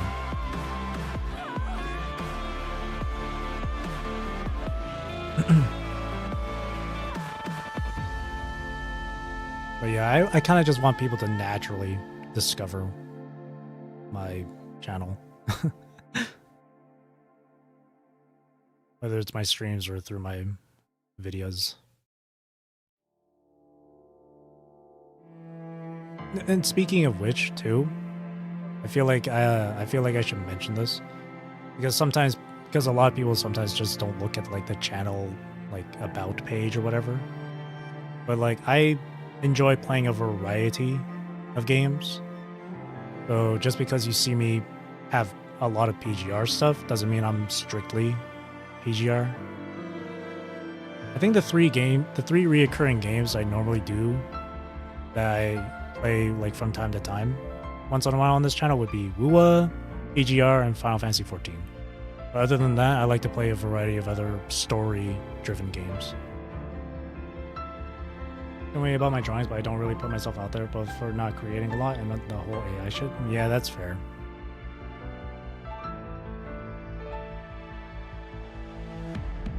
Plus, it feels nicer to garner like an audience or a following through just naturally. I'm here for the vibes and whatever you make, looking forward. Thank you. I really appreciate that. I really do. That was kind of the dilemma.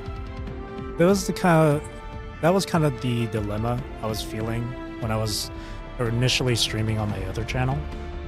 Because obviously the majority of my subscribers on my music channel are there for my music and not for my streams. So I felt like it was better for me to just, in a sense, have a fresh start with this. Even better that I do like do it with a variety of games rather than just the one. But yeah, I do appreciate that you're here for the vibes. Like I really appreciate that. It makes me feel better about myself. That people watch me for me and not just for the game I play. The games I play. It's a good feeling. It's a really good feeling. But of course, if it's a game that you don't have any interest in watching or anything, you don't have to watch. So, it's whenever you feel interested. Oh, you could even pop in, say hi, and then leave 5 seconds after. That's completely okay with me too. Or you can just lurk. A lot of people kind of lurk.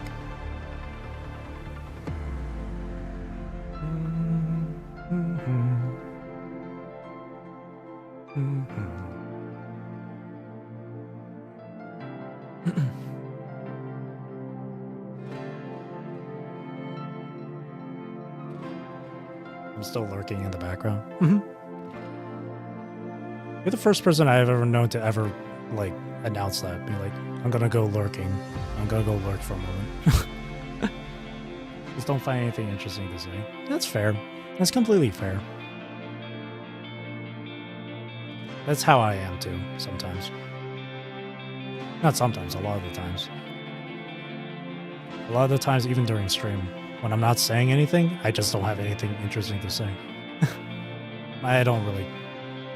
Because people have this idea with streaming where you have to constantly be engaging. You have to constantly engage and be active with your audience and talk and talk and talk all the time, to a point where there are people out there who have like a script written out or some shit, or like a list of things they could talk about. Me, again, I just want to be natural. I just want to be real. I don't want to write out a script of what I want to talk about.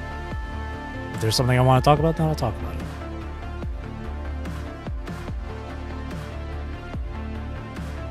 Plus, because I like to play story-driven games, I'm always like focused. on what's going on. That's how I was with Nier Replicant, how I was with Yakuza, Judgment, currently. Don't know why I do that, honestly, because I have that need to let them know I'm still here feeling, and it's automatic. That's fair. Like, there's nothing wrong in doing that. Nothing wrong with that.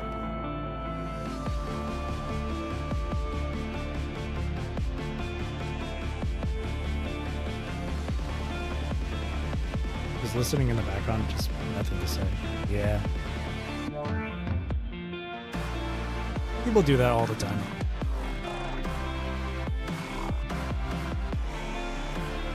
That's why for me, even if there's like no one watching or whatever, I always talk, whatever topic comes to mind, I always talk as if there is someone listening.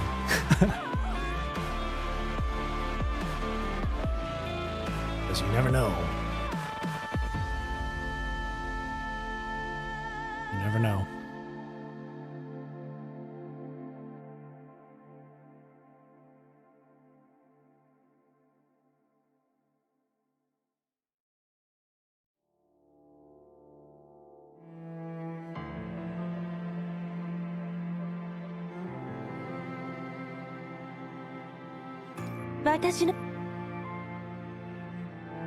It's not even weird, just natural. I mean, yeah, I don't think that's weird.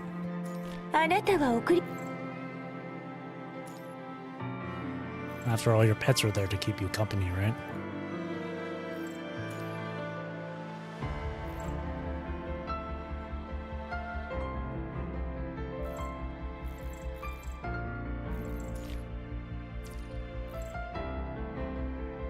I saw MRE.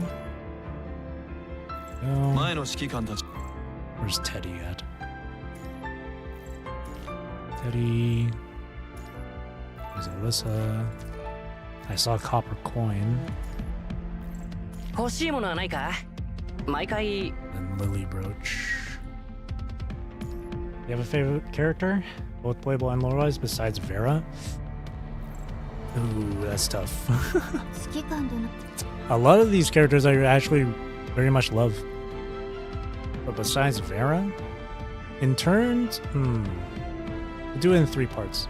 1, gameplay, 2, lore-wise, and then 3, both.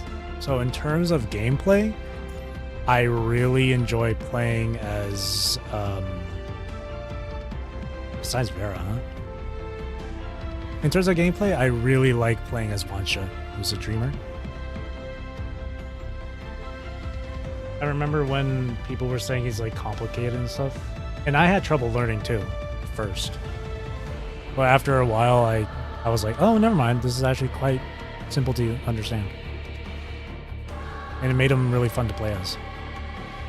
Like, I originally wasn't planning on building him at all.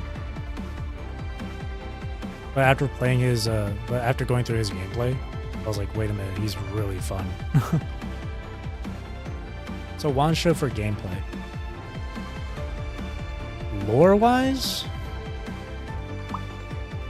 Lore-wise?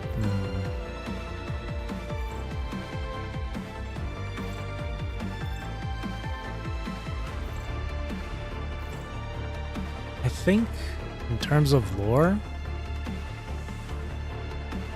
I'd probably say no one.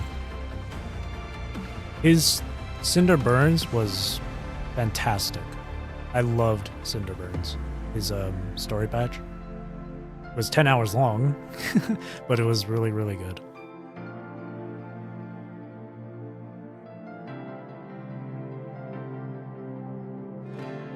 And then for both gameplay and lore, gameplay and lore? Eesh.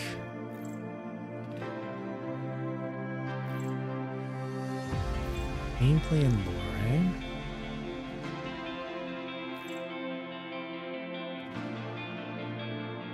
Lucia. Pyroth, honestly.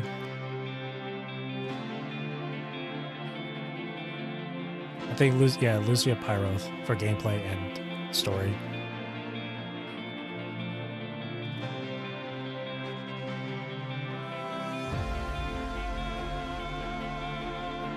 See, I see it as my personal waifu, Vera.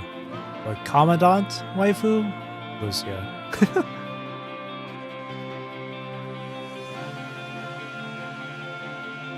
I would say that, yeah. And just for an extra bonus, in terms of character design, Yatta. I love the tomboy.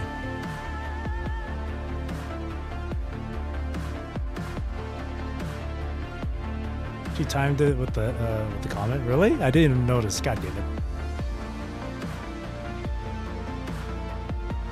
In terms of character design, though, as a bonus, I like Yatta. I like the tomboy look. She's really, really badass. And the best skin goes to this one. Hella Yakuza coded. And I love the Yakuza series, so the game series. So this is really cool.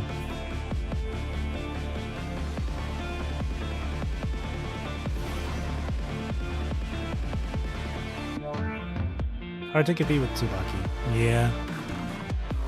Though, that's not to say all the other premium skins are bad. The other premium skins are really good too. Like this one. This one's gorgeous. Or the, this one's really cool too.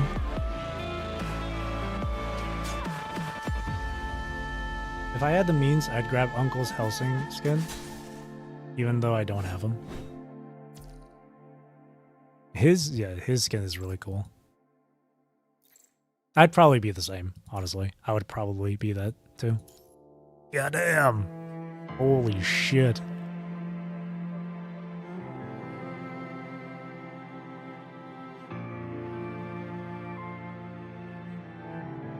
And the animations too.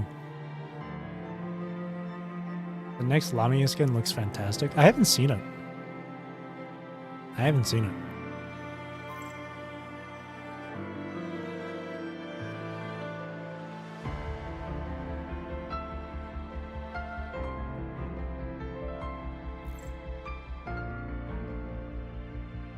Yeah, it was this skin that made me pull out the wallet for the first time on this game.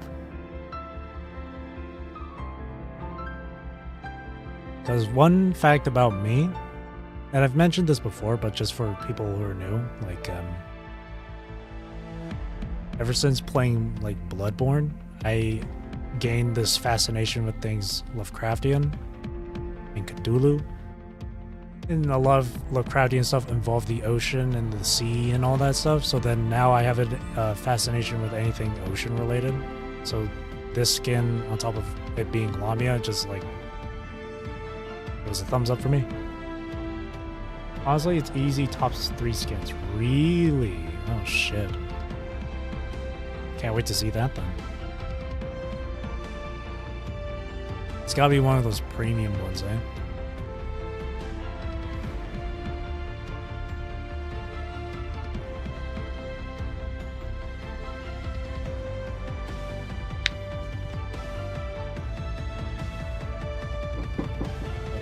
Hang on, I'll be right back. Oops. RB.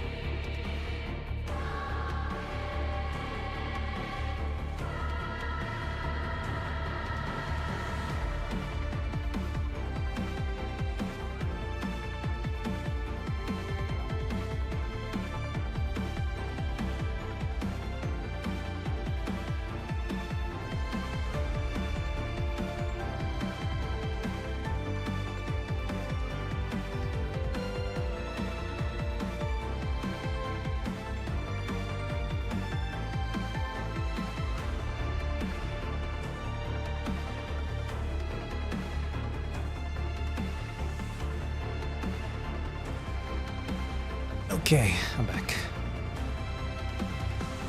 Someone was at my door. He looks gorgeous with it. Whew.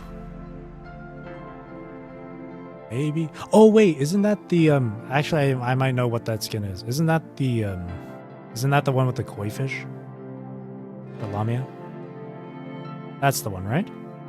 If that's it, then yes, it's 100% beautiful. Yes? Yeah. Oh, when is that coming out? Isn't that coming out like soon? Like in the next patch or something? Is that Ishmael's patch or is that Lilith? Ishmael, right?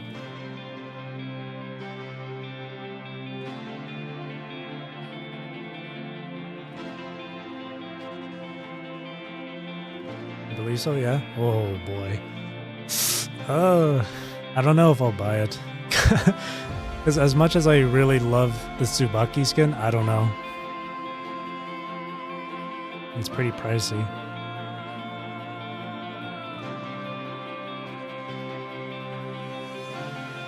Don't have an option.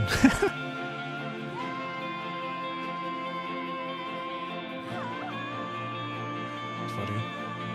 But yeah, that koi skin is beautiful on her. Beautiful. I love the like the Eastern vibes. One thing I actually really like, another thing about the skins that I really like in this game is how it's like kind of like as a series, right? Because isn't Paradise Lost like a series or something?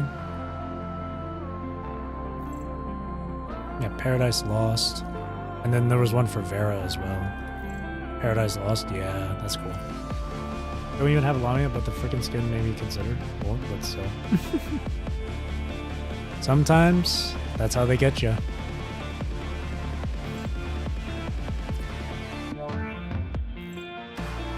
Yeah, Paradise Lost. That's really cool. I like that they're I was close to buying this skin too during player spawns patch. But anyway, like I really like the skin series that they do. It reminds me of like League of Legends. Like how League of Legends has like the project skins or the Warring Kingdoms. Goth Bloodborne Coded. Yeah, I love it. Goth Chew I live for. I actually have enough to trade in for like the Lee, Hyper Royal Lee one. I have enough of the blueprint stuff.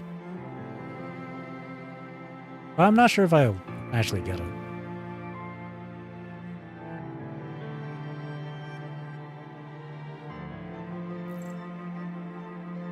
And blueprints for the weapons too. I'm actually gonna wait until the Akaoni weapon skin becomes available in the coding, because it's only available through Battle Pass. I don't want to spend, so I'll just wait until this comes out in the shop for me to trade in, because I immediately got this skin with the leftover blue cards I had.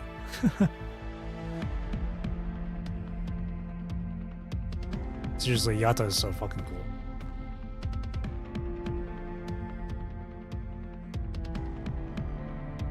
Funny thing too, I mentioned earlier that I also play Final Fantasy XIV. And I really enjoy Final Fantasy XIV. And in that game you can like really get into the fashion. You can like try and cosplay as certain characters and stuff. So I tried to make my character have a similar outfit to Yatta's. Right here. That's the best I could do for Yatta. For a Yatta look.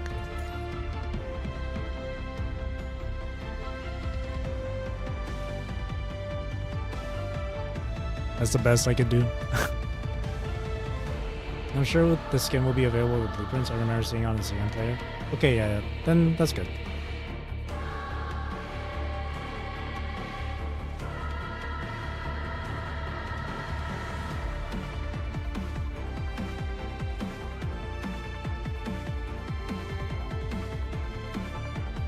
Fits and works, just missing the extra arms. For real. There's nothing like that in 14 though, unfortunately. Looks cool. Yeah. The only like some of the differences would be like the colors. I can't really try and get orange in there. And then like the jacket too. The jacket isn't like, the jacket's too long on my character there, but other than that, it's pretty good.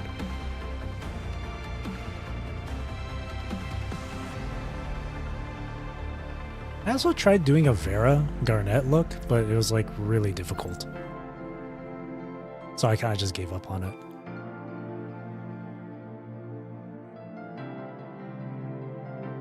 Plus, there's no banner spear type of weapon in 14.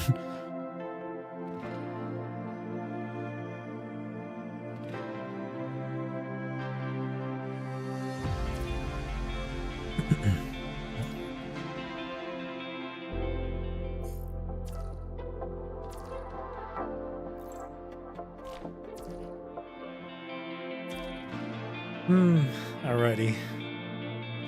Been like nearly an hour of just pure talk. So I think I'll call it a night from here. But overall, chapter 32, again, shorter than I anticipated, but it was really good. I loved chapter 32. I loved the whole time travel stuff that they're going through with this game. Since like Chronos Spiral of Chronos, it's been really good, really good, and definitely still some emotional moments too in the chapter, especially with the beginning after Lucia, gone and stuff. That moment when we were walking around during the starship, and those points where the Froggy theme would play, that shit made me feel. That shit made me feel. I couldn't help but like have a bittersweet smile on my face. Plot twist at the end broke me. Nice twist, but damn, yeah.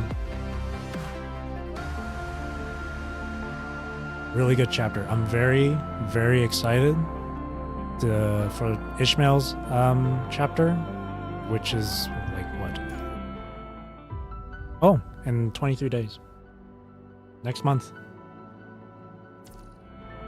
Makes us feel. Yeah, PGR is fantastic with its story.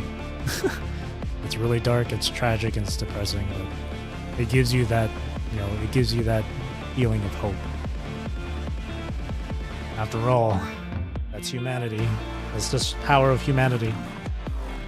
That's the true measure of a chief. That is indeed the true measure of a chief. If Ishmael doesn't solve this, I don't know how I'll handle 3 more updates without any closure. For real. But we'll have to see. We'll have to see. And then, of course, since it's global syncing, Lilith will also come along too. I'm curious with her story, and I'm excited to play as Lilith. I'm excited to play as both Ishmael and Lilith. Those two characters are awesome. So I'm excited. And if it's going to be a triple patch thing, then there's like Selena, or if it's a double patch, then it will just be Ishmael and Lilith, and then after that, Selena and Genevieve. But yeah, the next lineup of characters, whew, super excited. But yeah, again, chapter 32 was great. Excited for next month, next patch. Excited to hear the soundtrack in game. So much Persona vibes from Lilith's update. Really? I haven't heard anything, so I'm going in blind for that one. I haven't heard anything. I've tried. I would see like uploads on YouTube and shit for Ishmael and Lilith and Genevieve's music and Selena. So I'm trying, but I'm not listening to them. I want to stay blind to that stuff. But I'm excited now. I'm even more excited. Oh yeah. So, with that being said, that's going to be it for me for tonight. Thank you for watching. Thank you for chilling with me. Thank you for chatting with me. I really do appreciate it. Hope you have a great rest of your day or night, wherever you are in the world. Take care, stay safe, drink plenty of water. Hope you enjoyed the stream, and I'll see you Monday. Another thing about me with my streams, Thursdays and Sundays, I normally take a break. So, Monday through Wednesday, or Monday and Tuesday, I'll be playing Judgment. Be continuing Judgment.